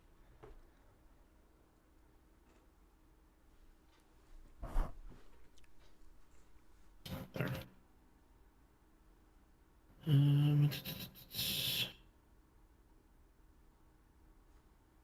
Oh, do you know what's funny? What's that? It actually gave me an argument against it. Oh, really? The first point, logical absolutes do not require mind. Right. So that is definitely the strongest Oh, argument. here we go. The fallacy of necessity, why only God? Hold on. Right. Even if logic required a necessary foundation, why must it be God? Theists assume only a divine mind can be necessary, but this is an assertion, not an argument. Alternative explanations include Platonism, logical truths exist independent, like mathematic truths. Conceptualism, logic absolutes are abstract entities that do not require consciousness. brute fact naturalism, the universe operates logically because it is simply innate in its nature. But I mean, that's an Problem for assert. The tag, brute, the just brute fact thing is just an assertion too. So that's not really good. well, I mean, it's right. It is how reality works. Whether or not that's the only thing it needs to exist. Yeah, is a exactly. thing. So that says nothing about there not being a god. But I understand what you're saying. Yeah. Problem for tag, just claiming that only God is necessary does not explain why alternate foundations are impossible. Why the ultimate foundations are necessary?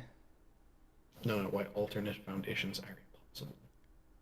Yeah, and I think the transcendental arguer would just say, well, what even could those alternates be? But And that, my friend, is an argument from ignorance. right. I got you, bro. I got you. Well, that's good. This is definitely something for me to research and see if there is a stronger form of the argument. There might not be. It might just be a defeated argument, which would be okay. And very good to know. My favorite argument is the ontological argument. Or no, is it the cosmological argument? Which one is that? I don't know. Well, the ontological one, I think you didn't like. The cosmological argument, Aquinas presents it as, if anything could be all perfect or whatever, then that would negate any sort of, or sorry, all good. Then that would obviously negate all evil. That's not my formation of the cosmological argument. I use the Kalam, which is all. Oh yeah, then it's not the cosmological argument. It's the ontological. Sorry, the ontological. Yeah, I hate them. Yeah, the way I know the ontological argument, I know it's been like iterated and sort of evolved, is that if God is that than which nothing greater can be thought or conceived, and that than which nothing greater can be thought only exists in the mind, then wait, it would be greater to exist in reality and in the mind. Therefore, that than which nothing greater can be thought, which equals God, exists in reality and in the mind. Is that what you were talking about? It's. I didn't think you'd like that one because it's a little. It seems very circular, but. I mean, obviously, it is. It's literally the problem. No, I don't think it is circular. Actually, at least the philosophers are going to say it's not circular. It's an inference. It's a logical inference, from. It's defining things into existence. It's literally using. It's perfect, therefore it exists, right? Like the perfect island must exist because its property of existence must be true. Well, but right? then they're Islands gonna say do or do not exist. That's the exact response that the monk gave to. Was it Aquinas? No, it wasn't Aquinas that came up with this. I forgot who it was, but that's what the monk said. Like, what about this perfect island thing? And then the response was, well, yeah, this only applies to something which actually can't be conceived. Right, except it doesn't, because the greatest conceivable island exists. Like, it's a property of it, right? A property of a thing is existence, right? It's a necessary property of all things. The greatest conceivable island must exist because it's a positive property. But if it did, it would just be God. No, because it doesn't have any of the other perfect categories. It just has the categories of island. Well, no, it does, because if the perfect possible island exists, what would be where would you begin that process? You say, oh, maybe it has the sweetest, best coconuts or whatever. Well, what if it had the sweetest? No. But listen, you just make it so it's all its properties as the greatest form of it. It has a limited amount of properties. All of them are greatest. Therefore, it must exist. It doesn't have to be God. It doesn't have to grant wishes because that's not a property of an island. No, but it would be a property of the greatest possible island. No, it wouldn't, because islands don't grant wishes. Yeah, so that's why you can't even do the experiment. Okay. You can, because it's the perfect island. It's contextual. And a perfect island has properties, none of which are granting wishes, but one of which are existence. Everything that has like a perfect in it has existence as a property. It either does or does not exist. So therefore, it exists because it's the greatest possible island. Yeah, I agree. But okay, so explain to me why it's improper to say that a island that grants wishes is not as great as an island that has all these like normal properties of an island. Because it's not a property of an island. But it would be in this case. Like, if you're trying to think of the best possible island, then obviously one that grants wishes is better than one that doesn't. It might be better, but it's not a better island. Yes, it is. Literally. No. You going on at me like this is way better than an island that doesn't do this. It's like, it's not a property of the island. No island has the property of granting wishes. Being a perfect island means you have all of the properties of an island made Yeah. perfect. Uh, None of which is granting wishes or being God. it has all the. I think there's other defeaters for that example other than the one I'm thinking of, but I still don't get why this isn't like why. Okay, so like just on the most Well, I mean, there's basic level. Kant's objection too. Like, Yeah, exactly. Yeah, so on the most basic level, like you get on this island and it has all the perfect qualities of the perfect island that are ascribed to an island that mean islandness, like whatever the the hell essence that of would an mean. like the essence of an island. Yeah. Sure. Whatever the hell that would mean. But What do you mean? An island necessarily has properties. It's defined.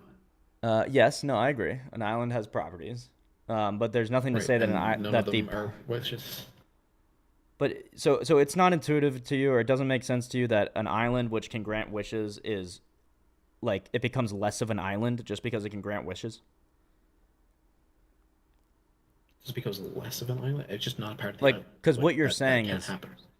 what you, I know that just seems like an assertion, but like, so what you're saying is that an island Well, that can grant wishes suddenly becomes not an island.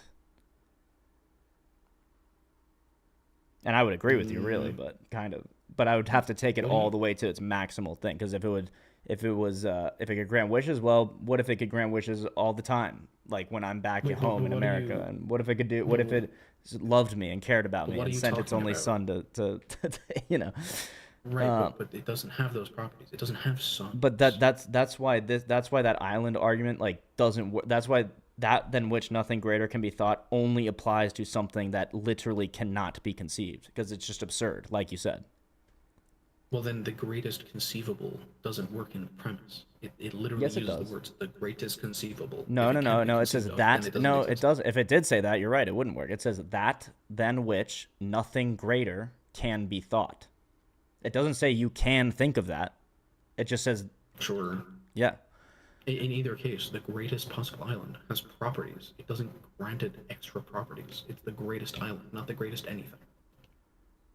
Um, the yeah, yeah, exactly. But you're explaining very well why this doesn't work for for anything physical or I thinkable. really, I, I really am not. The greatest island Yeah. has a set of properties.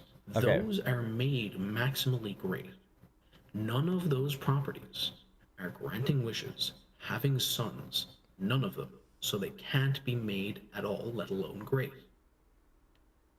Uh, But the that's greatest conceivable island can be because all of its properties are maximized. um. But it doesn't exist. Yeah, yeah, yeah. That does not. But are you saying that the island than which nothing greater can be thought? Uh, Hmm. the island than which nothing greater can be thought has like finite properties. Is that what you were saying? Right? One of which is existence. Yeah, I would just Because disagree that it would have everything finite is either. properties. What do you mean? The greatest conceivable Because I can island has think of it subset being properties of island. because I can think of it being better. I mean, what are you saying? You can think of it being better, but it's a maximization of the island's original properties. For instance, it would have the greatest trees. Islands have trees. It would have the greatest sand because it has sand. Yeah, it would love me. Yeah, but it wouldn't have a great. It wouldn't have a great no because it doesn't have fucking the properties of love. But that simply just would be better if it could. No, but it wouldn't be a better island. Yeah, and that's why the argument is that than which nothing greater can be thought. It's not the being than which nothing Yeah, greater can be it's thought. It's not- not the island it's than not which a nothing being. greater. What's It that? is the island of which no better island can be brought. Can be caught. Right, so it's just That's irrelevant to the point. original point. Like you're just making a different thing. You're No, just creating a because different it's thought literally- experiment. No, because it's defining it into existence. It's the same fallacy. I'm defining the perfect island into existence because it is the best island and it has the property of existence.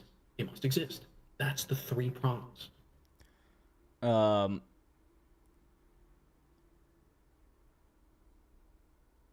wait, sorry, you gotta say that. So you're defining this perfect island into existence by saying, Yeah, that's the issue with yeah, yeah, yeah. And I don't think you can cosmology. define anything material or physical into existence. I agree with you. What do you mean you agree with? Yeah, I mean, true. I mean, I think it applies to all things. You can't just define things into existence. We're not God. Yeah, yeah, yeah, yeah, Again, the ontological argument, I think, is just a cute thing for someone who is willing to accept it, but it's not going to change. It's not going to convince anybody. It's not a proof or whatever. I mean, if you want to go into the other thing, consubjection is just that is the opposite of what I'm saying. That existence isn't a property, and therefore it can't be made greater. Existence is not a property, and therefore can't be made greater. Interesting. Interesting. The argument treats existence like a quality, like strength or wisdom, but it's not. It's just a state of being. It's not a property. It's a state. Definitely does seem like a property. I'd have to look into that. That's interesting. Well, if existence was a property, it means that things could gain it. Well, they do. No. Things don't gain it. They be. They begin to state. They are a state. In Things what don't way is gain that? How is that existence because different than? they would be things? How? Oh, I see what you're saying. Okay. So if like when I'm born, I don't gain existence. I just be. Yeah, you just are. It's not a property. But regardless of that, it does seem like one of my properties, truly. It might seem that way, but it's not. If it was a property, it could be gained. Like Well, who says turn that? red. Why are properties only things that are like gained? Like, You could turn red. You could turn yellow. You could become dead. yeah, you could I agree become that alive. properties are things that can be gained, but are all properties things that are gained? I'm not sure about that. I'd have to look. Yes. Well, why are you saying that? Like, what's the basis of that? All of them can be. Well, are you Any just word are you can be just applied stating to that and to be gained. true, or is that like where are you getting All that of the from? words that I know can be.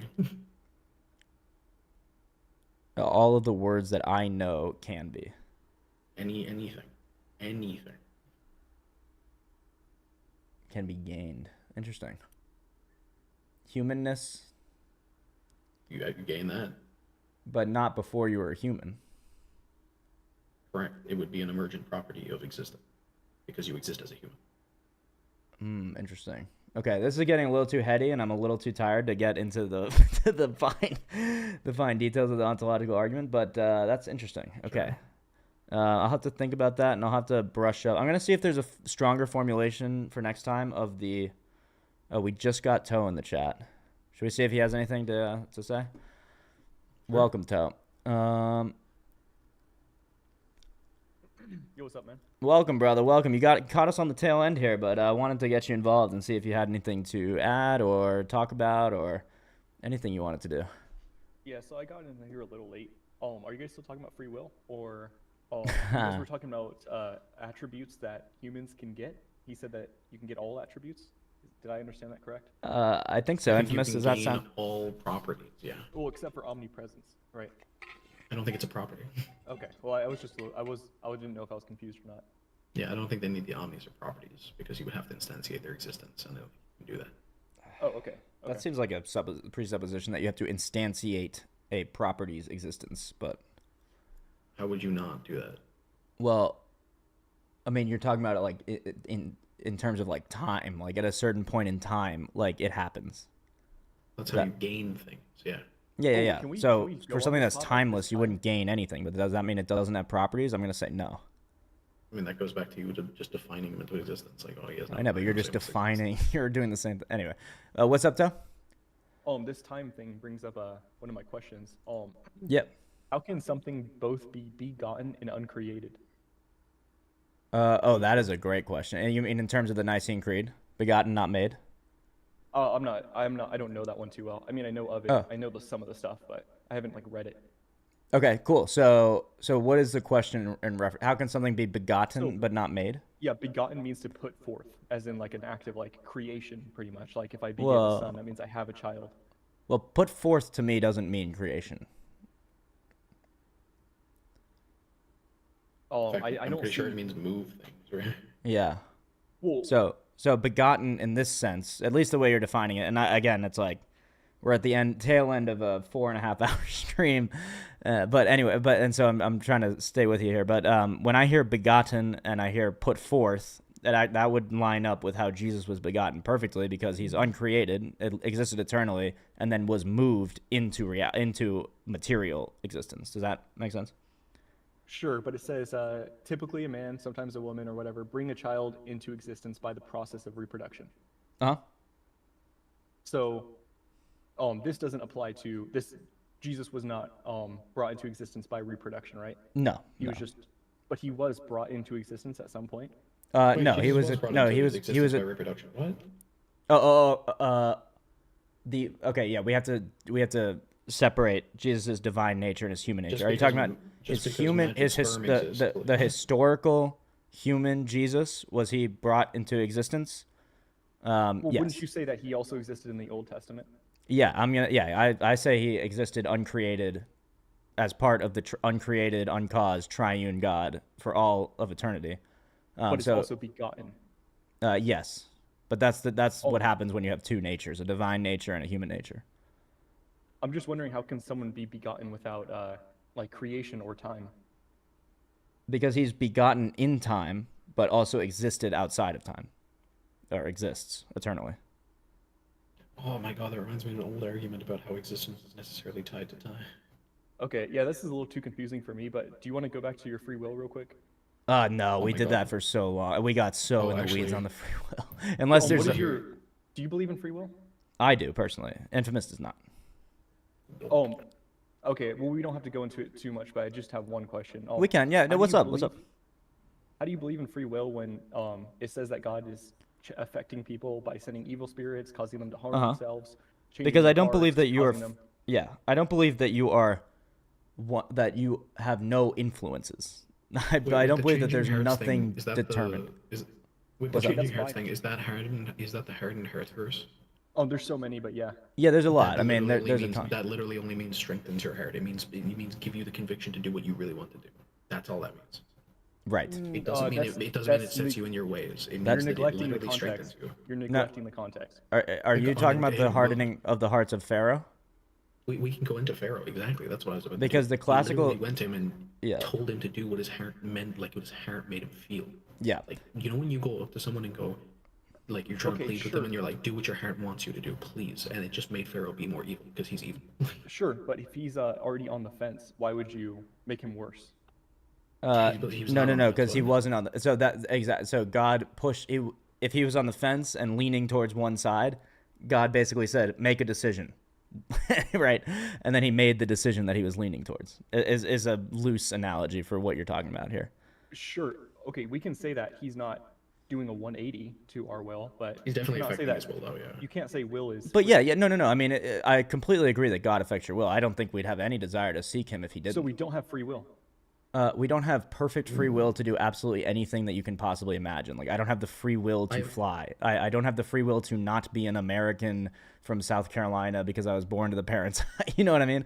Well, I have a question about free that. will just means that you have any freedom at all to make any choice. That's free will. Well, I have a question about that. Yep. So, are all of our decisions in some way impacted by our will by our want to seek God? Are all of our decisions impacted by our will to see God?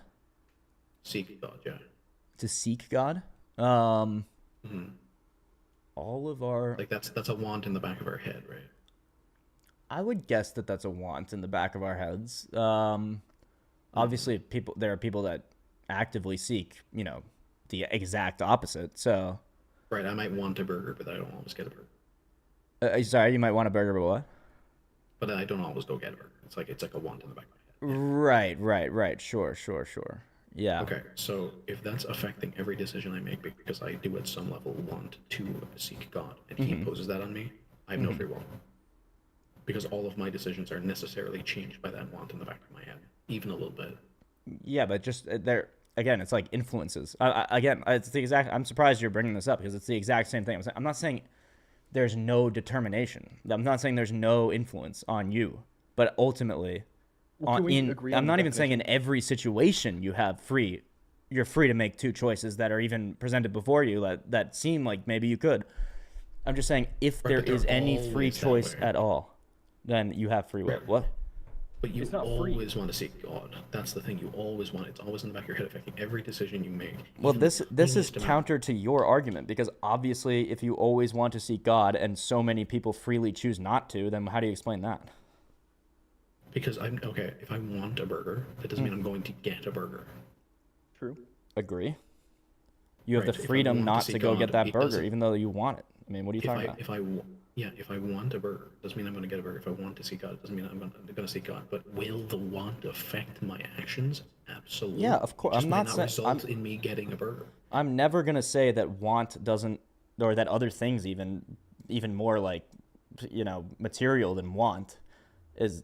I'm never gonna Can say that you- those don't affect your your free choices, but Well, if Can it you affects it agree in that any we way, don't have then free it's will? not free.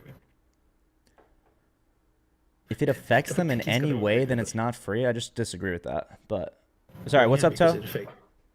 Can we agree that free will does not exist? Because like what he said, if your will is impacted, it's not free. Can we agree on a definition too? Because Google says the power of acting without the constraint or necessity or fate, or constraint of necessity or fate. I read that weird. But the ability to act on one's one discretion.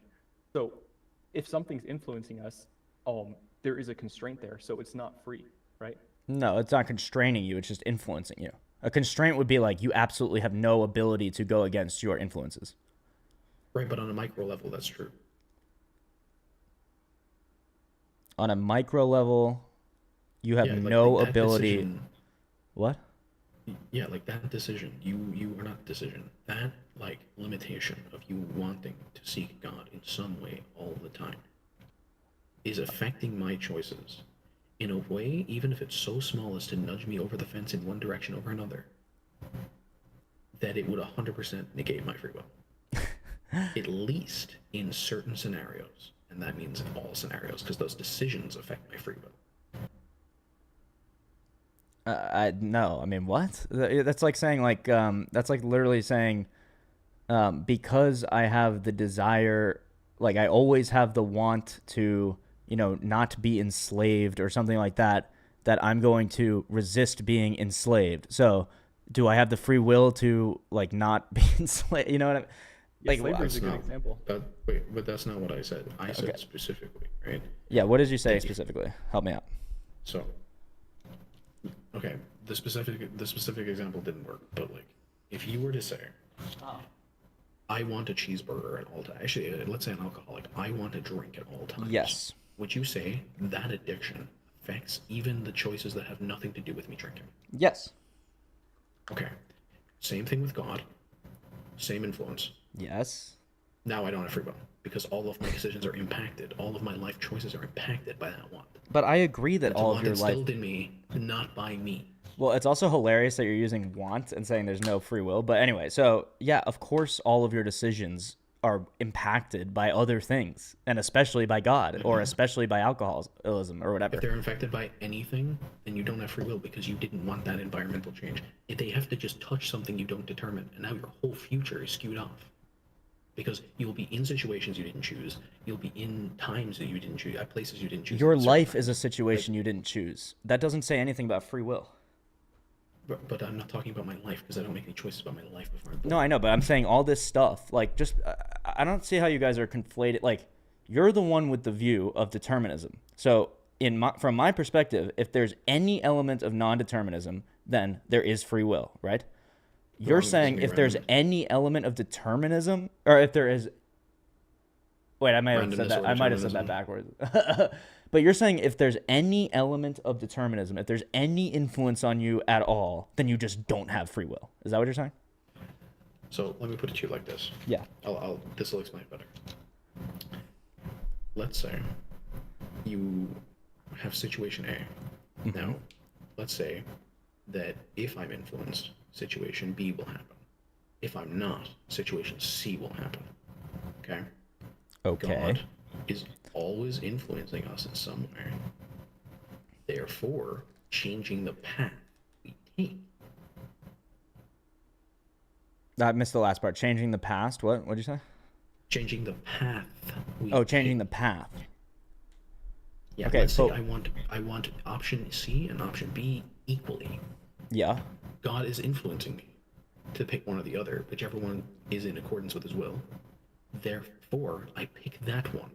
Okay. That is influencing me. But that's obviously not every decision. It might not be every decision in relation to God. So if there's Definitely only every one decision in if there's relation to even external factors I one- don't control. What? I said it might not always be God, but it's definitely factors outside of my control. For instance, if I'm in an earthquake, I don't get to fucking choose my situation after the fact. I am put in those situations. Yeah, I mean, I don't agree have with you. control over them. I'm surprised you're bringing this to me because you know that I agree with you on that. But Right, that but this doesn't isn't mean the that same you thing don't as choose. flying, Okay, so if because you're I in an can- okay, so you're in an earthquake and your house collapses on you and it kills your entire family, and you know what? It takes out your car too, and you can't even leave like your city or whatever. No, Yes, you're right. your You're will. right. You're right. That was a bad example. You're right. That was a bad example because you're just gonna say that it's not something that you could do in accordance with reality, right? Like the flying thing.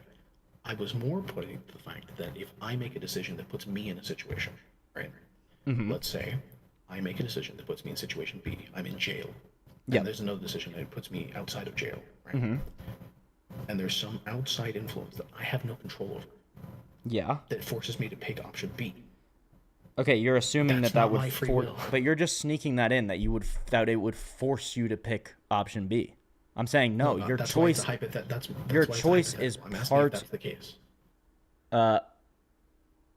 You're asking me if you're forced to pick an option. Are you forced to pick an option? Yes, No, obviously. no. I'm saying would an outside influence force Yeah. me to pick the option if I was 50-50 on the fucking thing? Like I was 50-50 on the decision, right? If you're Then fit- okay. some influence comes along and skews it in one direction. Sure. That puts me in situation B. Okay. Now, Yeah. from situation B, we have a load of branching paths that were not even possible in situation A, correct? Sure. Okay.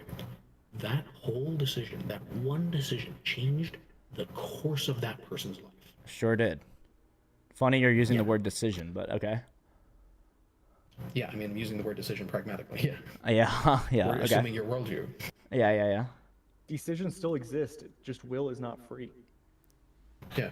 You guys are making a still category exists. error, dude. I don't know how to explain this any more simply. Just Wait, do because you you're agree with the category influenced, error? just because you're influenced by things, does not mean that free will is invalidated. Can we agree on the definition? Yeah, sure. My definition you of see- free. What is your definition of free will? The I ability sent it in to. the live chat. Oh, in the live chat. Okay, free. Yeah, but that's not free will. But okay, so not under the control or in the power of another, able to act It or would just be be done your will is not as under one. the control or power of another. Yeah. So your will is not under the control or in the power of another. Not sure if that's how I would actually even define free will, but anyway, but the second part is interesting. Able to act or be done as one wishes. So you So- don't like the first part, but you like the second part. But that's not the it classical seems like definition of seems free like- will. The classical Well, definition no, of no, free I will wanna is the agree on it. ability You can to say have that. had done otherwise, or more simply, the ability to choose between two equally viable options in front of you. That's not free. That's a limited choice. That's Yeah, of course it's limited. I agree. No, free no, will so- free will so- is limited. So that's different. Free So will that's is different. limited. The limitations of the constraints of reality are not the same as the limitations of the influence on your will. That's I'm not trying to be short toe, but we did talk about this for like 2 hours. That's why I'm getting a Yeah, little that's like. But yes, fine. free will is limited. It's maybe you would even say it's constrained to certain like parameters, to our nature. but there's obvious. Okay, well, if it's in your nature, then that even seems more free. But anyway, I think I have some sort of argument. Okay, Because like let's hear it. obviously we went over it before. But, Yeah. I mean, we're just having fun at this point. yeah. Are you constrained by? So you're constrained by reality, right? Yeah. Your will is constrained by reality. Definitely, yeah.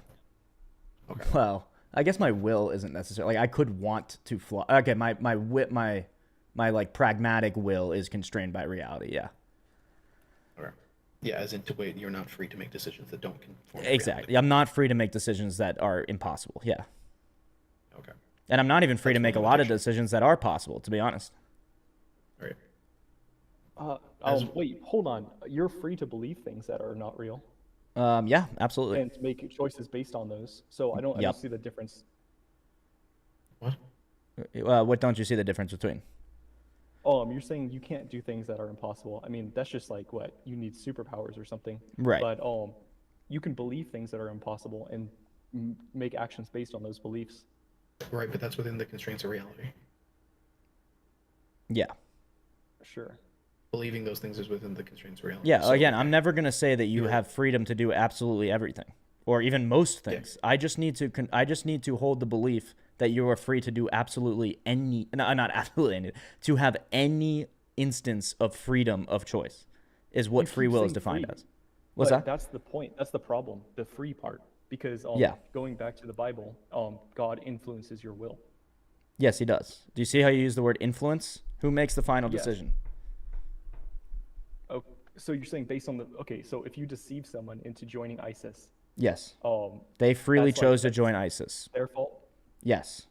Like even like let's like use a child for example, because they don't have common sense. Yep. That's an interesting thing. Do children have free will? Yes, because you guys are also taking free will in such a meta way. Like a child can choose whether they want, and in fact, it actually seems a child would have more free will decisions because they have fewer biological, sociological influences acting on them. But they're more easily influenced. They are more easily influenced. But again, you're like being influenced by things does not negate free will. Do you guys see that? I think it's more of like we're on like puppet strings rather than we're free Right. will. That's kind of my point. Right, and I disagree with that. I think we're more like marbles in a pachinko machine going down. You can't go all the way to the right if you started all the way on the left, but we're unique. Minds and agents are unique in the sense that once they land on one of those little like pegs, they can go slightly to the left or slightly to the right, but you actually get that choice because you're not a marble, you're a person. Do the marbles get a choice in this argument? No, the marbles don't. They don't. Okay, They don't what's the have. difference between us and marbles? You know that you're an agent. A marble is not an agent. Right, but what's the difference physically? Physically, between you and a marble, I would say, well, it's not In terms physical. of the You have a rules that soul. apply to You have a us. soul and a mind and your physicality. Sure. How does the mind or the soul? Well, I mean, the physicality doesn't matter because it would be under the same rules of physics. Yeah. But how does the mind or the soul solve the issue? How does the mind and the soul solve the issue? Yeah. The Because soul. if they're governed by rules, then that means that they're also deterministic. They're not governed by rules. They're random, and we don't have any free. I'm not sure I can accept that if something isn't governed by rules, then they are implicitly random. Well, it's chaotic. It's the opposite of rules. It's not rules. No rules is chaos.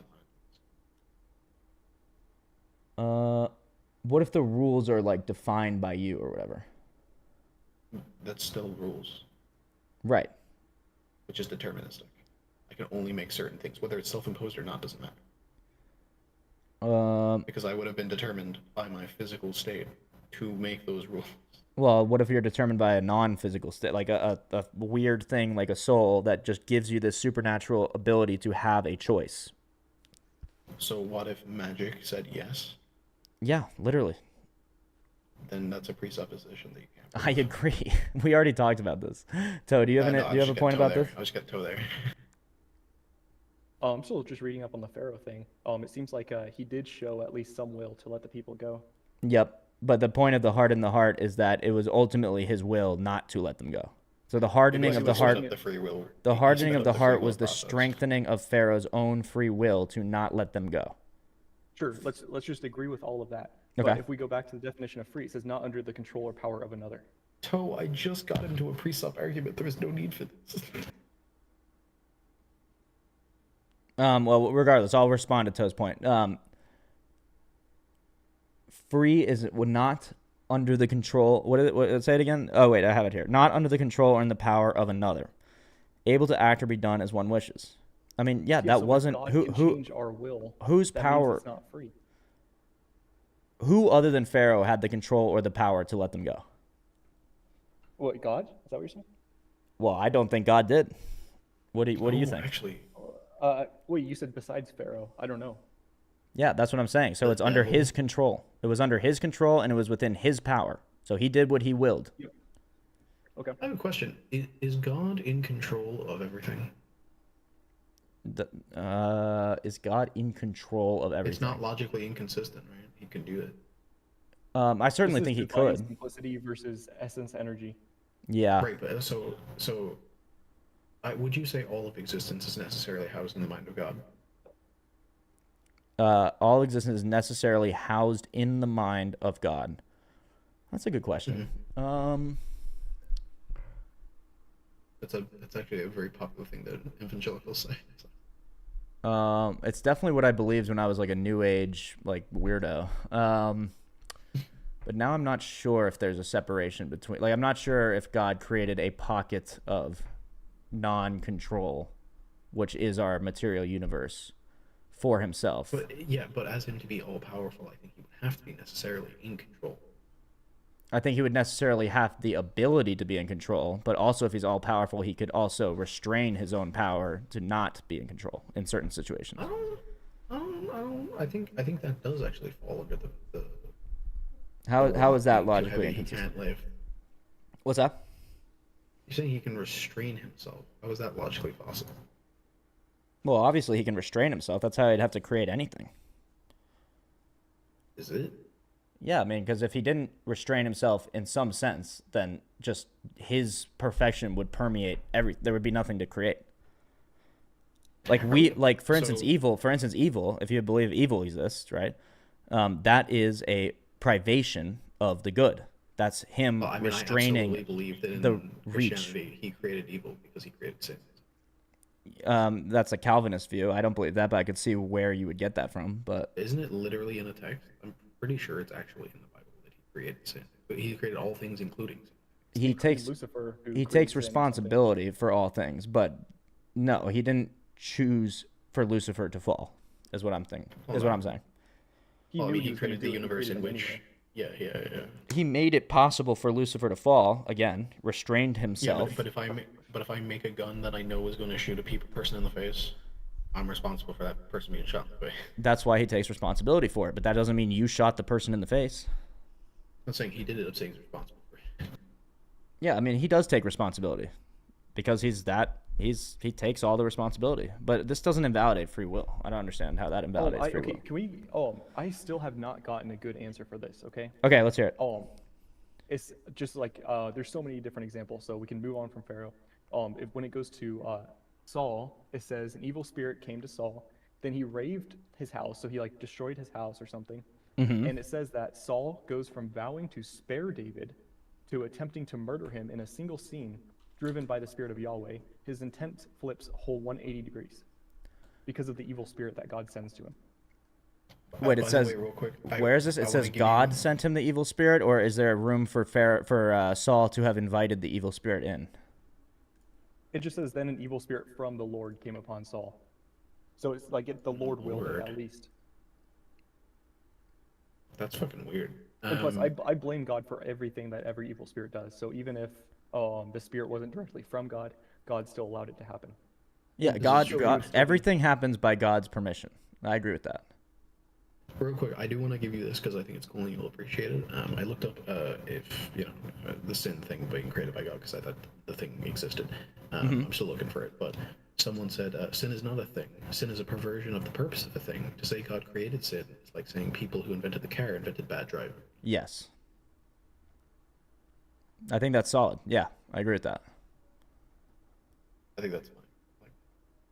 Wait, you're saying the people that created the car did create bad drivers? No, I said I think that's funny. I like that. Oh, yeah. Oh, by the way, I actually before had a we move on- verse pulled up. Oh, here they are. Okay. Okay.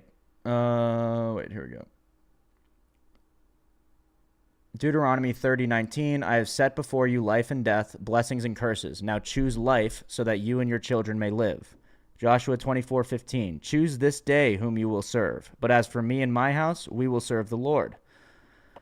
Genesis 2:16. And the Lord commanded the man, you are free to eat from any tree in the garden, but you must not eat from the tree of knowledge of good and evil. A direct command not to do something. But they did it.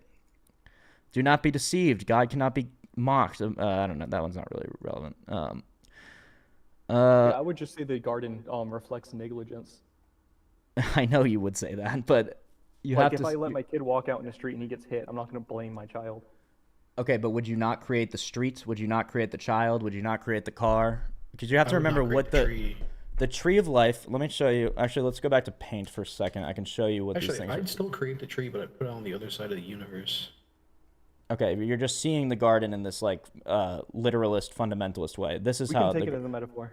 It's Sure, just, I mean, I I think can it's do still it. negligence. I can view it as a metaphor. I'd put it as far away from them as possible. There you go.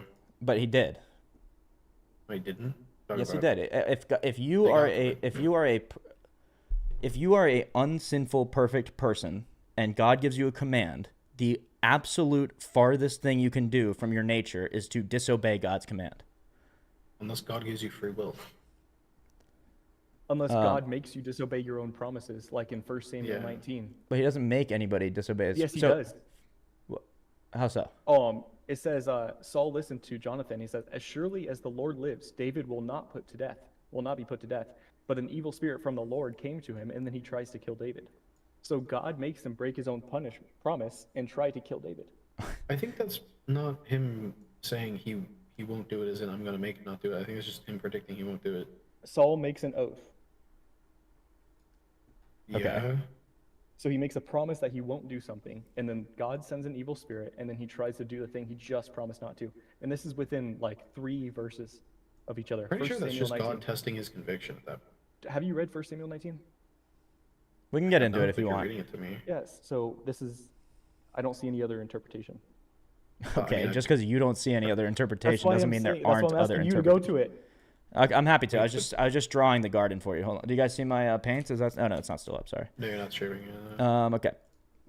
By the way, you know you can just change your camera, right? How it says on your thing right now, it's like OBS, the OBS symbol. Yeah. Yeah, just change your virtual camera to the one you use for YouTube. That is. I use the OBS one for YouTube. You must have another virtual camera because it's not showing, or your virtual camera isn't connected to your webcam. Weird actually. It worked like the first 2 times. Yeah, whatever. Forget it. You can see. I'll figure that out later. You can see the paint now. Yeah. Yep. Okay. This is the tree. The top tree is the tree of life. The story is how unity devolves into multiplicity. Okay. There's 4 plants in the story. The tree of life, which is the natural state, life itself. It's actually the tree of life is found in all cultures and traditions, which is interesting in itself. But forget that. I mean, Yggdrasil is not the same, but sure.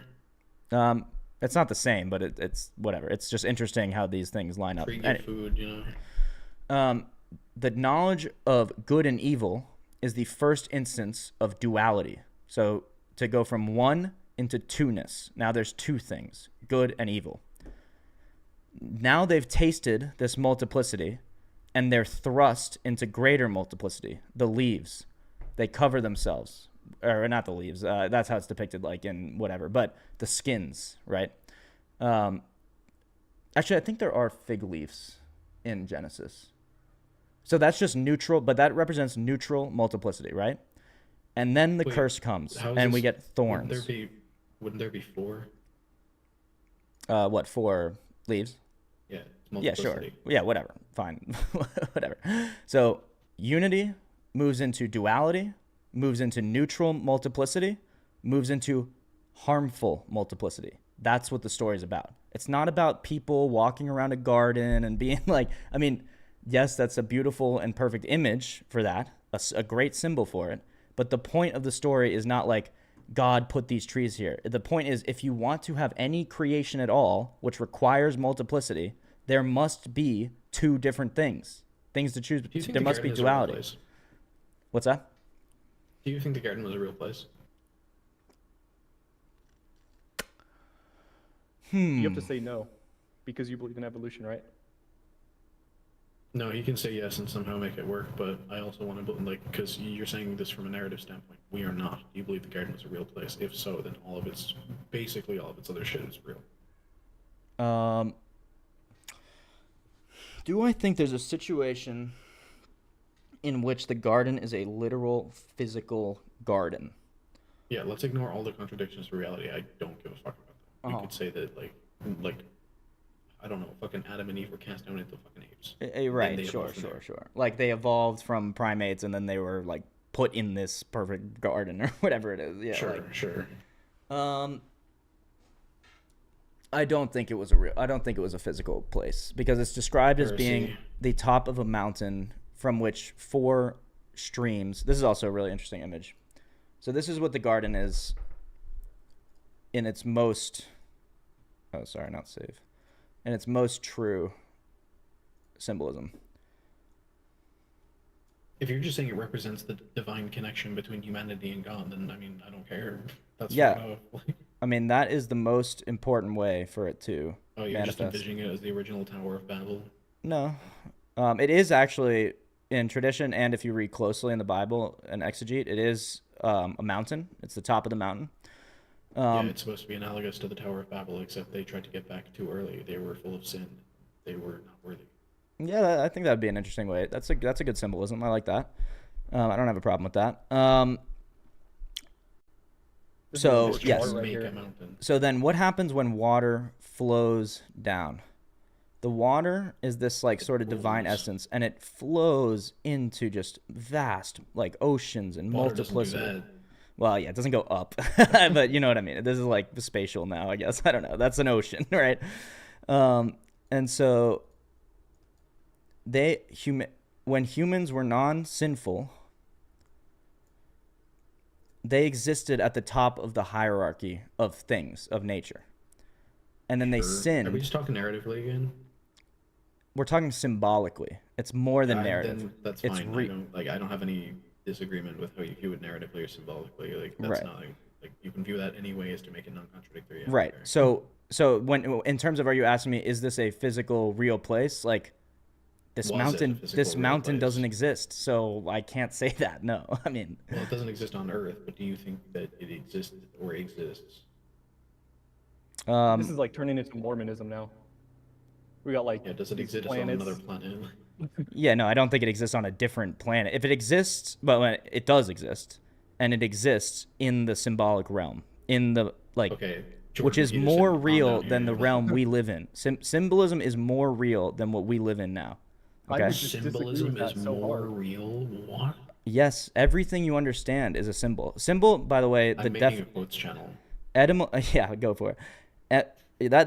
You feel free to quote me on that. I'd love to be credited with that. It's not. I didn't even. That is I a got it funny from idea, I Jonathan won't lie. Paja, but symbolism pointless is the violence way is you symbolic at all. experience. Symbolism is the way you experience reality, in its most Our fundamental way. experiences don't correlate to reality. Yes, Yeah, they do. irrational minds. If It's fundamentally not as real. if your mind is irrational, then it doesn't. Then it doesn't correlate to reality. But your mind is rational, so it does correlate to reality. Not everyone's is. Can experience be can your experience be corrupted and subverted and be irrational, like you're saying, like some people whose minds are not, right, or like they're all messed up or something like that? Sure. Right, Yeah. But we're talking about a story. The Yes. story isn't real. Yes, it is. No, the See, story this did is not way too happen. weird. This What is do you mean a weird story? conversation. What do you mean a story isn't real? So okay, the fiction of J.R.R. Tolkien, Mm-hmm. The Lord of the Rings, Yeah. exists. Yes. Did any of the events happen? No. No, empirically, scientifically, materially, no. But that story is Okay, more real. That's reality. Okay, so yeah, if you want to constrain reality to science, then you're fine. Look, You're right. Streets, you can say that you can get truth from things, but you can't say that it's just real, you know? Like, you could say you can get some moral truth or some truth about the human nature, something from it, but you can't just say it's real, right? Yes, I can. Why can't I say Yeah, that? Why? How can you say it's real if it's just literally not? It But, like, what do you informs. mean by It's real more here? real. It creates real. It is more real than anything. It's like Wait, it's so Spider-Man is more it's- real than the Bible? Like, what do you mean? well, those are two stories. So you're conflating two things. But I would say Are they equally Spider-Man. real? Spider-Man is more real than Real life. a guy dressed as Spider-Man saying he's Spider-Man or something like that. Okay, this is why I want to talk about 1 Samuel 19. See, this is Okay, this let's is- go It's to it. not. You just like talking about the Bible. Let's go I'm to not First having this. Samuel. Okay, Bible Gateway. Yo, on God though, should I actually make a quotes channel? That sounds funny as fuck. Yeah, it could be fun. Yeah, go for it. That'd be fun. What, like a parody of those Christian channels that like with the birds chirping and the Bible quote? Not everything is fucking Christian. Okay, First Samuel. What was it? 19. Yep. Go. Full chapter.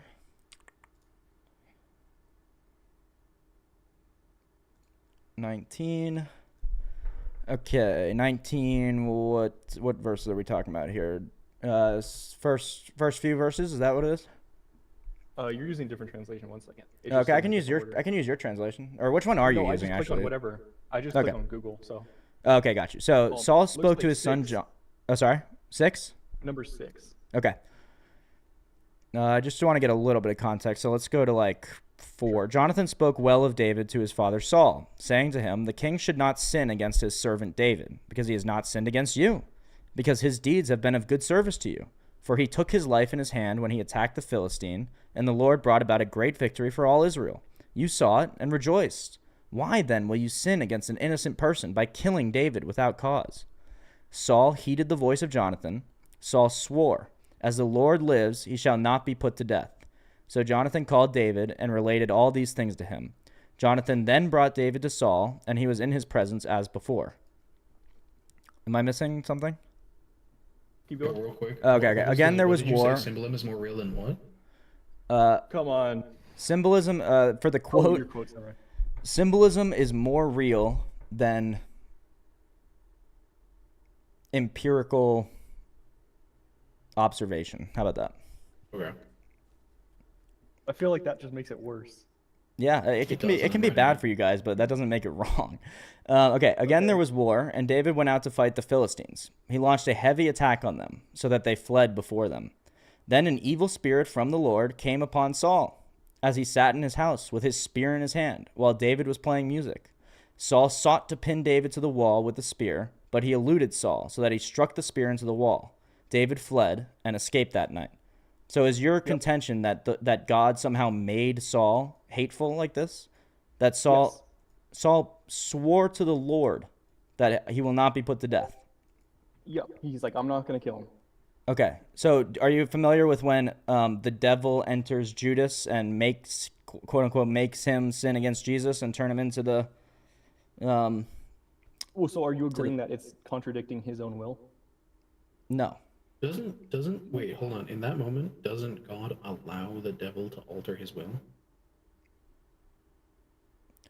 It doesn't even matter who's doing it. Let's just say God has, like, I know this is completely illogical, but let's just say God has no clue what's happening here, okay? Right. Free will means nobody's influencing your will. So it doesn't matter who does it. If Satan does it, that means he's No, still free not will free. does not mean that nobody's influencing your will. So that's already false. But Can we not, we still can't agree on a definition? Like, I've sent this definition, not under the control or power of another.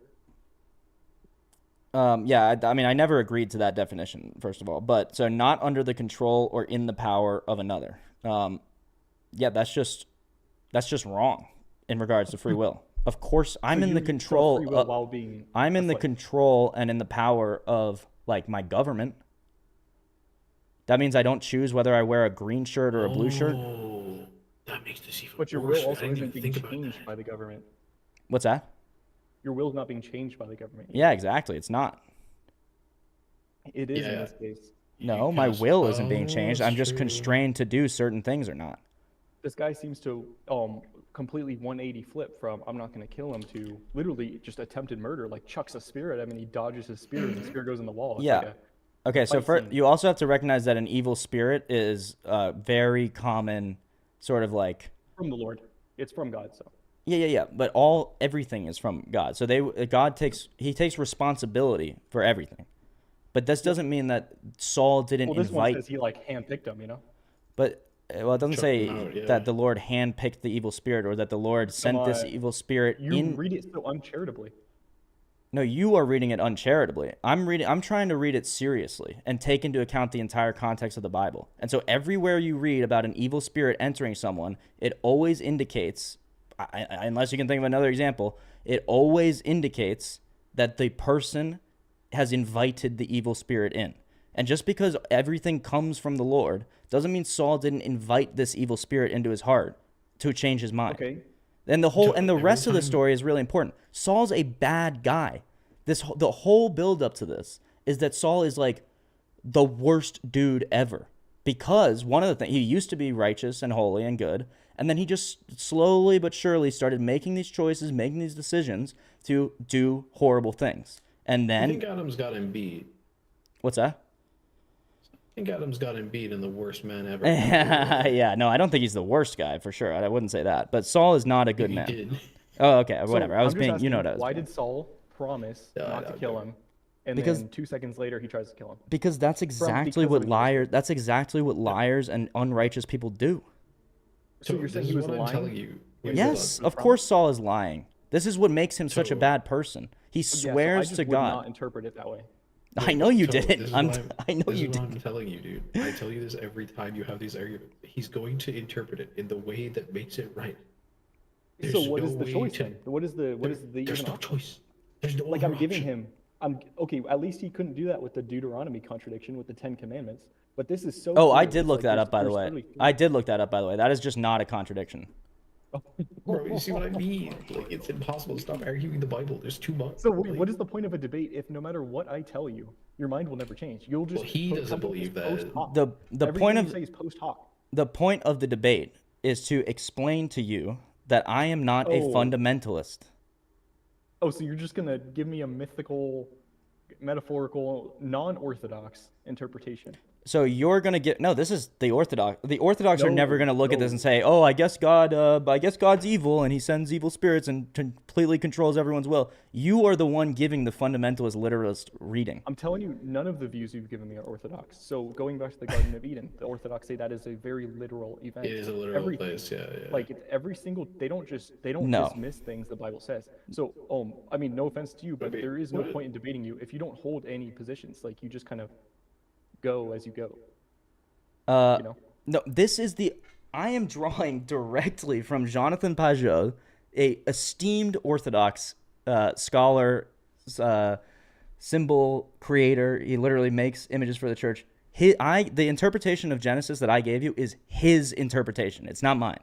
So why are you telling me I'm think operating that's a outside of the good tradition when you document. clearly don't even care about the tradition? You read the Well, you're Bible right. in like an evangelical. So why would No, I agree with you? I've looked at these multiple. Well, you're not giving me a good enough explanation for this. You're saying he just lied. You are reading this and you're no, thinking hold on, Saul. hold on. So you think Saul's a great guy, and then the Lord just makes him evil. That's what I you think read this bad as. people can tell the truth. What's that? I think bad people can tell the truth, and if you look at the context of this, the whole build-up to this is they're convincing him that he is actually don't kill him. He's a good person. He's very nice to us. He hasn't Yeah. sinned against us. And then he changes his mind, and then he promises. So the whole point, the whole context is that he believes what he's saying. So to say that he's lying, that's a less rational interpretation.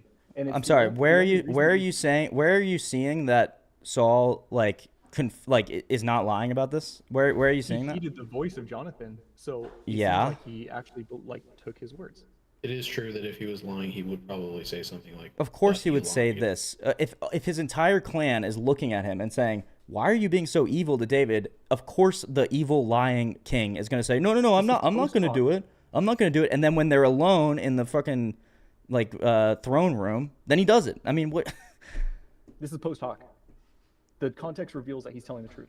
Okay, what Oh, about the or at least context of the Optimus, what would whole? you say? What about the context of all of freaking this? So how about this? I'm not interested in that. Yeah, I will say. Okay, so this you're is kind only of a weak interested in the argument. most direct. You're only interested in the one or two sentences surrounding a specific event, but you're not interested in reading the When rest of the topic Bible. Of the discussion is free will, and you want the best the best examples for it. I pull this out, and the context of the entire book or the entire chapter of 1 Samuel 16 implies that he's telling the truth and that his will was changed.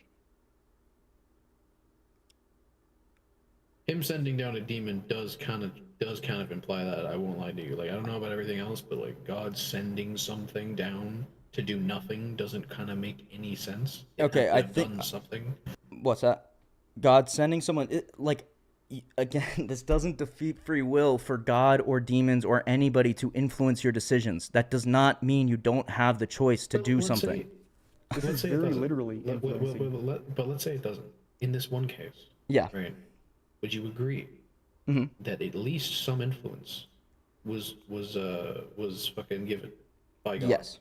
To Oh, a degree. I'm not sure if I can totally agree that it's like that's what God intended for him to do, or for the even God for made the a evil mistake? spirit to do. But Well, it would have to be intended because everything is intended by him. no, it was not intended for Adam and Eve to fall, and it was not intended for Lucifer to fall, and likewise, it was not absolutely intended for. those things to happen. No, it wasn't.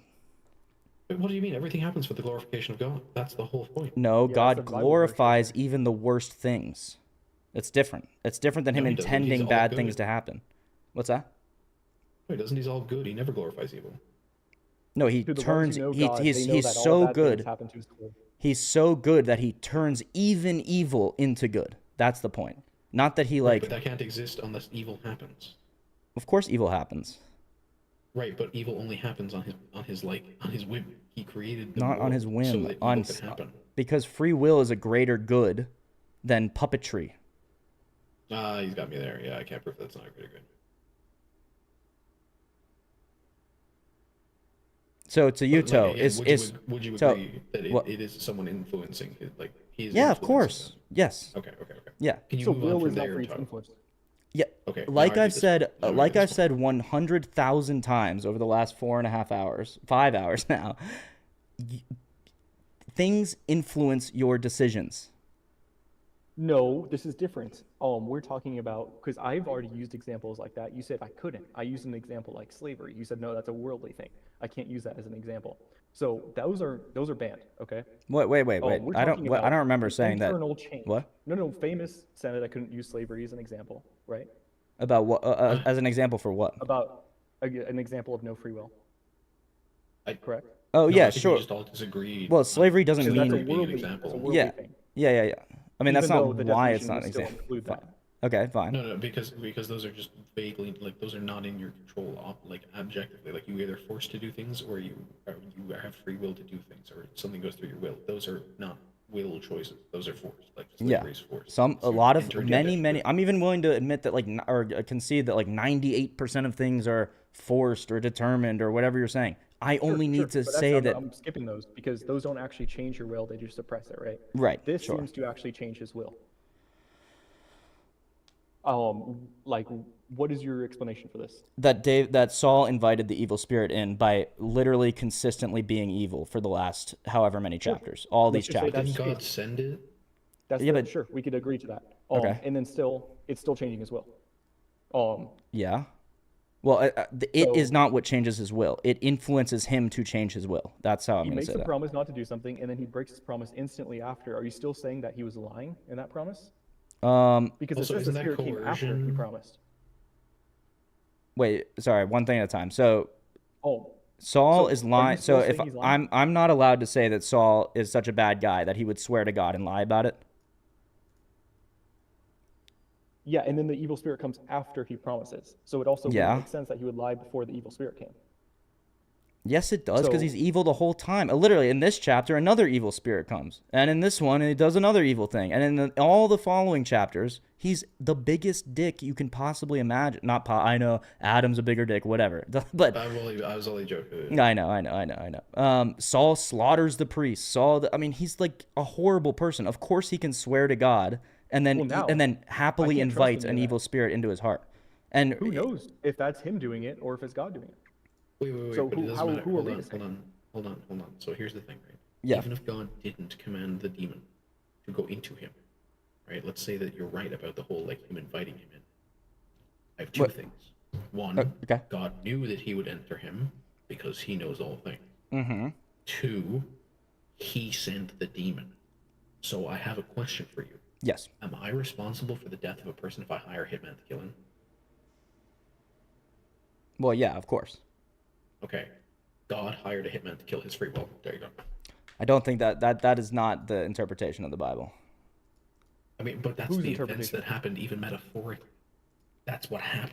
No, because you don't know what this ancient Hebrew, and I don't know either. So I am going to read something It's charitably. not that complicated. It's really not. Trust me. Yeah, it's not Everyone complicated. always It's not pretends like the complicated Bible's if you complicated. want to take the most simplistic possible view and disregard absolutely every other contextual piece of evidence in the Bible. Look. Like the most important context, the sending of Jesus Christ to reveal the fullness of the prophets and the law. Okay? So a lot of evil, horrible, terrible shit happens in the Old Testament. And if you just want to nitpick and find every single little thing in the Old Testament, then you can say that, sure. But that's what the evangelicals do.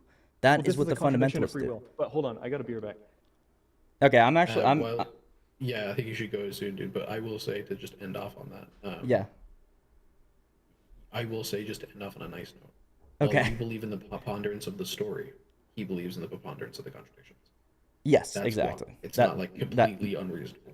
No, it's not unreasonable. I'm not trying to be angry either. I'm just a little Right. short. But I'm just making sure we understand each other. I understand. I do understand why it's troubling to someone who reads this book fundamentally.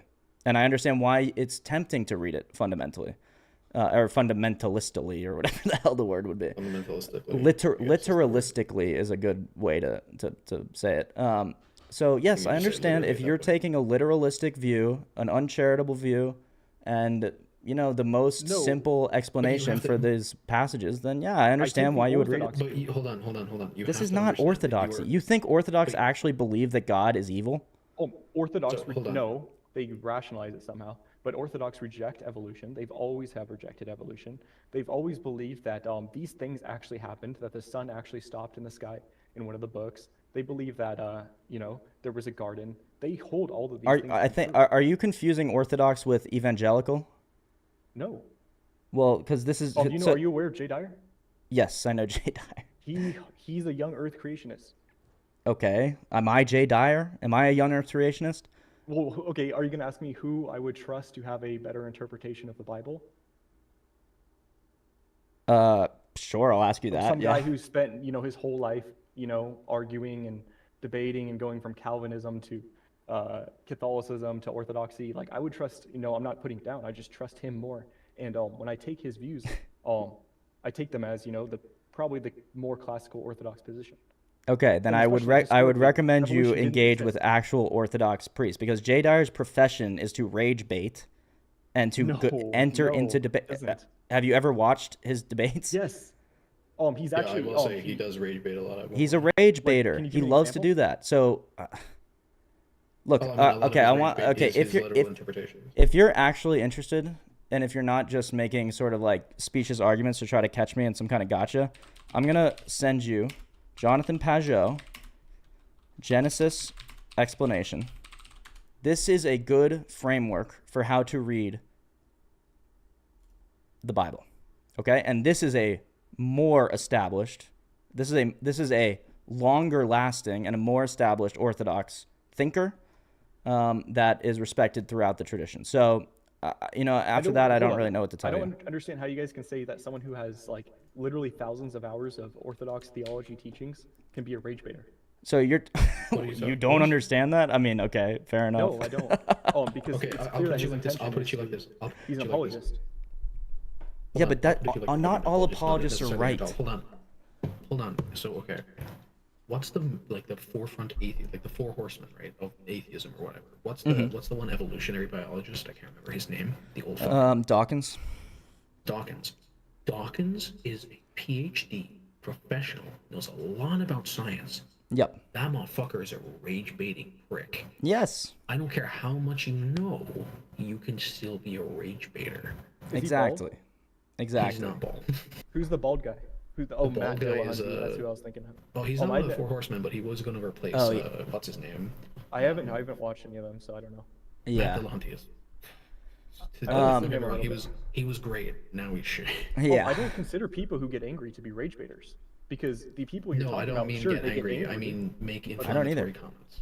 Yeah, I mean everyone makes purposefully inflammatory prod comments. people. Okay. Yeah, purposely So making fun. okay, so if you are interested in how in my view a much more I just want to say the word legitimate, but there's probably a better word. Orthodox thinker interprets the Bible and reads it. This video, if you're interested, check it out. That is my approach to the Bible. Okay, it's Okay, symbolic. Sure, but can we just agree on one thing first? Yes. If that it's it going to is be that not the Orthodox the don't believe historical it, I view. swear to God. It's not the historical view. Can we just agree on that? Sorry, what?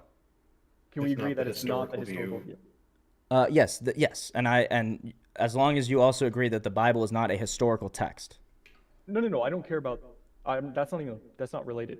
Okay. I'm just talking about people haven't historically interpreted it the way you have for basically 2,000 years. No, I disagree with that. It's actually a brand think new they all conception. taught No, us it's a brand new conception. It's an American Bible Belt evangelical conception to read the Bible literalistically, like you insist I read it. That's not true. That Yes, it simply is, bro. not We were true. just reading Oh, Aquinas. We were just reading Augustine. Well, But well, nobody hold on. believed I will say that they weren't popular at the time, and the idea that like they the were. Earth had four corners and that a literal Garden of Eden did exist is a long-standing tradition. Now, do I believe that wasn't taken metaphorically throughout like the last 2,000 years? I don't think so. I'd have to do an in-depth like wait, so Finn, discussion is you with agree someone. that these are the historical views that the Garden of Eden was real? Well, I think so. I think that those came first. I will agree because more Yes. primitive people believe more primitive Yes. Yeah, things. it's the However, simplest thing to just because- believe, but Yeah, however, that doesn't mean that they're correct about what the teachings meant. That's what he's saying. yeah, So and they also just the think they're historic. also But the hold on, current but state of the hold on, church but would hold be on. more important than that. But even back Hold then, on, it's none of it's this odd. matters, though. Read But none Gregory of of this- Nyssa. Have you read Gregory of Nyssa, the actual patristic Orthodox father? But who cares what orthodoxy thinks? It's about what you think. Who cares? Well, You- I you know he's the one definitely that's trying to make disagree. me into an Orthodox or an evangelical. I don't even know what the hell he's trying to make Right. me I into. don't know. Yeah, I I would don't know like why. you to I don't hold know. a consistent position with theology. I do. Who cares? He's not a fucking. He's not a biblical scholar, dude. I'm He's not a biblical scholar. He doesn't have a fleshed out idea. That No, he because you does this usually through have this to debate. fall back on the authority of the church at some point to, defeat atheism. That's usually what you have to do. Yes. That is true. That is true. Yeah. So if you don't have a church you can fall back on, this conversation becomes pointless because I you do. take teachings from this church and that church, and so I don't really have anything I can pinpoint. And okay, this guy isn't giving the historical view. So I mean, I disagree there. I think that there are You've people already- who you've already believe agreed with that. me. What are you talking about? No. Okay, Toe. So All right. You cut me off when that happened. I said that I believe people believe both. I don't know which one was believed more in the last 2,000 years. Yeah. So it's still a historical view. It's a view of it Okay, in history. people in history have believed the thing that you're trying to force me to believe. Sure. Okay, we all agree with that. What are you trying to say? I'm saying it's a lot less rational to say that a young Earth creationist view is a more modern belief than an ancient one, because it makes a lot less sense that science gets Well, better. the and then young we Earth believe the- creationist is. The young Earth is because it's based on the 6,000-year-old thing, and that Yeah. wasn't done 2,000 years ago. Yeah, they had Sure, no I mean, I'm conception just of that. using a title, okay? I'm not saying they believe exactly what they do, but That's exactly literal what you're saying. interpretation- That Actually, is if what you you wanna were be trying to very say. charitable, That's what you're that's trying to say. exactly That what you're I saying. have to believe so this just to get your one position correct, niche They believe position. that the Earth was 4 billion years old, right? That's what you're telling me. I do believe the No, Earth they is. didn't have any idea what it was. They And didn't so they have any probably idea what didn't it think was. it was that old, because they think How that do you it know had a that? literal, because it had a literal Garden of Eden, and they literally descended from Adam, because that's what they believe. Cool. But how long do they know that takes? Are they fucking geologists? Are they I don't understand your anthropologists? point. Because you're saying that they believe the Earth is young. They believe they descended from Adam, therefore They the believe Earth it's is a young. lot younger than 4 billion years, yes. Yeah, because they didn't think of that idea. But how long did you think that they thought it existed? If I asked you right now how old the universe was and you didn't have any of our modern technology, would you go, I think it's 6,000 years old? Or would you just go, I don't fucking know? Well, You if know- I had a book that gave me ages of people and told me when they had children, and That then I could go calculation back didn't and happen count, until like 1,000 years ago. I Yeah. don't care. My point is that I they know you sure, don't you could care. say that they don't have an exact date on the Earth. That doesn't matter. It What does, because matters that's is what that young they Earth creationists know- think. Are you going to keep interrupting me? Okay, keep I mean, going, you Toe. interrupted. It doesn't Keep going, matter. Toe. Because they literally interpret the Bible. It's interpreted literally. There was a garden and they descended from Adam. It seems like what you Please tell want me to that's not do true. is debate somebody who's not me. Is that what you want to do? No, Famous keeps interrupting me, so I have to correct him because Okay. he keeps flip-flopping on his position. Well, He I'm keeps okay with telling me you. that- I'm okay with you debating Infamous or me, but you're debating someone that doesn't even exist. I mean, okay, they existed in history or whatever, but you're debating someone that's not even here. Also, I would bemuse you to tell me what you've corrected me on, because as far as I know, you haven't actually corrected me. You flip-flopped to the position multiple times, so I have to No, keep he No, didn't. You I just don't didn't. want to We're going in listen to circles. his answer because you have a What I prescribed said- view that you can't let go of, and you can't even Hold see on, I how wanna be someone very else would have a specific. different view. I want to No, be very specific that's at what I said. ironic. You think I agreed with you because I said one part of my sentence, which was historically true that people believed what you said. The second part of the sentence was people also believed what Street believes. Those things are And then True. you also said you don't know which one was more believed. Yeah. And so that's correct. my How point, is that is that correct? it was How a does that literal make you interpretation. But if that's true, how is that agreeing with you? Yeah. Because you admitted that they interpreted it literally, like what I said. Okay. All right. This is going Yes, back and but I forth. don't know Toe. which one would. Yeah, he's a professional at going in circles. Toe. I would. I What would. are you talking I would about? encourage you to watch this Jonathan Pajot YouTube video with an open mind and realize that he is firmly planted in the tradition and that I am just saying what I've heard from people that are more firmly planted, like Jonathan Pajot. But I could send you a million other videos, okay? Can you answer one question, please? Yes. Last question. Last question. Is it more likely to assume that they believe they descended literally from a person named Adam and Eve, or that it was a whole metaphorical thing and that actually we evolved from monkeys? The most Or likely whatever you want to say an alternative. the most likely thing to assume is that they believed both, okay? Wait. So they believe the hold on. contradiction. Hold on. Why the fuck would they believe that we came from monkeys? Yeah, they couldn't have Theory of possibly evolution believed. didn't even fucking They believe they that. couldn't have You didn't even possibly listen to believed my that. entire So. sentence. You didn't even listen to my entire sentence. Okay. I did. I gave that as an exaggeration, as an exaggerated alternative, and then I said, or anything else. I'm not taking your sentence very charitably. It's very literal to me. No, you just didn't listen to the entire thing. That was the issue. Or did. any. That was the Okay. end of Okay. your Okay. sentence. I So had to correct the you again. third option is or anything else. Yes. Yes. Any Anything other else. interpretation. Anything else. Like what? Like a metaphorical. Yes, a symbolic interpretation which marries reality and metaphor. That's the etymological definition of symbolism. It's the meeting of 2 points. A notch in a river where it splits into 2 different rivers is called the symbol of the river. Okay, that's what they see. That's how they see it. So, I don't know where you draw the line of what actually happened and what didn't. I try to rely on tradition, but this Augustine is going to say, Augustine, there's a big argument in Neoplatonism about whether the universe can be eternal or finite. Augustine says, reading the Bible, it seems like it's finite. However, if we learn from science that it is not finite, then I will have to incorporate that into my view. Okay? And that is a church father. That's how I'm reading the Bible. And you're telling me I'm not allowed to do that. I don't know what that has to do with whether the biblical events happened or not. The infinite being finite, or the universe being finite. Yeah, because he's That reading the doesn't have Bible. anything to You're do with saying the- you're saying ancient people. Remember Augustine? What year is he? Like 600s or something like that. You're saying It could be. Okay. that you either have to read the Bible as a literal history or you have to read it in this extremely loose metaphorical way. I'm saying both. So I would ask you about Noah. Do you read that as literal or metaphorical? Well, that's a great example, actually, right? Because if you read it literalistically, like especially in modern English and not in ancient Hebrew, then you're going to say the world definitely was flooded, the whole entire world. But the accepted tradition now is that there is at least tons of room within the text, and this is from etymological studies and reading how ancient people actually perceived the words in their context, and it seems like it's a local flood. And so people like Jonathan are going to be allowed to say that.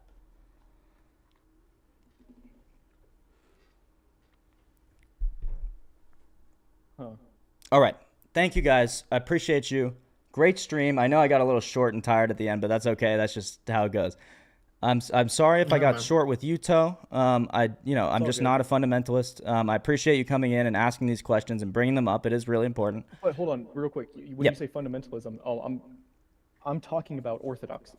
I don't think you Okay. are, because it doesn't sound like you have any sort of knowledge about Gregory of Nyssa or Augustine or Aquinas or any of these people. So, I don't know where you're getting this orthodox view and then trying to presume that you are the I told you authority my of source orthodox. was Jay Dyer. Told you my Jay source. Dyer is a weak source. called That's him like a the rage weakest baiter. source. Well, okay, I'm talking about Augustine. I'm talking about Gregory of Nyssa. I'm talking about the Okay, so saints. Is Jay Dyer a obviously, as an saint? atheist, I'm not going to go through hundreds of people like that, but I'm going to go. Well, to you should at someone who least go has through a- the ones that have more legitimacy than Jay Dyer, okay? Because Jay Dyer's a dude. He's an apologist, and I think he makes some good points, but I think he's a bit of a rage baiter. But I'm referring to, and more importantly, Jonathan is referring to the saints, the actual established, the people that define the whole tradition, okay? Does Jay Dyer define the tradition? Of course not. He usually debates people on what the tradition is. That's why I listen to him, because Okay, he and I'm sure he has wants- not. I'm sure I'd be surprised if he takes this literalist view that you do. But I'll look into it. Hey, send me a video of Jay Dyer where he takes a literalist view. I'll watch it, and we can talk about that next Yeah, time. he goes as far as to say the Earth is 6,000 years old. So, Okay, send me that that's video. a I think part that's of an anti-orthodox view. I'd be surprised Jay if he. Dyer said 6,000 years old. I'd and be he's an really, Orthodox I'd be Christian? really, I hope really I can find the surprised. clip. because he has a billion clips out there. But I literally promise, Well, it like, should on be everything easy. I have, that he literally said that. Okay, I well, promise. Just wouldn't before I we go, wouldn't come Streaks, here at some point if he can didn't say that. we make rules that you want to put in the rules channel so I can put them there? sure. I don't even know what the rules should be. I can do some regular ones if you want. Like what? Like I don't like what kind of basic rules I don't would there? agree with. I don't think doxing, rules should no- exist. No doxing. That's a good one. No.